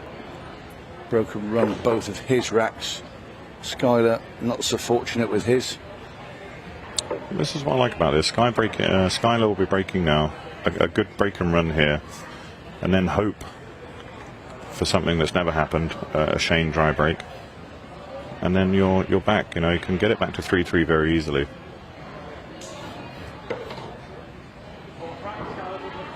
in this format, the one score I don't like is 3-1. Someone leading 3-1. One mistake, they can get to 4-1, or it could be very easily 3-3. It's Well, funny enough, another match was earlier today. Craig Waddingham and Declan Brennan hit. nice break. Waddingham was 3-1 up, and in the blink of an eye, Declan Brennan, Right. well, came racing back, and next thing he was in front. He did go on to win that match as well. 7-4. Much better break there from Sky. And I think stripes are the order of the day for me. I think he's just looking at where the 12 goes. So I think he might start with a combo, pushing it forward, because you're guaranteed to be on the 9 after. He's going to be a little bit close to his work for now. There's nothing wrong with that on the bar box. The only bad one I think he has is that 15. He's going to have to work the 15 somehow. And I think he can get it here, you know, off the 9. Either disturb the 15 or disturb the 3. One of the two. This is what Bergman, you know, when I watch Bergman play, he's so good at moving the balls around. They call it like, I don't know if you've ever been to America and they say like he moves better. Somebody that moves, it's like a chess player. When they say they move better, it's how they go about getting rid of the problem. Right. And you see Sky there. Sky's just he's going to use the 13 instead. But this is someone that just knows how to move the balls around. You know, like that. Like very, very succinct touches that make a huge difference. Yeah, very clever. See, it's knowing where the other ball's going that you're going into as well. So they're doing 2 or 3 things in one shot. And it's very intricate. Yeah, it's an art. It is an art form, and I think it's a talent. And I think, you know, when you hear people talk about pool IQ, there's players out there that might be as dumb as a box of frogs, but their pool IQ is huge. You know, you wouldn't trust them to mail an envelope for you, just everything like that. But put them on a pool table, and they're a Stephen Hawking. Yeah, in the best possible way.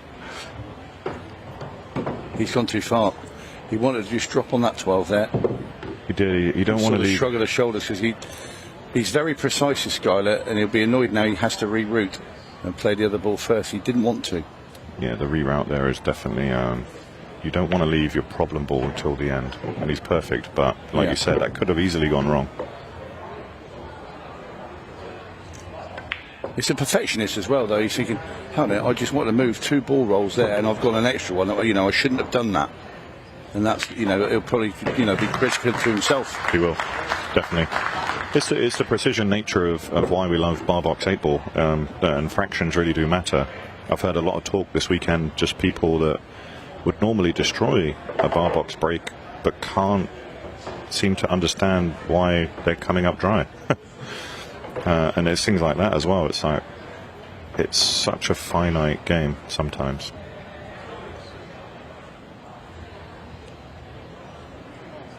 Isla Woodward off the mark now.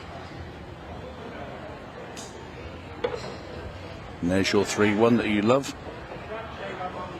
This is the one. Now, if Shane scratches or breaks dry or something like that, and Sky gets the reverse dish, as we know in the UK, I don't think they call it that here. But let's just say something goes wrong here, and then Sky has a break and run. That's 3-3 versus 4-1. It's huge. Well, he's made the 8-ball off the break. Of course, we don't have the golden break in the Open. It's only in shootouts. They'd have been quite happy with that last night in the mixed or.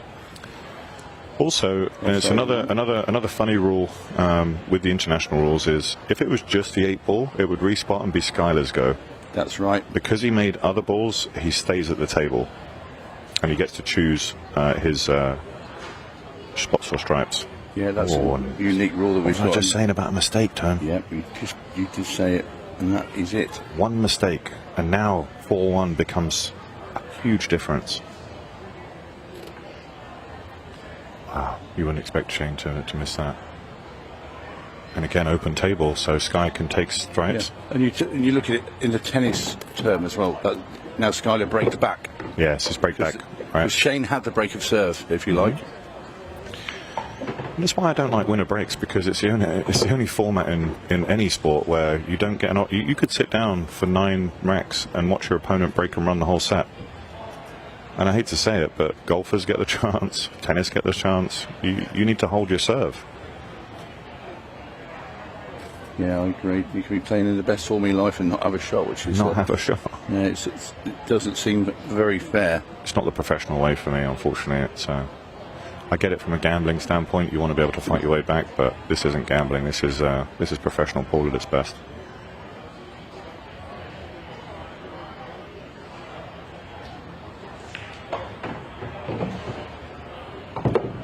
This guy going a great route here. Potentially believe he's going to leave the 14 till last. So I kind of like 15, 13, 9 ball, 14, 8 ball.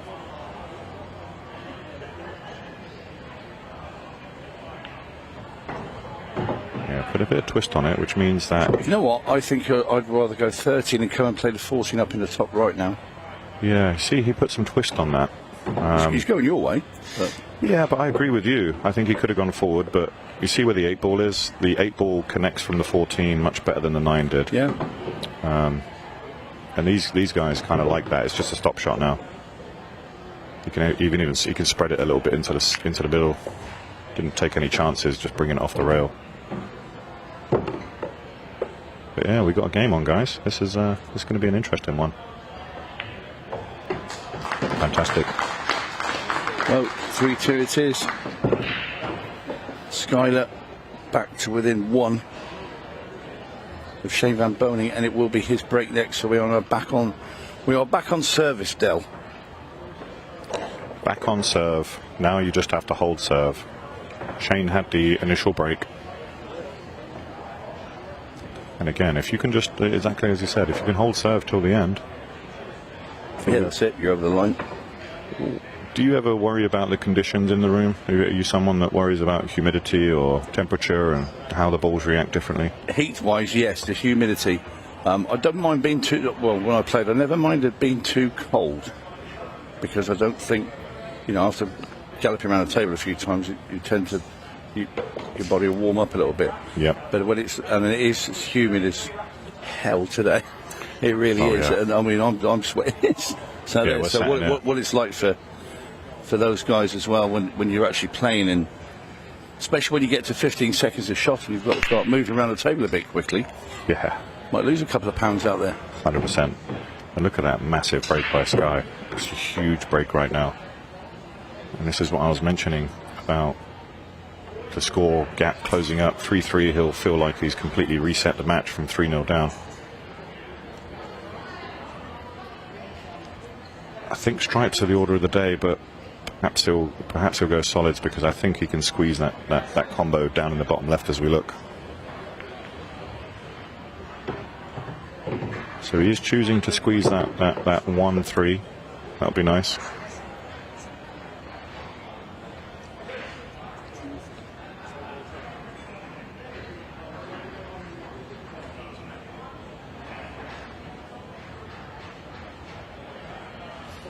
Yeah, no reason to take the 6 on there. The 6 might have been the shot, but again, why risk it when you can just drop that one in and take the 7 instead?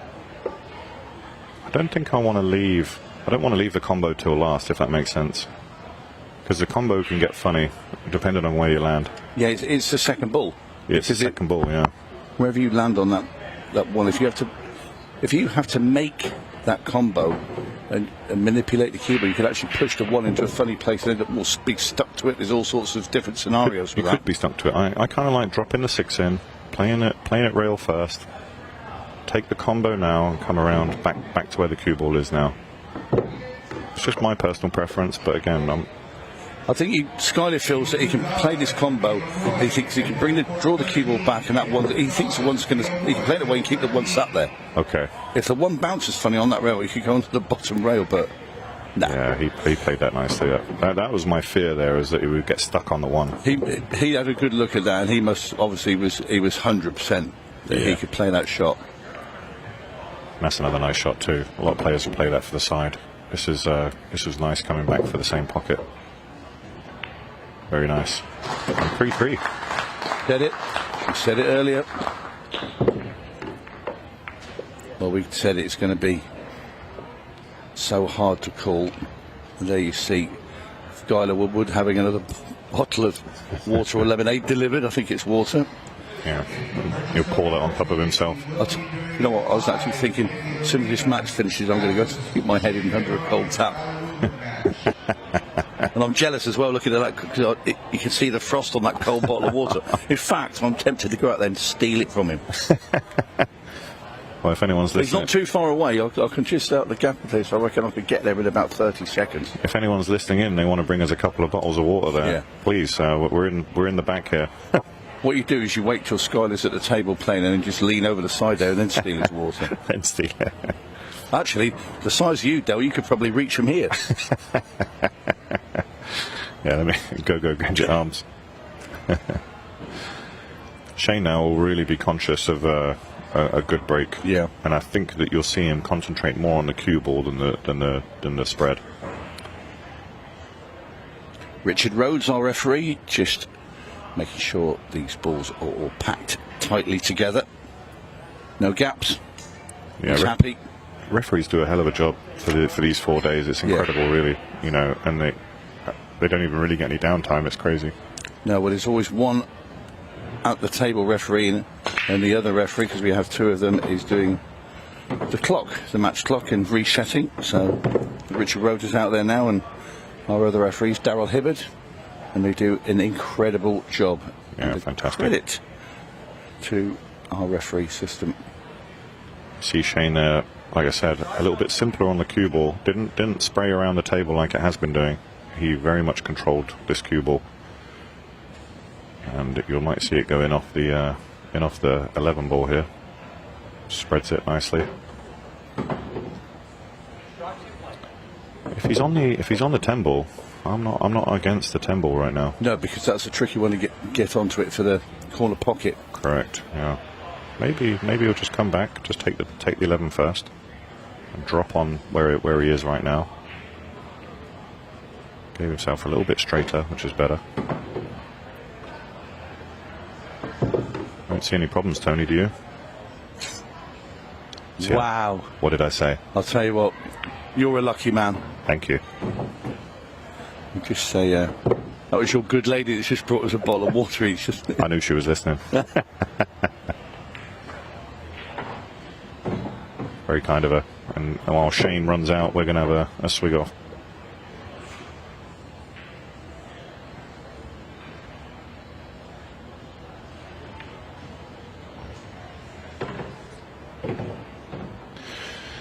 All right, left himself a bit funny here, so I think he'll go forward. He'll take this one round 3 rails. 1, 2, 3 and back around. Just because you can manage the speed a little bit better off 3 rails than you can coming through a tight gap there between the 5 and the 7. And it's a good tip for the amateurs out there. And this is why I love to watch pre-pull. We have so much content online now to watch these pros in their prime that for those getting coaching and whatnot, there is so much free content out there to watch back and just see how they go around, you know, running a table. Tony, do you watch that a lot? Yeah, absolutely. It's fascinating, and Shane will be relieved to get that break and run then, because, you know, like you say about that 3-1 and Skylar's, all of a sudden Skylar's got used to the arena, the table, the conditions. Yeah. He's back at 3-all. You know, he's breathing down your neck.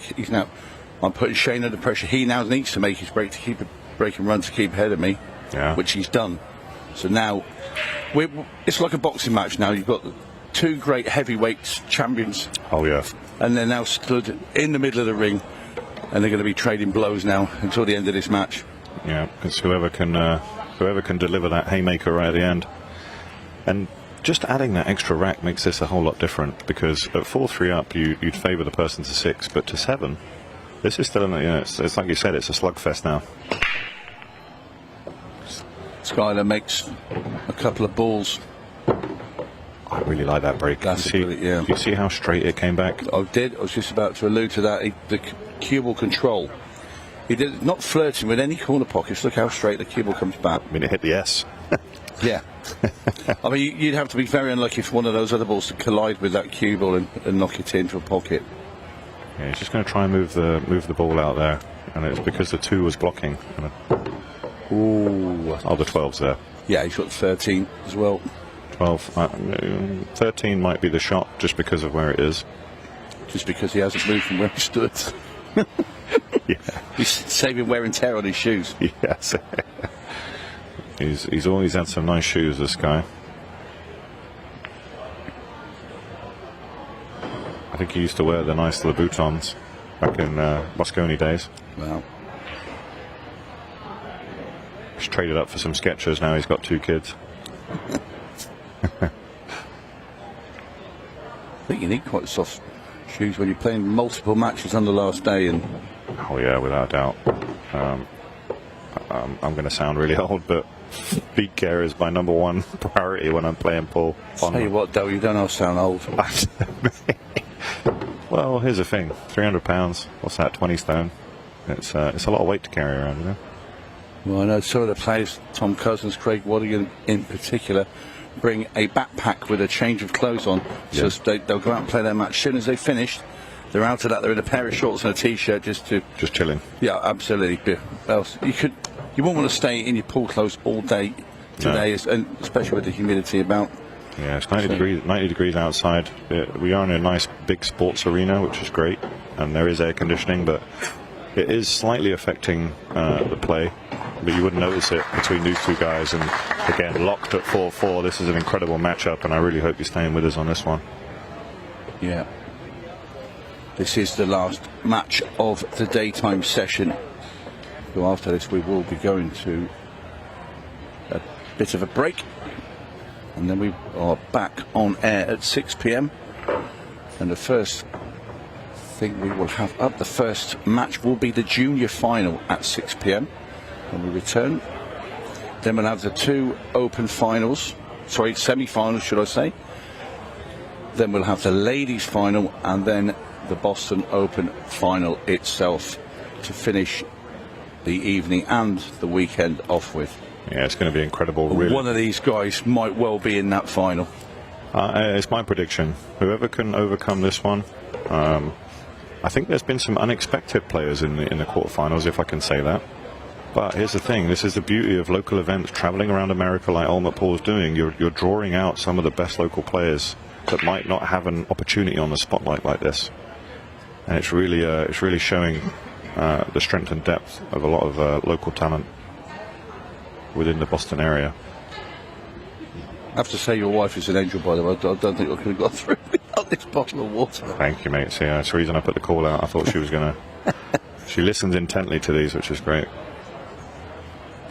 Very happy to have her along with me for this one. Absolutely. Just to deliver water. I'm only joking. Hey. You come in with a baseball bat in a minute. Interesting, he took stripes there. Do you think he thinks he's got an easy breakout with the 8 ball there? Well, you got the 9 ball very close to that 8, and I think he probably thinks he can maybe slot that in. If you just come into the round, just flick the 8 off. Yeah, he just pointed his cue where he wants it, and I think he's got 2 chances. I think he wanted it last. Do you think? Second to last, if you know what I mean. So second to last, yeah. So you just flick it off gently, and you sit behind the 15, and then you can choose where you want to shoot the 8. That's true. But he might do it now. Yeah, I think while the 11's out, and even if you get stuck on the ball, you might still have the 11. You know, you never know if you're going to get stuck on a ball here. Cody Japp calls them bailout balls. Bailouts. Yeah, which I quite like that. I was going in with pace. Well, I'll do it for the US and the UK crowd. Over here they call it the Geico ball, which is a Geico is an insurance company. Oh, okay. So you would call it the Churchill ball, perhaps. Oh, right. I see what you mean. So you're leaving a piece of insurance on the table, knowing that you had something. It comes about from straight pool 14-1. Wow. And that was his Geico ball. Oh no, and he scratched. Oh, drama. So much drama. I don't feel like he had to take that ball. What do you think? No. I think he had other options. Could he have cut that back? I think he could have cut the 10. 10, right? Or cut it down table, perhaps? Oh. No saving grace here either. There's nothing blocking each other. That would have been so big as well to get in front of huge Shane Van Boning on his break. Huge. That would have been a breaker serve again, as mentioned. Yeah, but considering at 3-1 down where he was, to get to 5-4 would have been. Why is he coming down here? I think the one was the right shot. With that little cluster he's got up table. Or does he think he can get into the gap here? Okay. Would you spread these now? Do you know, I don't know. Does he play the 3-ball combo? I mean, I don't see that going from here, do you? I think he must do. I mean, it just wobbled in at slow speed. There's no way. I think if there was any sort of doubt, Shane would never have come down here and played that other ball. Right. He knew. He absolutely knew. What I love is he's leaving the 2-ball. So you see where the 8 is? He's leaving the 2 till last. Yeah, because he's going to get an angle on it and come down behind it and play it where this 4-ball's going. Yeah, again, I talk about Paul IQ a lot. That's exactly right. And that, what we would call his key ball to the 8 is the ball you leave till last. Yep. So all he wants to be is not straight. He wants to be able to just cut that ball in, and there you see. I'll tell you what, right in the centre of the table would be perfect. Yeah, it'd be beautiful, wouldn't it? A lot of those who've had coaching and do drills, there's a particular drill where you play to get back into the centre of the table, and it's more often than not that you can play every shot from the middle of the table, as long as you're not hampered. Very softly done here now. Oh, took a rail. Did. There you see Shane Van Boning is absolutely perfect on this 8-ball, and he will hold his serve. That's right. Goes the 8-5-4 now. Shane Van Boning is heating up here in more ways than one on the pool table and in this commentary box. Sky to break. Skyler's break, correct? It is indeed. Yeah, we are back with break. He's shaking his head. That really hung up, and he'll be. Well, because that was such a big rack. You get that off Shane's break. It's him to break next, and if he could break and run, yeah, he's looking at 6-4. Huge. That two rack gap on the hill. Yeah, and it's up to the gods then. And now again he's chasing. He needs to break a run now just to level. And any mistake now from Skyler, and Shane's on the hill. No, 100%. And Shane will be breaking next. So this is such a huge rack here. Oh, it's massive. It's a massive rack. I mean, there's no way we're going into any 6-ball shootouts. I'm going to tell you that now, not with all that time on the clock. We've got loads. But this will. Yeah, this has been a fast match. Yeah, and it's been a fabulous game as well. Look at that break again. I don't think on the break I've seen any clusters. No. This might be the best break session I've seen. Yeah, very good explosion through the balls there from Skyler. It's interesting. He's using a Piccone white diamond. You don't see that with many pros using that particular break tip. Very, very hard material. And wants to slow down because he wants the 9-ball next. Yeah, he's fine.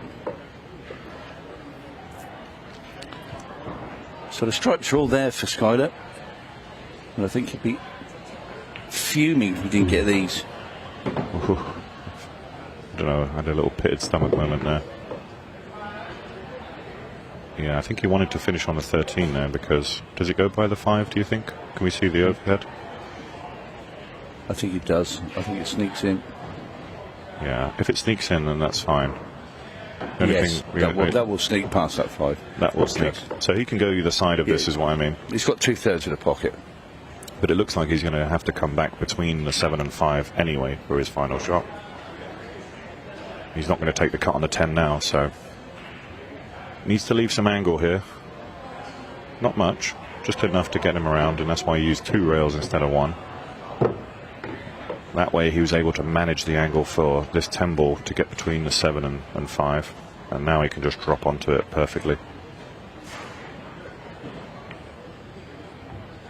Very nice. Once again, we're going to be level. The match is now being played to the highest standard, really is. This is perfect bar box 8. Yeah, it is.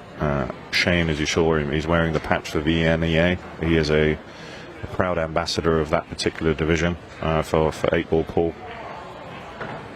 in his area. The South Dakota kid, as we all know.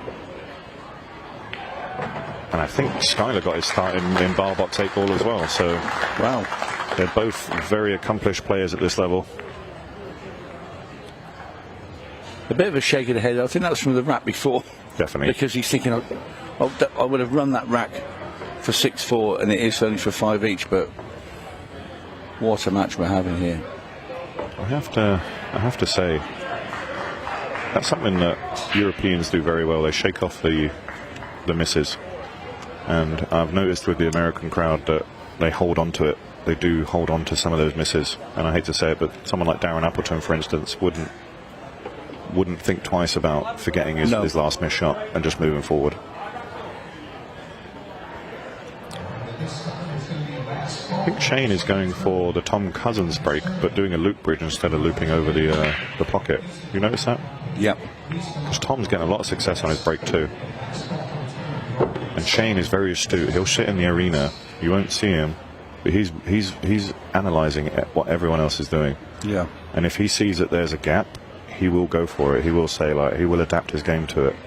Yeah, I saw him actually just before he played. He was just at the corner on his own, watching the last few racks of the Tom Cousins match. Correct. Against Kevin Gwynmore. Yeah, it's a trait of an absolute pro, in my opinion. That they're always looking for that finite gap to be a little bit better, even at his level. Yeah. Stripes it is.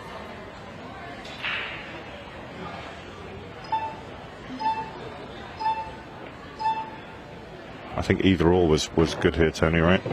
I think he could have gone either way here. Yeah, there was a case for both balls. Yeah, perhaps that 4 ball perhaps is the only thing that turned him off in the middle of the table there. Combo's pretty automatic, and he'll take that next. Well, he played this combo now and just sort of bump into the 4 as well. Yeah, push the 4 down to the 3, just get it right out of the way, correct? Yeah. Yeah, I agree with that. Red pulled back a bit. I didn't like that tone. I mean, he can play the 9 now and still kick into the 4, which he's now pointing out. He knows that's the problem. That's the one big problem in this rack is manipulating around the 4. Doesn't want to bump the 10 full. Oh, look at that. Oh, jeez. Yeah, that's nice. You're talking pinpoint accuracy. It's such a good thing to watch. Again, you may see him track round for the 10 first before the 13. The only reason I say that is it's much easier to get on the 10 now than it is next.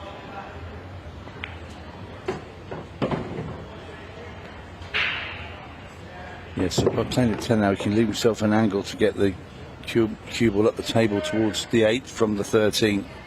Yeah, I think the 8 goes in the same pocket as this 10 ball. That's where he's going to be playing. But even if you overrun it, you have it in the side. So he's playing for two angles here. If you overrun it, you've got the side pocket. But if you get it perfect, he's got the same pocket. And there he is. That is as good as you're going to get. Shane Van Boning to get on the hill. In goes the 8. 6-5 he leads. Skyler's coming up next to break off.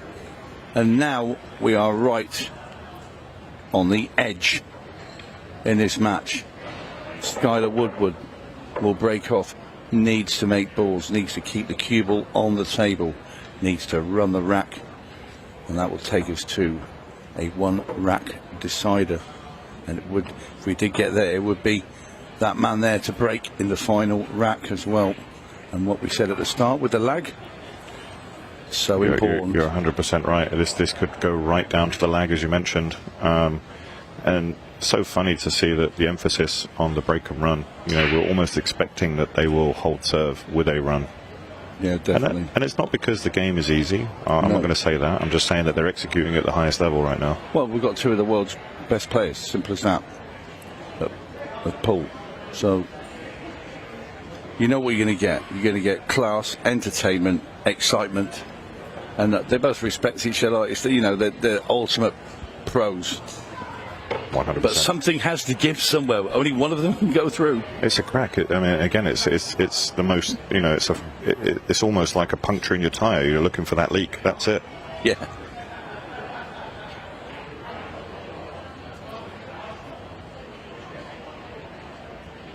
This guy's sticking to the same brake, and Had the cue ball bouncing a bit this time.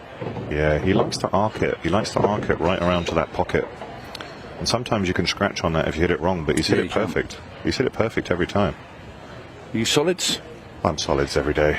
Yeah, and it's only because of the opening ball. If not, I would, you know, if the stripe was the opener, got it. He's got it perfect. Yeah. Knock this in the 6. Yeah. Well, this is going to be over in a matter of seconds. So we're now staring right down the barrel of a one-rack decider between these two great pool players. He's actually just overrun it there a touch, mate. He's really overrun it. So now he's going to have to put a big draw stroke on this to get somewhere back to where his cue is. And I don't like dragging it back softly. I like going on and off the rail here, personally. Yeah. So it's all up to what he chooses. Yeah, he liked the rail too. So that just managed the angle a little bit better for him. Yeah, so he puts this in the side pocket, comes down off the bottom rail and back up. And he likes the side pocket, so you're absolutely right. Sliding it right in, and he's in perfect That's shape. a beautiful shot. Really was such control from Skyler. Tony Hill. I'm sweating. I don't know about you. Well, and it's not the heat. No. Coin flip, and the lag now, as you mentioned rightly, is huge. You have to say these two players have treated this crowd here and everybody that's watching to an absolute fabulous match, and it's one of those, and I know it's a cliche, but there has to be a loser, and neither player are losers. That, you know, they're so talented and they've played fantastically in this match. And I mean, they're both sat there now thinking, well, so, you've got Skyler sitting in his chair thinking, please go dry, just go dry once. I remember the shootout early this week, Johnny Archer playing Shane Van Boning. Yeah. Shane and Johnny Archer, they were 5 each, deciding rack. Archer to break, and he broke dry. And, Wow. Shane ran the rack. Thank you very much. Yeah, this is a similar position, right? But Shane's got the break this time. So, all on this one rack to see who goes through to tonight's semi-final. Both of their breaks have been working for them. And you just don't want to see a scratch, and you don't want to see a dry. And is this dry? No, the 2-ball's gone. Oh, the 2's gone. Oh. I thought I heard. A little smile there from Skyler. He, I think for a fleeting second, thought he was keeping his half out of the chair. Yeah. So what do you like here then, Del? I have to say solids, just because of where the 5 ball is. I think the 5 helps it, and I wonder if he can he even get to the first shot? If we look at the overhead once more, I'm wondering if that's 6. That is tight. That's a tight pocket, right? I think stripes. He's going to go stripes instead. And the only thing I'm going to say is getting position on that 13. A 13 and a 15 are tough. So he's going to have to, you know, there's still a lot of pull left in this. So we're about to witness genius. Do you sort of pot the 14 now, just draw the cue ball over towards the 5 and play the 13 up the top? I personally do. Because he has so... He's got a nice angle there. But also I think Shane might even just bump the 8 ball down to make the 15 available. He's not going to do it. Doing neither. He's doing neither of what you said. What do we know? What do we know? I'm going to run out there in a minute and say, what do you think you're doing, Shane? You're ruining our commentary. Shane. And the people at home said, you ruin it yourselves. Sorry about your 5 US Opens, but Tony said. Exactly. Well, we'll know who's going to be right at the end of this, but he certainly will. He doesn't seem to take him too much time, and I don't know if I like it. I don't know if I like it, Tone. I'm edgy. This is interesting, Paul. Really interesting. He's just going to run the 14 and he's going to leave himself the angle and try and pop it across. Yeah. Through the gap of the 3 and the 13. I mean, we know that if he gets there, the 8's dead. It's in the side pocket. Has he gone far enough? He's not far enough. That's not the potting angle. No, I think Can he? Yes. I say yes. Oh, and he's absolutely perfect to draw this in behind the 13. Doesn't want to clip the 3, just wants to graze past it. Wow. You got to be kidding me. Oh, this is naughty. You got to be kidding me. Skyler, look at his face. He knows. I mean, what a match, though. Incredible one to commentate on this with you, Tone. It's been fantastic. It's been a pleasure. And he's It's just been very easy on the iron. That's another fabulous shot. And Shane Van Boning, this 8-ball for a place in the semi-finals. What a player. In it goes, and what a fantastic match between two absolute superstars of pool. It was hard. We said it would be hard to pick a winner. There had to be one, and by the skin of his teeth, Shane Van Boning will be into tonight's semi-final. We're going to have a little break now. When we come back at 6 o'clock, we're going to bring you the final of the Junior Open. See you soon.